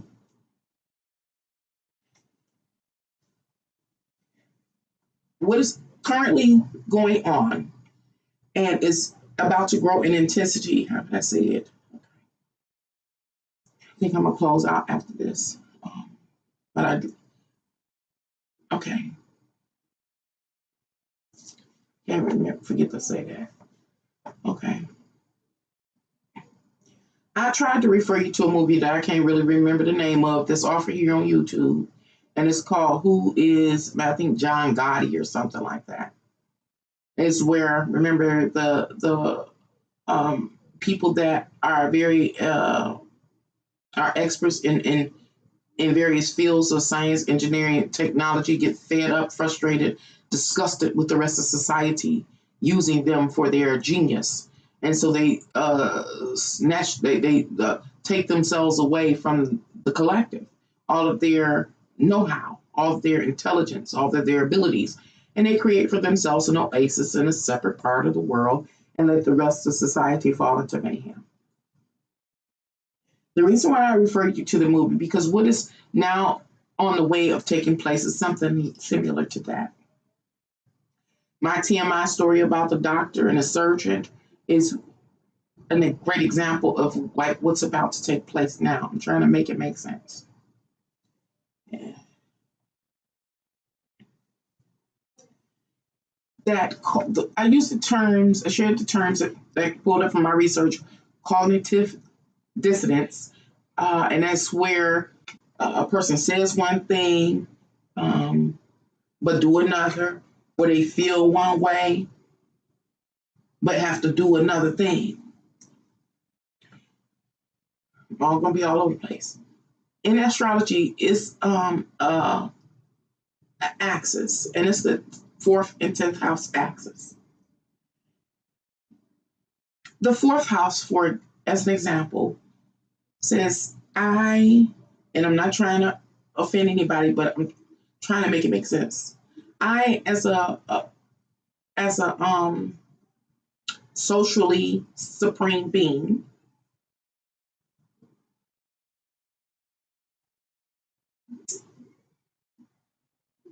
socially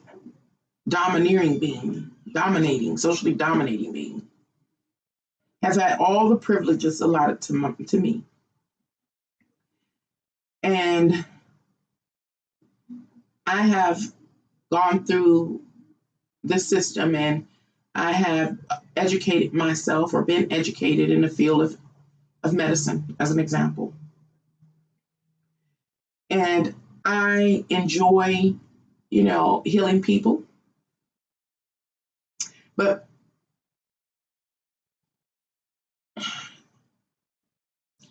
I am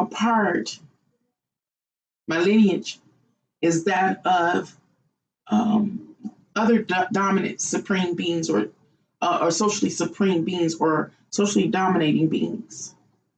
And as I say this, it's not truly about race or color, but in the physical world, that's how it has manifested. Okay. And so I go out and I perform my works and I heal people. And I feel really good about it. But in this world that I live in, there are these rules and the anti-discrimination rules. And so, against my own better judgment, against how I was brought up, against everything my lineage taught me, I am forced to help others that I don't even identify with. Matter of fact, I don't like them because of their age, their race, their color, their creed, their weight, or whatever the case may be. They just dumb. They're zeros. But I have to use my gifts to sustain their life. What is it? What's the word I was using?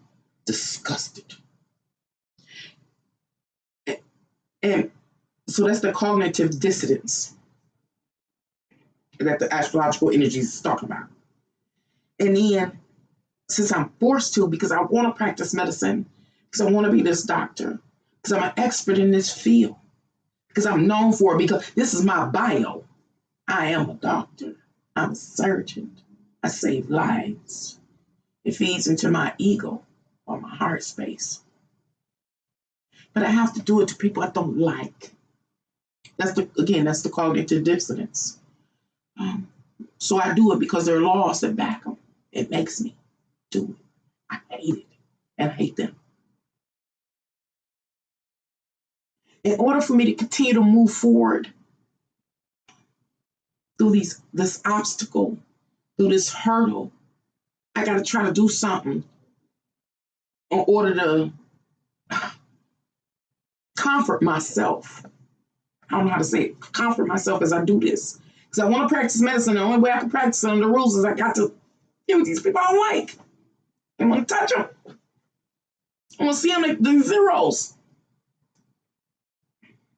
If they had any common sense, they would be masters, and they had their own people taking care of them. They be taking care of themselves. Why I got to touch them? Why I got to work with them? Why I got to use my intellectual abilities and talents to help them? I don't even like them. I'm trying to go somewhere. This is what the energies is about.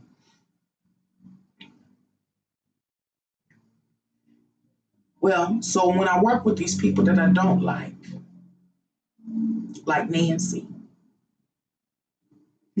she had that surgery, the story she offered in her TMI. When I work with people like Nancy, she a 0. She fat. She black. She not my kind. I really don't like her. But somehow she ended up on my schedule, and I got to work with her. I got to touch her. The truth of the matter is I can't just downright kill her. Because if I kill too many of them, then the attention of the system gets turned to me, and I could lose my license to practice medicine. This is just an example, y'all, of the energies that are about to build in momentum. So I go ahead and I talk positive to myself. I give myself positive affirmations in whatever form I do to be able to get through this stuff every day. And I go ahead and I perform the surgery on her and I heal her. And I make it where it's reasonable, where ain't nobody looking at me or questioning me. But while Nancy laying up there in that hospital bed, and I believe she's under anesthesia, I'm gonna call that motherfucker the big, fat, black, ugly, broke bitch she is, and starting shit.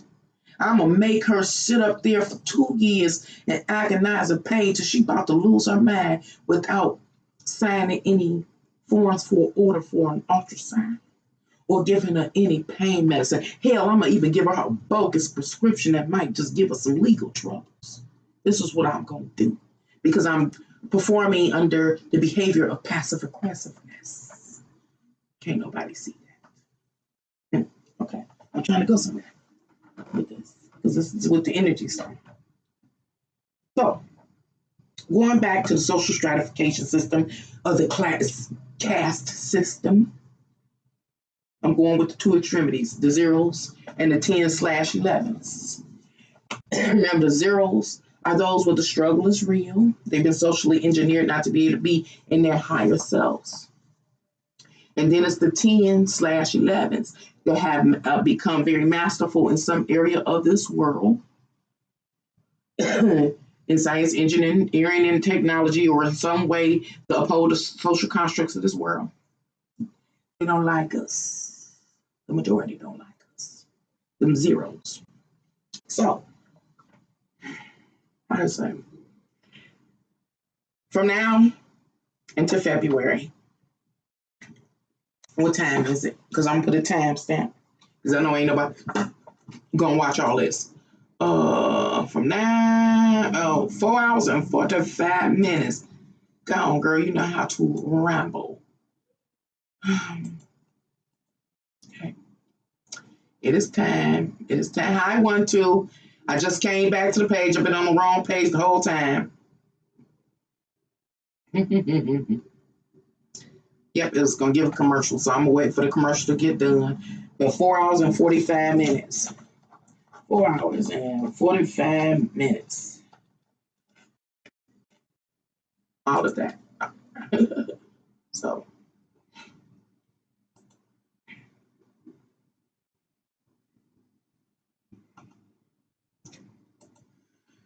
let's see.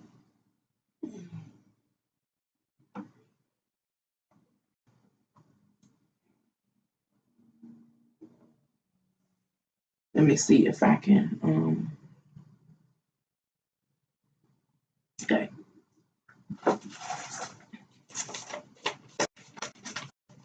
In December, I think it is. All the astrological alignments are approximately 90 degrees away from each other, plus or minus 5 or 10 degrees. And so it suggests a square. So let me read from Wikipedia talking about aspects, astrological aspects, so you understand. 90-degree angles in astrology are strong in tension, strong tension. And remember, we're talking about society, we're talking about sociology, strong tension. But usable, meaning there are two energies that are present relative to 90-degree angles, as shared in Wikipedia under astrological aspects. It's either integration is necessary, it says, or it offers a choice point where an important decision needs to be made that involves an opportunity cost. What does that mean? Okay. Oh, yeah, it was over here. What is this about? Okay. Let it go. Okay. What does that mean? This is December, again, astrological energies. The energies do not come and dissipate in a day. They go set out to do what they have to do. And when they do what they have to do, then they begin to dissipate. The 90 degrees lets us know that we're at a critical junction, as we all know, socially, in which there has to be some decisions made, judgment card. Either we integrate, that means, okay, all of these social differences that we have, we already went through the social mingle. I talked about that a couple of years ago. And the negotiation period, we went through it. I think we just kind of threw that up a while hog's ass. Anywho, it's time right now. It's the critical junction to integrate, as it was saying, and that is all our social differences. We have to come to, what was it called? An agreement about how we're going to cohabitate on this earth.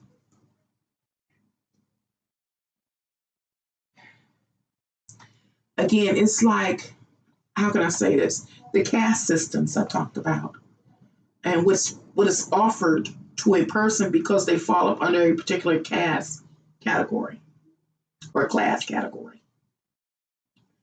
There are injustices that exist. There is not righteousness. Remember, this is our experience is religious as well. Spiritual is religious, is physical, is all these things. That's what's so complicated about the stuff I be talking about. And so, wow. And so, time is here for those the distribution like of natural resources that sustain our physical existence, and just access to the various social constructs that help us manage our reality. That either you people, the world's population, either you get it together and you negotiate a reasonable and a functional and a fair and a righteous distribution of all these aspects of your existence. This is the time. Right here, right now, is the critical moment to do so. Or, what was the other one? The 90 degree also offers a second choice. Otherwise, if decisions are not made, then there is opportunity cost. I say opportunity cost lost. That is to say, in our real world, how it looks. If y'all can't get it together and figure out how to have equality, that stuff Dr. Martin Luther King fought. You can't figure out how to have equality. And remember, I'm talking about worldwide. I try to shrink some things down to be in the United States sometimes to make it more local, make it smaller, so that maybe we can perceive what we're experiencing. But this is the world we're talking about. So if y'all can't figure it out, then the other option is opportunity cost. I said opportunity cost / loss. And the way that looks in reality is to say, okay, well, you have a demographic of the population of society that are casted as socially dominant or superior or supreme. If that is to stay in place and they're going to be socially dominant, they're going to be supreme. Because you're at this critical junction. In order for you to have that opportunity and for it to stay in existence, to stay as a functioning feature of your world, then it's going to be lost elsewhere. It's going to be lost amongst the zeros where the struggle is real. And once there's losses amongst the zeros that's real, you lose all the benefits that would be had if you had kept them other aspects around or that aspect around.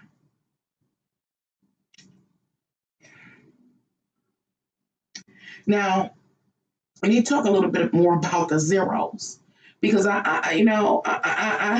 it's hard for me to break up the world's population of 7.8 plus billion people minus 1 or 2%. Very difficult. I can get a calculator and attempt to. So I just say they're the zeros because if you ain't, and minus and probably another 35%, I just kind of estimate for the people that have become very masterful and upholding the social constructs of this world, minus them. The rest of the folks is zeros, the sheeples, the followers, the parishioners. So you're going to lose the benefits associated with them. And I had to bring up that I'm grouping a whole lot of people in there because there's benefits. Let me give you an example of the benefits of the masses, the country, the whole world. The pyramids were built on the backs of those people.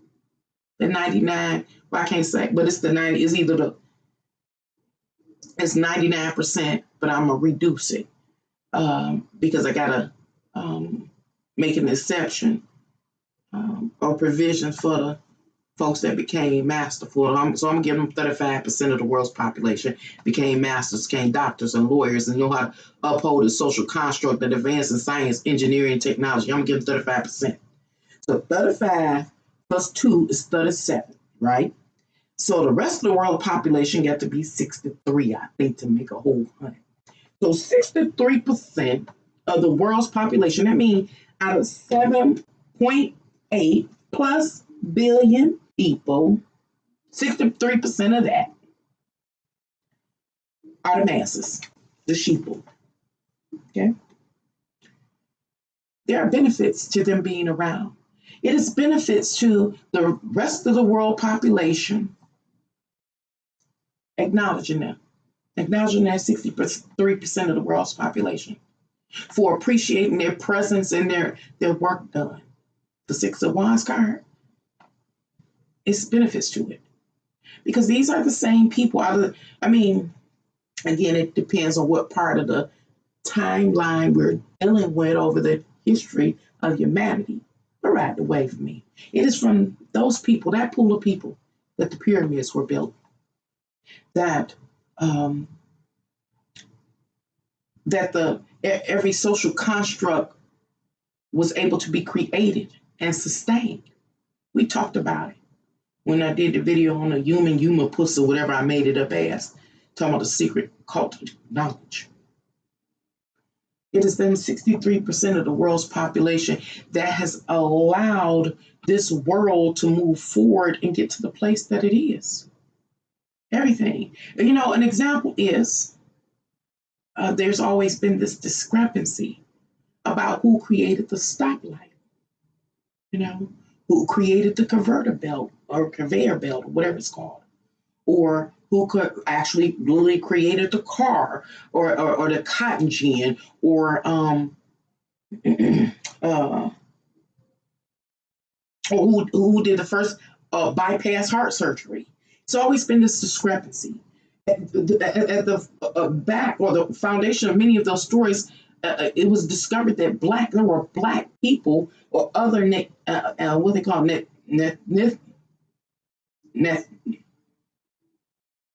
ethnicities, races that were at the foundation of those innovations, the stoplight, the peanut, or whatever. See, none of those things would have ever happened if those people didn't exist. So at this point in time, in the history of humanity, at this vital moment, either y'all gonna integrate or the supreme dominant class, you can hold your position. You can. But understand, the world is gonna take a loss. And it's them 63%. You're going to lose those innovators that you never gave credit for. You know, you're going to lose your bottom half, your, what they call them in the street. I think it's called my bottom bitch. The ones that you got up on their back and got where you were, you're going to lose them. You know, so all the works that they did that you didn't give them acknowledgement for and recognition for, opportunity costs. In order for you to have the opportunity, it's going to cost you. And it's going to cost you the loss of that 63% and what they bring to the table, that what you don't give them acknowledgement for. Okay. That's one of the things. Let me see if I can say it like this. So, this is what's happening now. This decision is being finalized.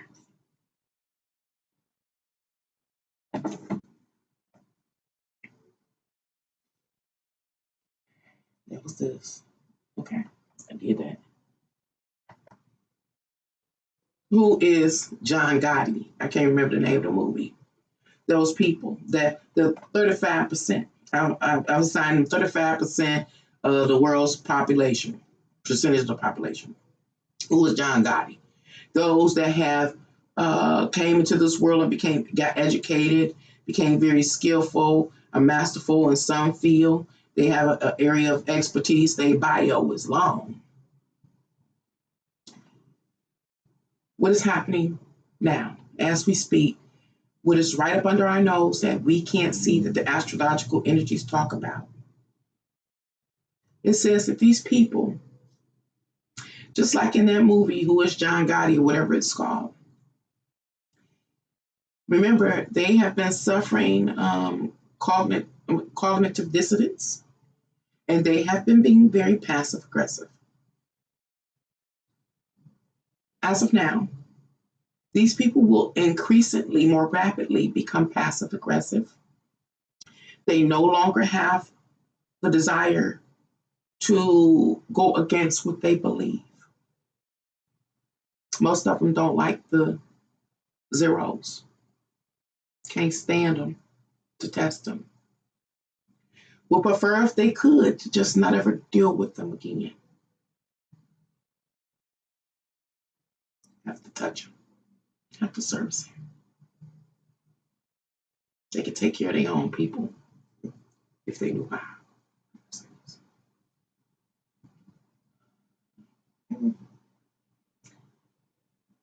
Can't say everything. So, over the next few months, what is going to be taking place under our nose is that these people will begin to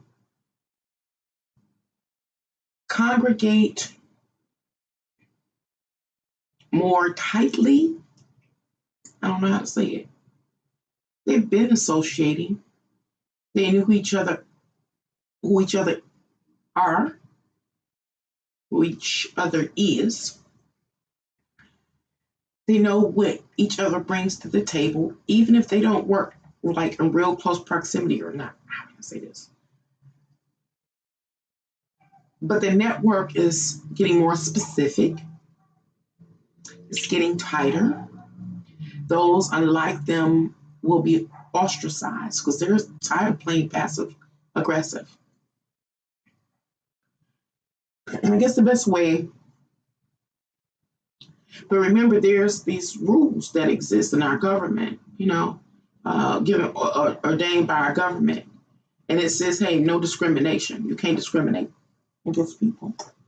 If they come to you for the service and they have the means, like me going to a doctor and needing medical care, then you have to service them under the law, or you will be prosecuted. You can lose your license." Well, see, they're still dealing with that, and so they're going to be more passive aggressive because they don't want to do it. They don't appreciate doing it. And the way I see it, from my perspective, it puts a lot of people in danger. Those zeros put a lot of people in danger. Let me give you another example. Right now, I just thought about it. When in the field of law, the zeros, most times, don't have the money to retain an attorney. Sometimes the zero is innocent, and they don't get to be able to have defense because they don't have the money to hire an attorney. Family can't come up with the money to hire an attorney. Matter of fact, these people, even if they're given a bail, or what they call it, a bail, or so what they call it, bail, or not bail, but I can't think of it. The family can't come up with it to get them out. It's because they don't have the money, the resources, and their lack is generational. It was socially engineered to do so. Oh my God, don't lose it. But if there is a law out here against the laws that make them do it. So most attorneys, they only interact with people that can, provide a retainer, pay the fee, or whatever the case may be. But then there are certain lawyers that end up going into the more, I don't know what it's called, public arena, in which they are assigned to people that can't afford an attorney, but it's only in specific situations. And I think they have to be a felony or something like that, that you have the right to representation. But check it out. Many of these attorneys don't even want to represent you. And you hear this complaint in the street. When a person that got in trouble, even if they wrong or right, a common statement that is made about court-appointed attorneys is that they didn't defend me. They didn't defend me. We know now in our reality that there are people that are stuck in prison that didn't do the crime. They had court-appointed attorneys that didn't feel compelled to defend them. Because the truth of the matter is, they didn't want to defend them anyway. But how they move through their the ranks in their field led them to have to be a court-appointed attorney for whatever reason. And they did. But they really don't like you. They don't care about you. You're not their kind. Your own kind should take care of you. And they despise you because the laws have made them have to do so. So I brought that up. I was going somewhere with that. But that's another example was what happened. It's happening. So over the next couple of months, what we find is this particular cast of people coming together, tightening up their ranks, planning. Back to that movie, Who's John Gotti, or whatever it's called. Because they tired of this shit. They're not saying it because what? They passive aggressive. It's been happening. It ain't new. How did the star say it?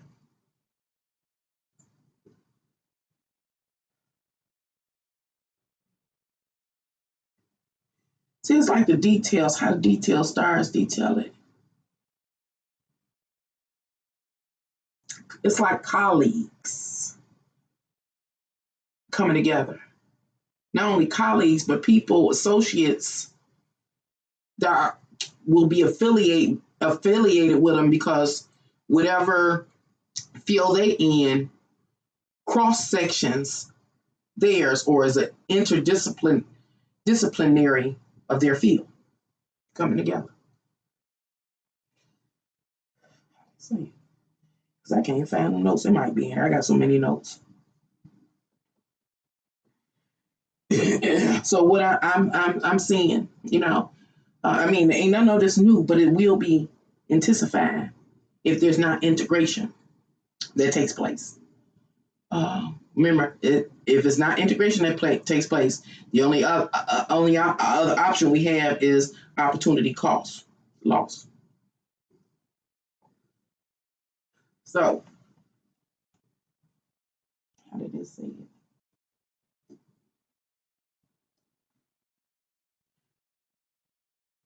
So we're gonna say this is the. I need to give these people a label.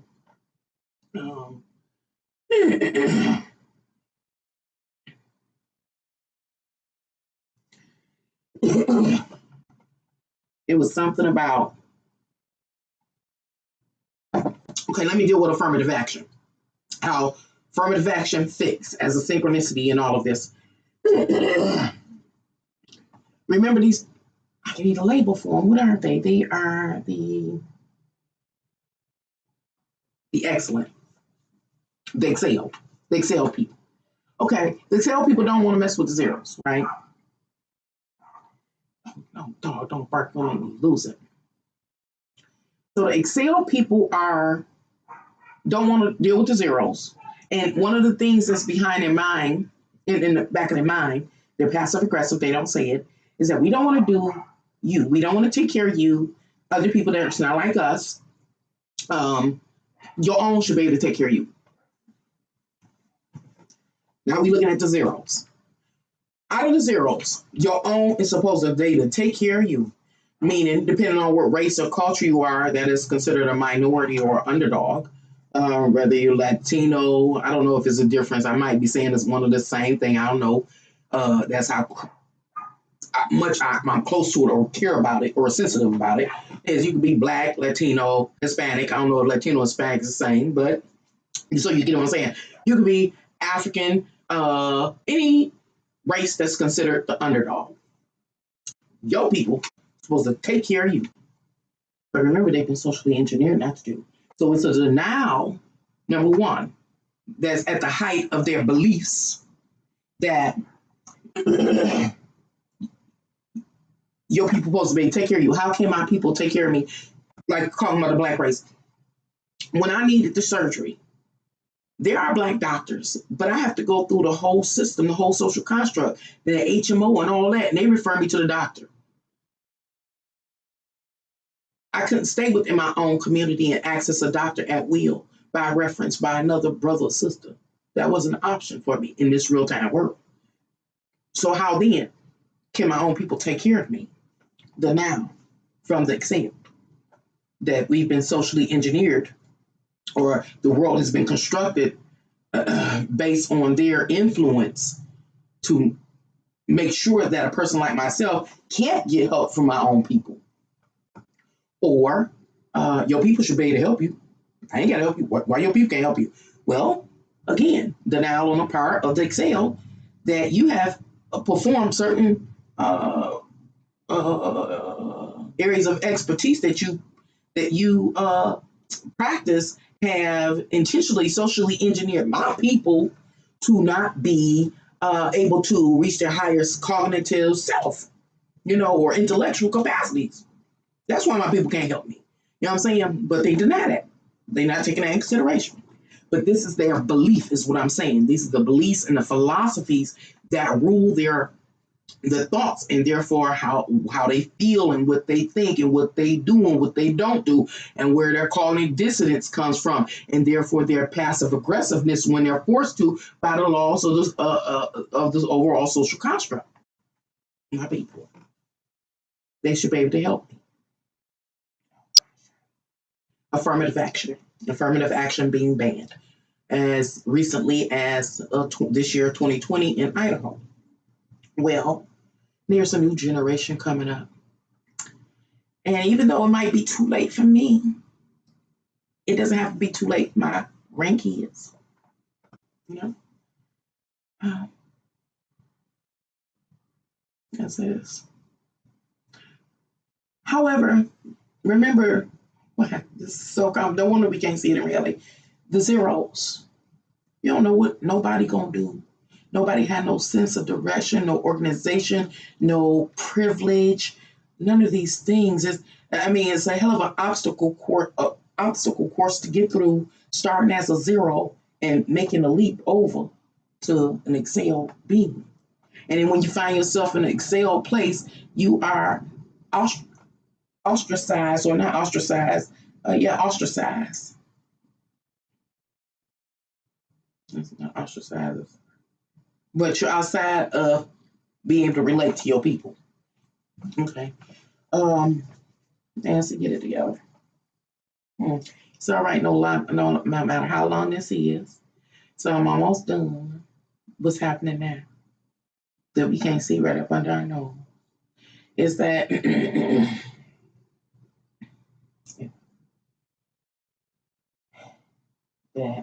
the new generation.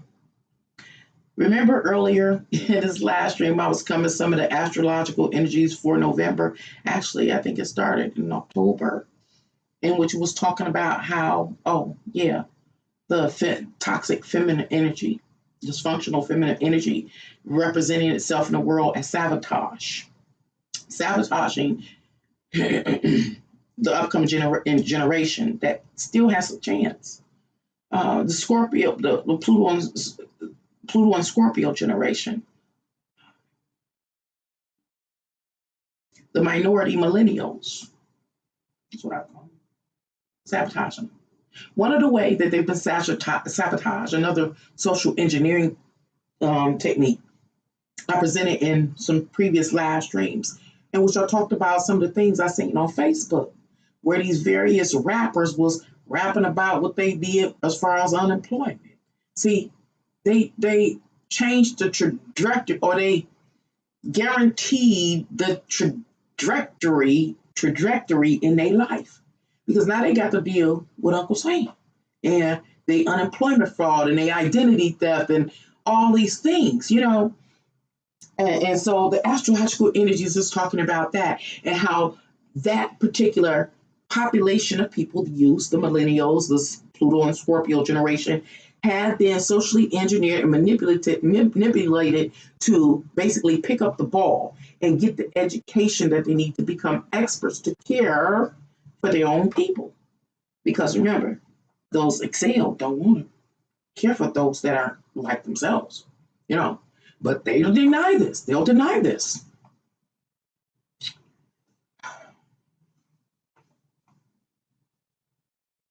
These astrological energies, y'all, I'm telling you,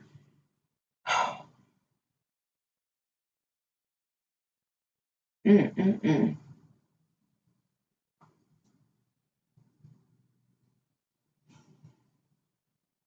going to add this, the zeros always had as much potential to excel as the social domineers, as much. And we know this, we talk about it all the time. Is that it has been decided by whichever level, even those that excel, but I think it's the 1 or 2 percenters that that population had to be socially engineered not to be able to reach their highest capacity, highest potential. I don't know how to do it. Let me see if I can kind of just summarize what I'm saying is happening right up under our nose. Basically, the six was I deemed that 67% or whatever they are.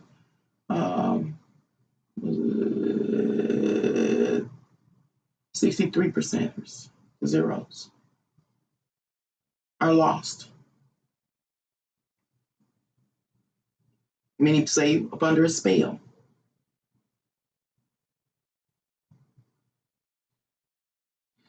I can't even deal with that now. Back to the Excel, because it's really about the Excel. Because the Excel have the consciousness. They are very aware of what's taking place. But what they don't seem to be aware of is the 1 to 2% influence. And remember, the 1 or 2% can be off-world influences. So this 35% of the Excel people in this earth that don't want to do business with nobody but they own, and they are socially dominant, it is them. That's what I guess the energies is really about. I have to look at my notes.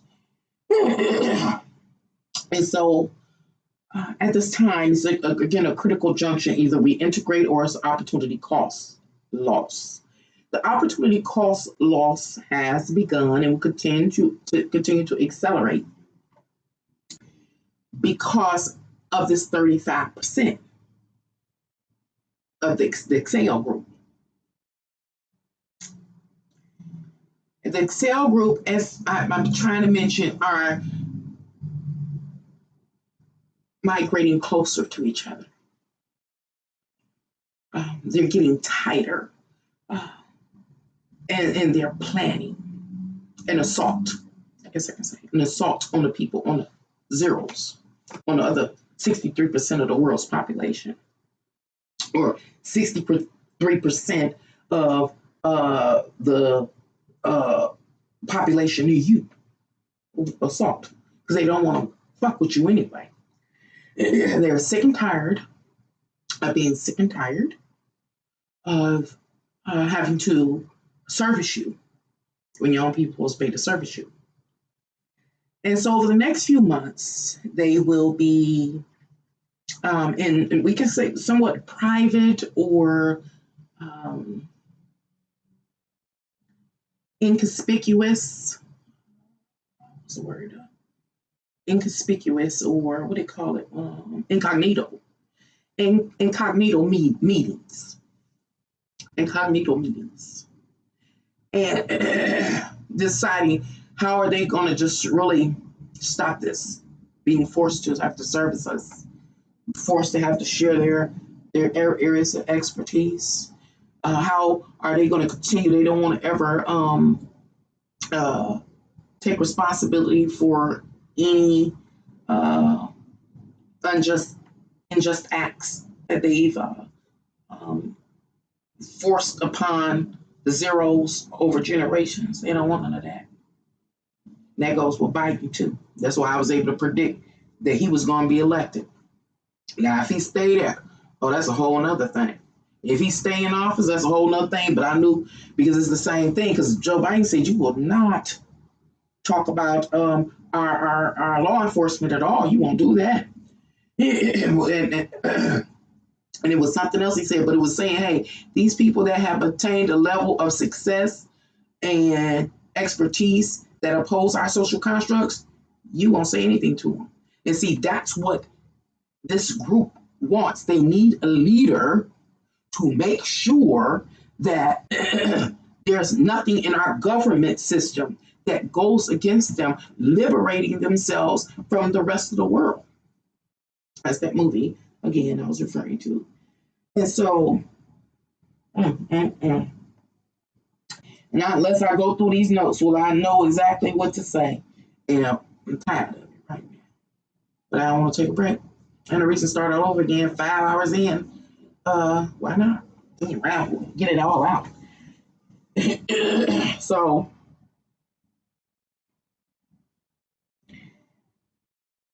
one thing I guess I want to say is watch your people, especially if you're quote unquote a minority, underdog, a part of the 63% of your population. If you're in that cast of people, because we are under attack. And being under attack looks like differently. One of the complications I'm running into. Remember, all these are covert operations by passive aggressive people. They've been passive aggressive. They know how to do it well. So it depends on what field of expertise they are in. Everything from an attorney. I gave an example of what has manifested in our reality for generations. It will be perpetuated and amplified from this moment forward. And it's when, like a court appointed attorney is appointed to a person in order to try to defend them or make their case, and they won't do it. It's going to be a lot of people that are incarcerated unjustly. Then there are going to be other people that are incarcerated because that court appointed judge doesn't move to try to defend them or to try to negotiate a fair punishment. Remember, under Biden, it foretells of draconian laws being executed, which is extreme punishment for even the minor infractions. This is what is going on up under our nose. This is what's starting to take place and will be amplified. But it was something else. Doctors that, forced to perform procedures will, if since they're forced under the laws, the rules that say you can't discriminate, they will do it. But there will be a lot of they don't want nothing. You gotta always remember, they don't want anything to come back that shows them, that mirrors to them that they are unrighteous or they are unjust, or that they are biased. So they're going to do at least the bare minimum in the majority of circumstances or situations because they don't want anything to come back on them until the laws change. You know what I'm saying? Until the laws change in a favor where they can do whatever and get away with it, like the police, which Joe Biden said, y'all not going to keep talking about them. They doing their job. You get them? Hopefully I'm making it make sense a little bit.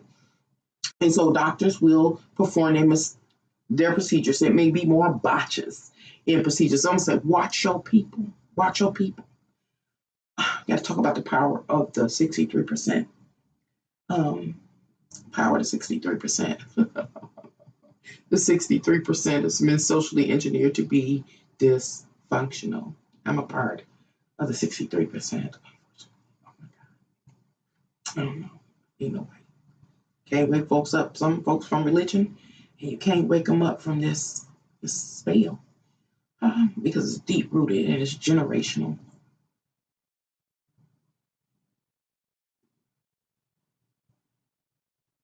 Lots of people.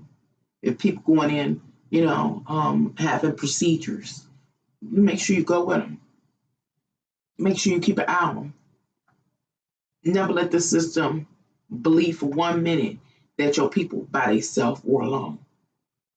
I gave law a doctor, like I gave my example. I ain't going to any more depth because I gave my TMI, my story, writing bad prescriptions, giving a wrong message. I could just see where things a doctor could do.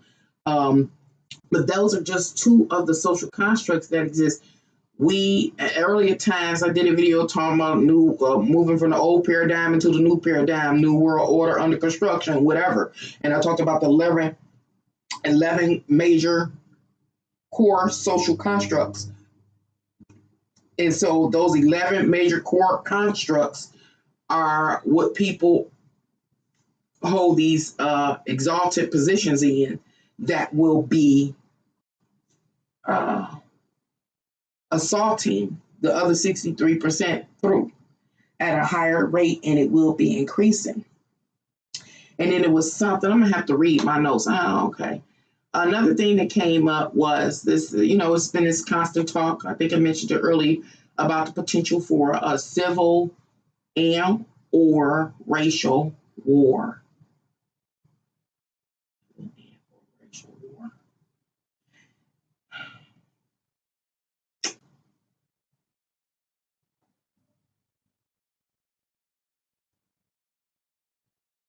Remember, there is opportunity cost / loss.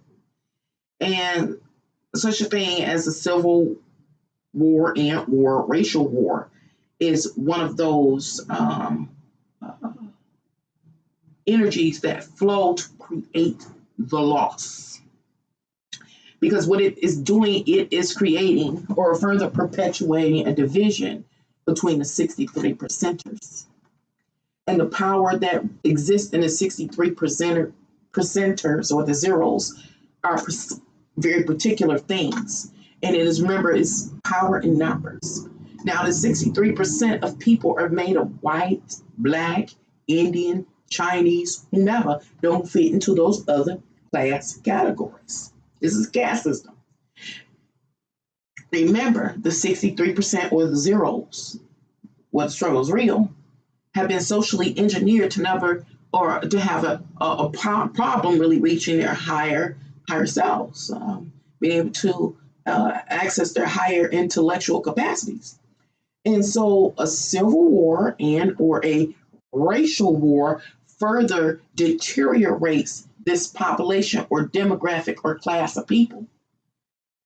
And that is a high possibility to take place because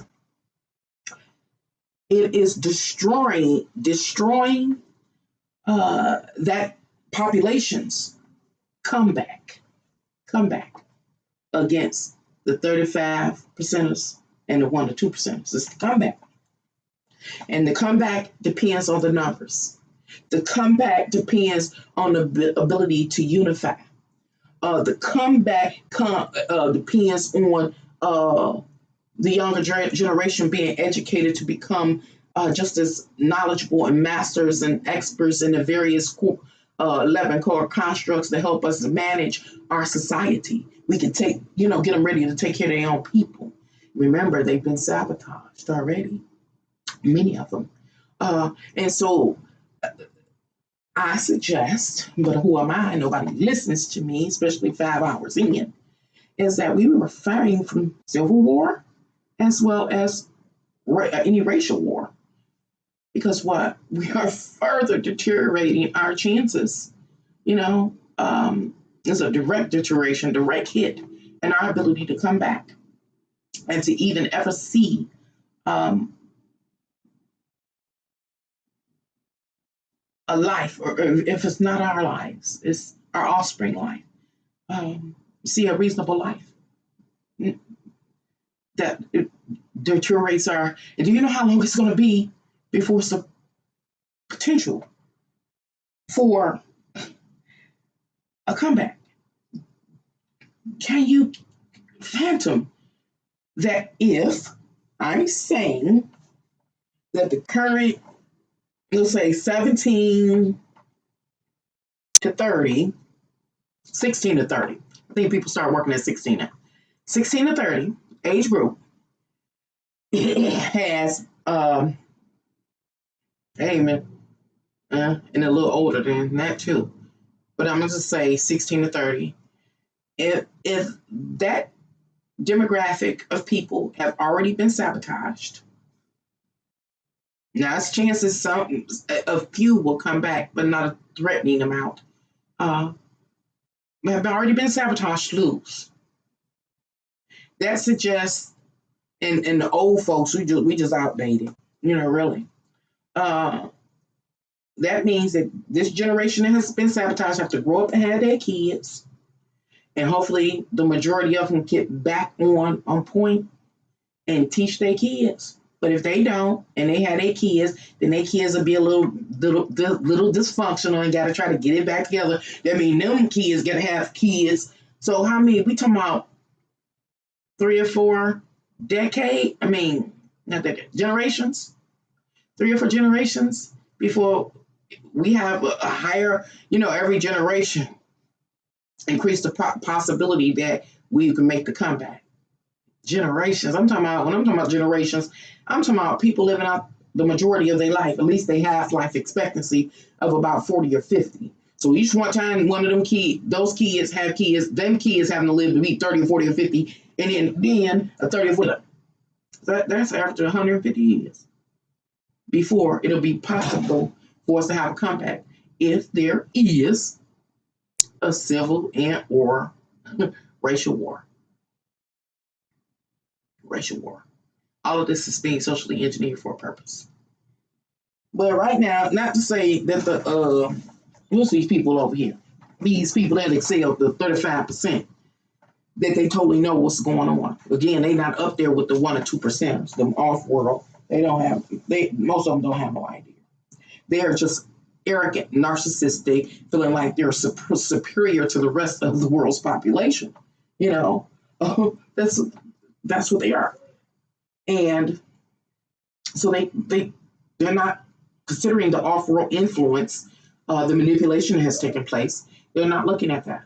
They're just looking at they're tired of going against what they really believe in. Bottom line. And so they're creating their own, I think they call it, I don't know, I'm just going to use this term because I keep hearing it, coup. Their own personal coup against the 63%ers. When we got the 1 to 2%ers that's ahead of coup against, I guess, everybody in the world, all the rest of the 99 or 98%, okay?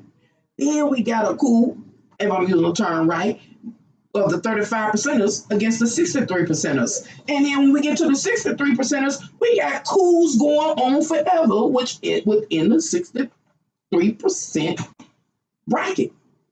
Everybody, because you don't know what nobody gonna do. Okay. So anyway, the energies that are currently unfolded is focusing on these people. We have to be careful of these people that are experts and sustain and maintain these at least 11 core constructs that we've talked about. Everything from doctors to lawyers to psychiatrists to, these people, that many of them have biases, again, unspoken. And so they're going to be doing some very unrighteous activities, to say the least. And I was trying to talk about the only protection that the 63%ers have is that you have to believe. Number one, you got to be trustworthy. We talked about this. That's why, okay, God, there's no reason to be done with the last. You have to be trustworthy. Like we getting on these platforms while they're open to us. And many of us are, on foolish stuff. We make up stuff and things like that. When this is our opportunity to share the truth. So we know that we are not alone. We know the truth from other perspectives. Remember, we're each different perspectives or fractals of God. We are witnesses. And we need that. That is one of our sources of artillery, to be able to not be alone, not stand alone. Okay. How can I say this? I just thought about this movie. What was it? Queen and Slim. Queen and Slim. And the reason I thought about the movie Queen and Slim, because they come from the underdogs. They something like millennials, I guess, in the movie, a little older, but or Pluto and Scorpio generation. And Queen and Slim, the young man in the movie is very family oriented. I think his family owns some business or something, a little small mom or pops, whatever they owned. And the lady he ended up meeting, he fell in love with. She came up through the hood or the ghetto or whatever, and she became an expert, excelled in a field of law. But she never forgot where she came from. He ain't forget where she came from. So they was, black consciousness, I guess, I could say. Anywho, I bring them up because within the 1%ers, in the zeros, where the struggle is real, we have people that have become very knowledgeable about the various social constructs in this world.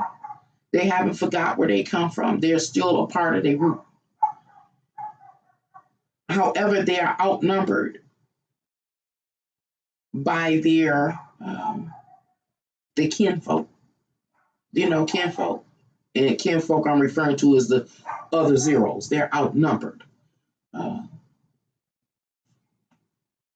man. I'm going to look at the notes. Because I can't remember what I'm supposed to say. Because it's something about these people. Something about these people. I got so many notes, I don't remember. I was hoping that I could do it. I was up here Then my doorbell just rang. I know somebody heard the doorbell ring.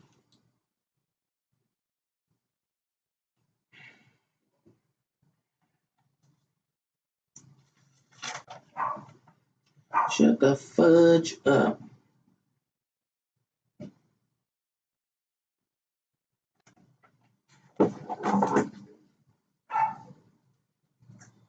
Okay, for my phone.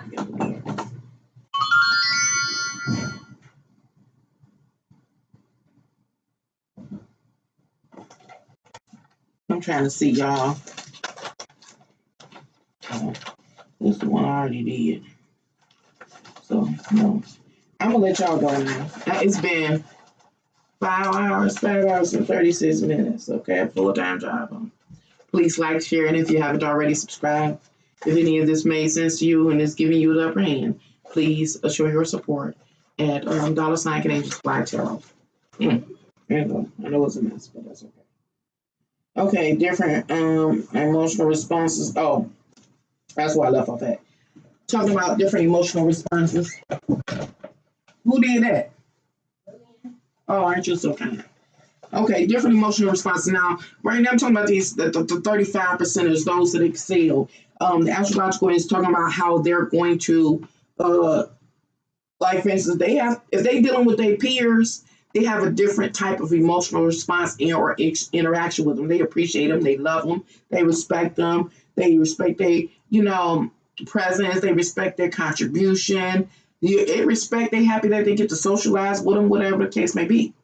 But if those 35%ers have to interact with anybody, all the different varieties within the zeros, where the struggle is real, their emotional response is totally different. Meaning they got a game face on. They wearing these various masks. Now, I remember about 3-4 years ago, the astrological energy said, take off your mask and bear your true face. Well, these particular people they haven't taken their mask off. They have, I could say, what do you call it, a collection of masks. So who may see their true face are their peers, maybe. I don't know about that. But when it comes again to the very different types of people within the zeros, depending on who they interact with, like I gave an example of the movie Queen and Slim, where the black girl came up through the hood, pulled herself up by the bootstraps, and got her degree in law, but she didn't forsake her people. She didn't forget where she came from, her roots.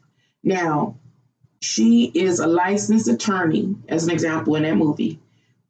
Over here, where the excel are, those 35%ers, there are attorneys that have become very masterful, skillful, whatever, in the world, but they're 35%. I say this, they forgot where they came from. They don't have no consciousness of how they work.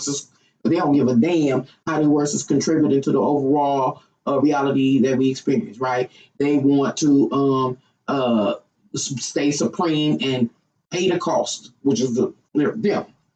So, okay, we have a licensed attorney over on this side of the caste system, and we have a licensed attorney in the zeros. Well, when those are two attorneys interact with each other, when that excelled attorney, social supreme attorney, interacts with this zero attorney, they both got these licenses, they're going to wear a mask that is significant for them to have the interaction with their peer, so that eyes never turn and look at them to see that they are angry, envious, vengeful, hateful, disgusted, and having to work with a zero, because they have to be professional. So I have a professional face, have a professional voice, and a professional face. They will act professionally. But remember, the Lilith energy says they will be doing some covert activities behind the scenes. So keeping with my examples, attorneys that come from the zeros caste system, ain't forget where you come from, still hooked to your roots. You're going to have to keep your eyes on your, what they call peers, your, what they call job peer, career peer, because they're doing some covert, underhanded stuff. Can't trust them. Everything from if they can destroy your files, degrade you and try to destroy your integrity as a person to make you lose your license. These are the kind of things that's going to be taking place. Am I making it make sense? And I'm just offering examples of how this could manifest in reality, you know. So it hasn't happened. I don't know. I'm not telling nobody's story, except for my TMI. And I'm saying that because somebody been to say it, I'm lying on them or something. I ain't talking about nobody in particular or specific. I'm just trying to offer examples. So I'm going to let these attorneys go back to their corners. The excelled attorney over here, and the 35% attorney over here, and the zero attorney over there. So talking about that. Oh, because I was talking about the mask. And so imagine if one of those Excel persons had to come do dealings with me. Who am I? How much power do I hold? How much social influence do I hold? Well, guess what? Guess what kind of mask they're going to, well, mask with spirits they're going to let a person like myself see. Very dismissive, etc., etc. Another video that YouTube suggested for me, I didn't watch it. I kept seeing it, and I might watch it after this. Was a video about a young man, I guess, based on the thumbnail and the little title.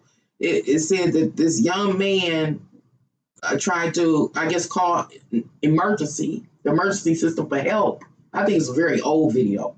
And the emergency system person told him, deal with it yourself. And the young man ended up dying. I'm just using that as an example because I don't even know the details of it. Of what was in that video, just again from the thumbnail and the title, something like that. That's how the 35%er would deal with zero like me, that has no power, no influence. I'm not an attorney that climbed up through the zeros. I'm just me, Nancy. I'm a head of a household, mother, grandmother. They would deal with me the same way that emergency operator dealt with that young man that day, whatever transpired, and he said, "Hey, I need help," and the emergency responder said, "Deal with it yourself," because I don't even know again the details about that, but that's how a 35% would deal with a zero like me. But the struggle is real. If I reach out to them for any reason, they'll say, deal with it yourself. When there's no eyes on, when there's no laws or anything forcing them to not discriminate, let's say, deal with it yourself. I don't know how to make that sound better, but these are the masks that they are currently will be wearing. Let's see, the real bond on whatever level. Oh yeah. Yeah, which shows their okay bond, okay, and loyalty. They only want to be the bottom line. They only want to be loyal to their kind. And again, I'm not talking about strictly about race. Their kind, intellectual kind, racial kind, just different kinds. However, they actually relate or are bounded. They who 35%ers. Entitlement, self-worth defined. Let's see what this about the soul. Okay, the state of the soul. I remember we did the state of the soul address. It says the soul or the demeanor is primed to about how it will interact with another, all based on resonance or not. It's kind of going the same thing. See, when I say those kind of interactions that like a 35% will have with their own class or the interaction they have with another class or alternative class is actually a physical manifestation. Because remember, when God or scientists, whoever looking at us on this flat earth, say certain things are incontestable. And so the soul of a person is being testified to. It's incontestable who they are. And it is showing based on their interaction and how they interact with a person. So let me try to make that make sense. Again, back to the example I gave where we on this flat earth. Not that I believe in the flat earth, but this is how I see it. It's a flat earth. It's an experiment taking place. And it's the flat earth. And that's where we at. We on the flat earth. And it's all of this triangle here, and I'm a scientist with my colleagues, God and whoever, and we in our white jacket, and we tap one of them squares and bring it up. It's a 35% interacting with somebody, whomever, a doctor, a patient, or whoever, and we see the doctor interacting with a patient in a way that I explained the doctor interacting with me. That right there is, remember, it's a physical manifestation of their beliefs, and it also is a representation of their soul. How they soul look. If we could unzip their body, their soul look like the interaction. Keep it with my example, with me, or you, or whomever. The 35% is having to interact with in relationship to a zero. Dealing with a zero where the struggle is real, as an example. I don't know if I made it make sense. Okay. Let's see. So I have a bye-bye. Philosophy for devotion lever partnership, and they're just talking about the devotion that these 35%ers will have to their kind. And remember, I'm not just talking about race. People so dumb get stuck on race, but it does manifest primarily in this world as race. And then it talk about beliefs, bio views, works, partner details. Okay, it's saying my bio with not my bio. Using the 35%ers as an example, it could be a doctor and a nurse. It is their beliefs of like why they are in the field of medicine. They both end up in the field of medicine. Came from two different walks of life. At one point in time, in space and time, they converge upon a particular hospital in the world. One is a doctor, one is a nurse. How did they get there? They believed in medicine. They believed they could heal somebody. So boom, they meet and they interact. Then the nurse has a bio and the doctor has a bio. The doctor bio say, oh, well, I went to this university and I did this and I did this amount of years in this and I did this practice under practice under this doctor and this and I mastered this surgery. This is what that doctor's my imaginary doctor's bio say. And the nurse said, well, I went through this school and I did this and I interned here and this is the nurse's bio. And so the astrological energy is pointing to how basically the 35%ers got to the 35%ers and would make them the 35%ers. Okay, let's see. Your works and your purpose. Okay. Research, what is the current astrological alignment pointing to? Just energy carrying society through just an undertone. Oh, questions. This is the questions. These were questions. When I first started reading astrology, questions started emerging. I'm like, what is this astrology going to say to me this month? And two possibilities came up. One is it just undertone energies that are carrying society through an unfolding time in space, like a magic carpet? Or is astrological energies is there a critical event on the horizon? The reason why I want to read that, because based on this, I don't see any critical event. That's why I kept looking up into February. Not to say that I look at every intricate detail. As y'all see, I have so much going on. I may have missed something. So I'm not saying nothing critical won't happen. I hope it does not. But it seems like a time of planning between now and, up until at least February. Like everybody going to chill for the winter. It's going to be this undertone energy of a passive aggressive activity all through the winter. So it's that kind of holiday, not an Ebenezer Scrooge holiday, a passive aggressive holiday season. And then we come up for spring. I don't know when the sun comes out and everything starts to bloom and Aries is active. I don't know what may happen. But again, I may have missed something between now and then. Anywho, and what am I talking about again? Oh, so these questions emerge. So I was just saying, I shared everything that I write with that right there, because it's like, okay, I don't see any major events like all of a sudden the civil war, social war, boom, breaking out at large, really stabilizing the 63%.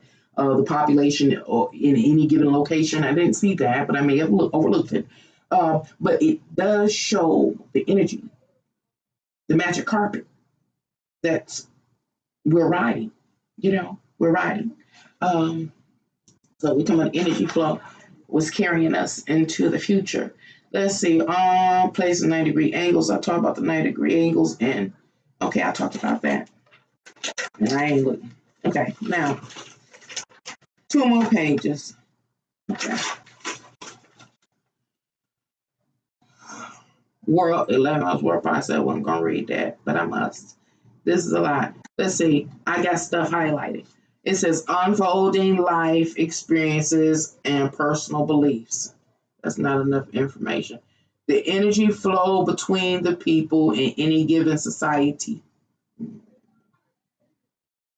The energy flow between people. Remember, everything I read is talking about an energy flow. It's the energy flow that's overall carrying all of humanity or a society in any given region. It's that energy flow, but it also not just the flow that we ride on or that we're experiencing that's happening right up under our nose. It is also the energy that is flowing between people.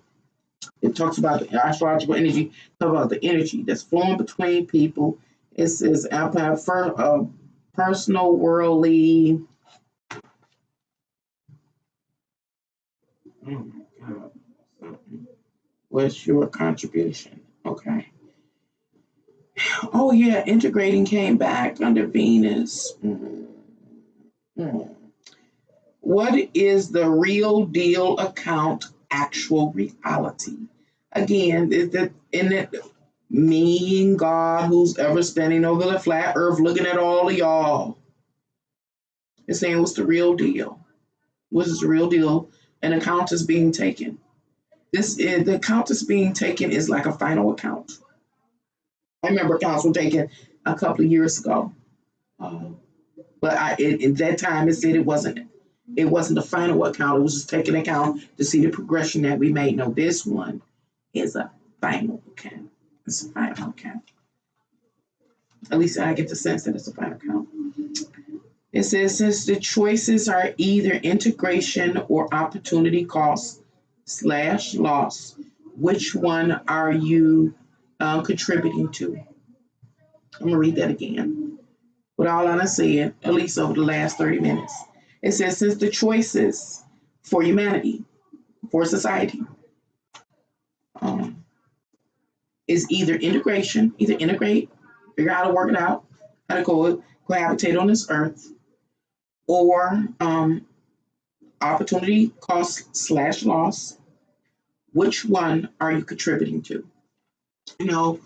Personally, on an individual level, which one are you contributing to? Are you helping humanity? Because remember, we're co-creators. Are you helping us to integrate?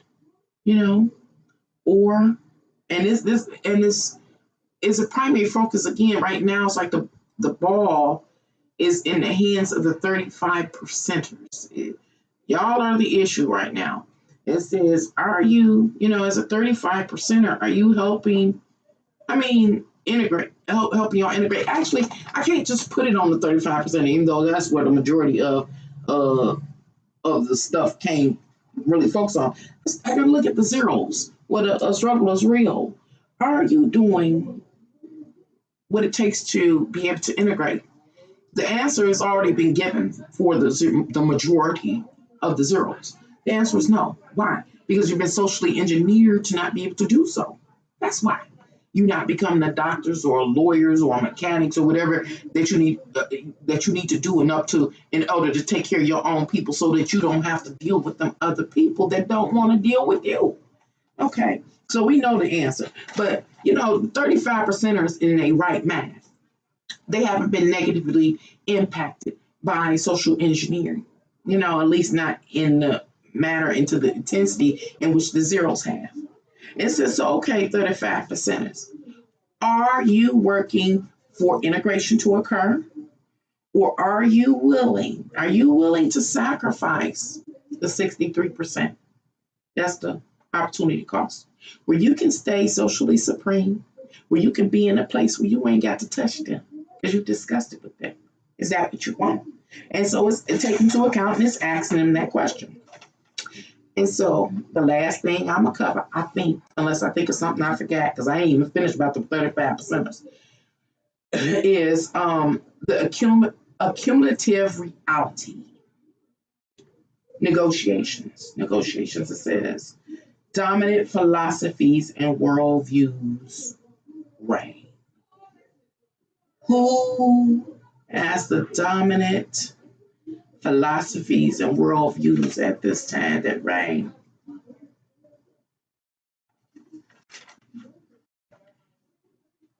Well, the 35%ers' views and philosophies reign over or are superior to the 63% on the social level. As far as government and the people, or is government versus the people, the government or the head of state, their philosophy rules over the common people, unless the common people use their numbers to make a difference, which is possible. But again, that plays into what? The ability to destabilize the 63%. It's an unending story. An unending story that has a great potential for destruction. And so understand this, what I'm saying. I'm saying right now, it's a choice that's, again, up under our nose. We cannot see clearly what is taking place. At this point in time, the 35%ers are so discontent with what they're forced to do that they're really ready to discard and or destabilize the 63%. Excuse me, I'm live. You still running your mouth.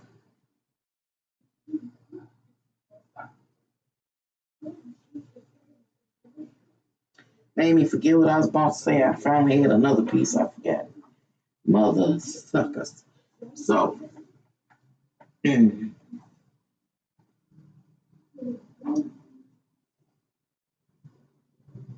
because the zeros, where the struggle is real, are weak and vulnerable,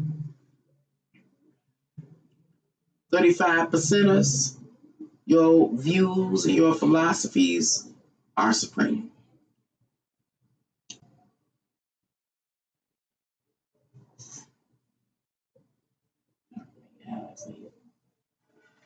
I'm going to say it like this, and even though it's not fully like this, is that again, those 35%ers is going to move on the 63% of the world's population, or any given population, to destroy them.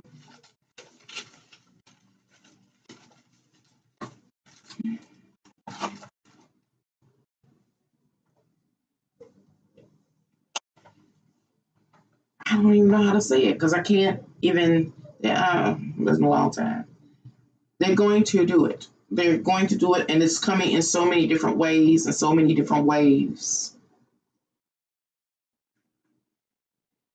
I see it.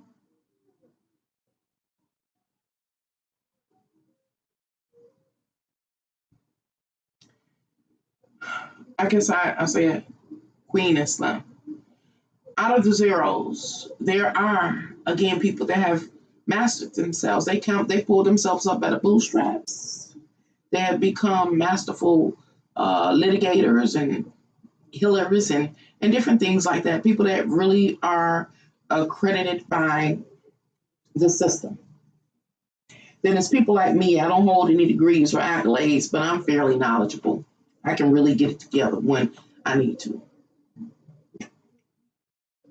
Well, the time has come, a very critical time, that those people, those zeros that have pulled themselves up by the bootstrap to take your leadership positions in order to rep for your people, for your kind. And then underneath you, you need support. We still do. You need support. You need people like me behind you that know how to follow, know how to follow a true and righteous leader, but you yourself have to be righteous. Understanding that it is our numbers in our presence within this overall social construct to say we here and make your demands. Make your demands. Make your demands. Enforce your demands. I don't know how to say it. Pull your resources to take care of your people.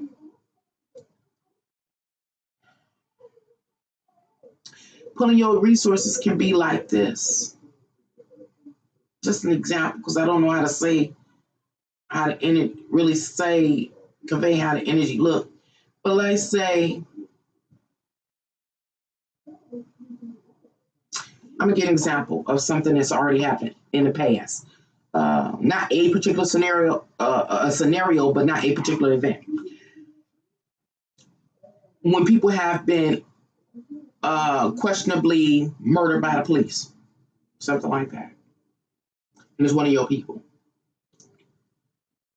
Why are these police not being prosecuted when it's been proven blatantly that they did something illegal? It should be no rest. This is what the energy is saying. It should be no rest. Every one of you zeros that have pulled yourself up by the bootstraps, if you're attorneys, you're supposed to be on it until it's resolved in your favor. What do you need? Attorneys, investigators, forensic scientists, your people, where are they at? Because there's some out of them zeros, they did raise themselves up by the bootstraps in them. Once things like that happen, you're supposed to be on it. It ain't supposed to come and just fade away overnight. You ain't got to promote it. You ain't got to argue with nobody. But them people that is them 35%ers that, like in them cases, let those type of police off, you should have their ass. And you should stop eating in that ass until things pan out in you and your people favor. Again, I'm not talking racially, but it does manifest in this physical world and race. But it's the energies that I'm talking about. And if you get what I'm saying, I'm going to try to say it again. Those zeros that have pulled themselves up at the bootstraps, when something is done to one of your people, your lineage, your village, your kin, you're supposed to be able to take care of your own people. And I'm saying that we have the capability right now. A civil war and or a racial war is going to further diminish our ability to take care of our own people. And when I say our own people, again, I'm not just talking about black or white or yellow and what they call it, diversifying or diversity. I'm not just talking about that. I'm talking about your people. It's a mindset. It's a belief. I'm talking about. I'll put it like this. I'll never know the words to say. With the stars talking about the people. Yes, again, it manifests in physical. I mean, in race and color. But we're talking about mindsets, beliefs, philosophies. We're talking about souls and spirits of people being either similar or dissimilar. So that's what I'm talking about. Primarily. But then again, in the physical, it does manifest in color. So, a race. So I'm saying, okay, when the 35%ers refuse to be just and upright, you've had examples of it. You have to, the 63%, you are dependent upon your Excel part of your population, those that pull themselves up by the bootstraps to go to war for you. If you don't go to war, if you do not go to war for your people, if you don't stand up for your people, if you don't stand up in intercession for your people, remember it's opportunity cost loss. Okay. I mean, not only do those that out of them the 0%ers, remember there is a percentage of population that have been socially engineered to the point that they when doing the IQ test will be equivalent to a moron or an idiot. They would be totally deemed disabled, incompetent, unable to perform any task. They would be exempt in that case. Michael, you know what? If I come out of here, I bet you better hush up and I'm live. Talking to you because you get it. They're exempt from any responsibility at this time. All they got to do is try to survive, stay out of trouble, and not get it. That's they think. Try not to get in no more trouble. Try not to be baited. Try not to be used as a pawn by the powers that be. Just go live your best life. Keep the perimeter clean, home clean, keep yourself clean, those kind of things. It is people that are, again, kind of conscious, a little knowledgeable, can follow leadership, and then it's about those that pull themselves up by the bootstraps. Either you stand up for your people now, or when that annihilation happens, you going to. You are going to. Michael, I am still alive. I know I've been on here a long time, but I'm constantly telling you that I'm still alive. And I'm asking you to shut the fudge up or go downstairs or do something. If I get up, it's going to get up. So, I wish I could remember. I just found it in my notes somewhere and bring it up later. Because I can't remember. There's something. Oh, yeah, I don't think I finished. Oh, yeah, I said that. Additional social engineering tactics in order for the future generations affirmative action not to be able to take positions that allow them to take care of their people. Because the truth of the matter, once you get in the zeros where the struggle is real, once you get enough of them educated where they can take care of their people and be self-sufficient without the improper influence of outside forces, then they become another type of threat to the. Then they become a threat to the 1 or 2%ers, and they also a threat to the 35%ers, which I thought of. So I'll say it, and because of competition, it's a lot of all these fields are competitive. Law is highly competitive based on the way our whole system is set up. It can be very competitive. Depending like what portion of your practice do you dedicate to people that can pay the full wage that you ask for your expertise versus that which you're forced by a system to give away charitably or to somebody you don't like. And so it will also increase competition. That's why they've been socially engineered to thin out because when you start getting, I'm gonna say this and I'm gonna go, y'all. I love you. Thank you for coming here. Let me talk about all this stuff. I know it was a lot of stuff, but I wanted to share because again, there's some things that's going on underneath our noses that we don't know about. And the one thing I want you to take away from this is to watch your people when they have to interact with these various social constructs because we already know they ain't like us. Now they goddamn tired of us. They tired of us, and they trying to figure out a way. I gotta find a note. So it was saying something about trying to figure out a way how not to deal with us. They sitting up a planning a incognito meeting and getting close and really trying to invest their energy, time, and resources on their own people and their own kind. And I'm telling you, they trying to get out from under the rules that say they can't discriminate no more, and that's on every single level. Again, don't just get fixated on race, even though race is a primarily way that it manifests in this physical. They are tired of it. They are absolutely tired of it. And they said they was going to do. What did they say they was going to do?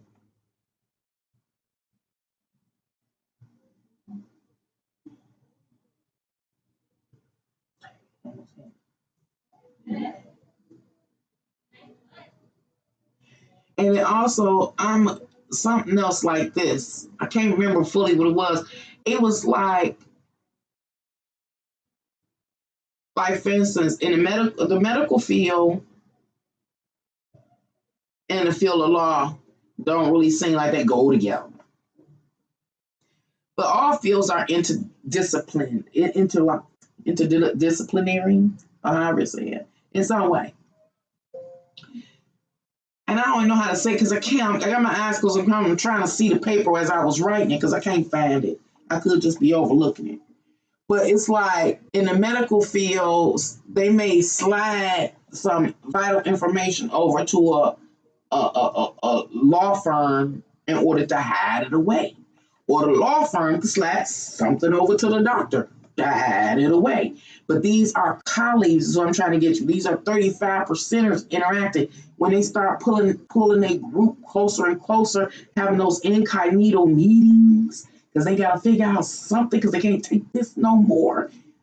They're going to be, again, they're going to be having close-knit exchanges of vital information and different things like that give them the upper hand. It's about them gaining up the upper hand. I say it like this. I know it's about them gaining upper hand over the 63% because they know they can be overtaken by 63%. They know they can be outdated by the 63%. They know they can. They don't want to work with them, but they know that the 63% pose a threat. Them and the 1 and 2%ers. And so the 35%ers is like, you know what? We got to get the upper hand over them. Not only do we not want to do the things they don't want to do the work for people they ain't like them, or so it's people with the same minds, like minds, life philosophies, views, worldviews, same souls, birds of a feather flock together. What they call it? Birds of a feather flock together, or soul.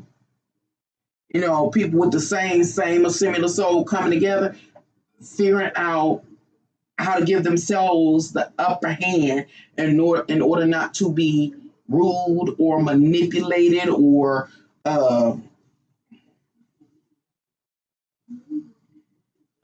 what's the word I'm looking for?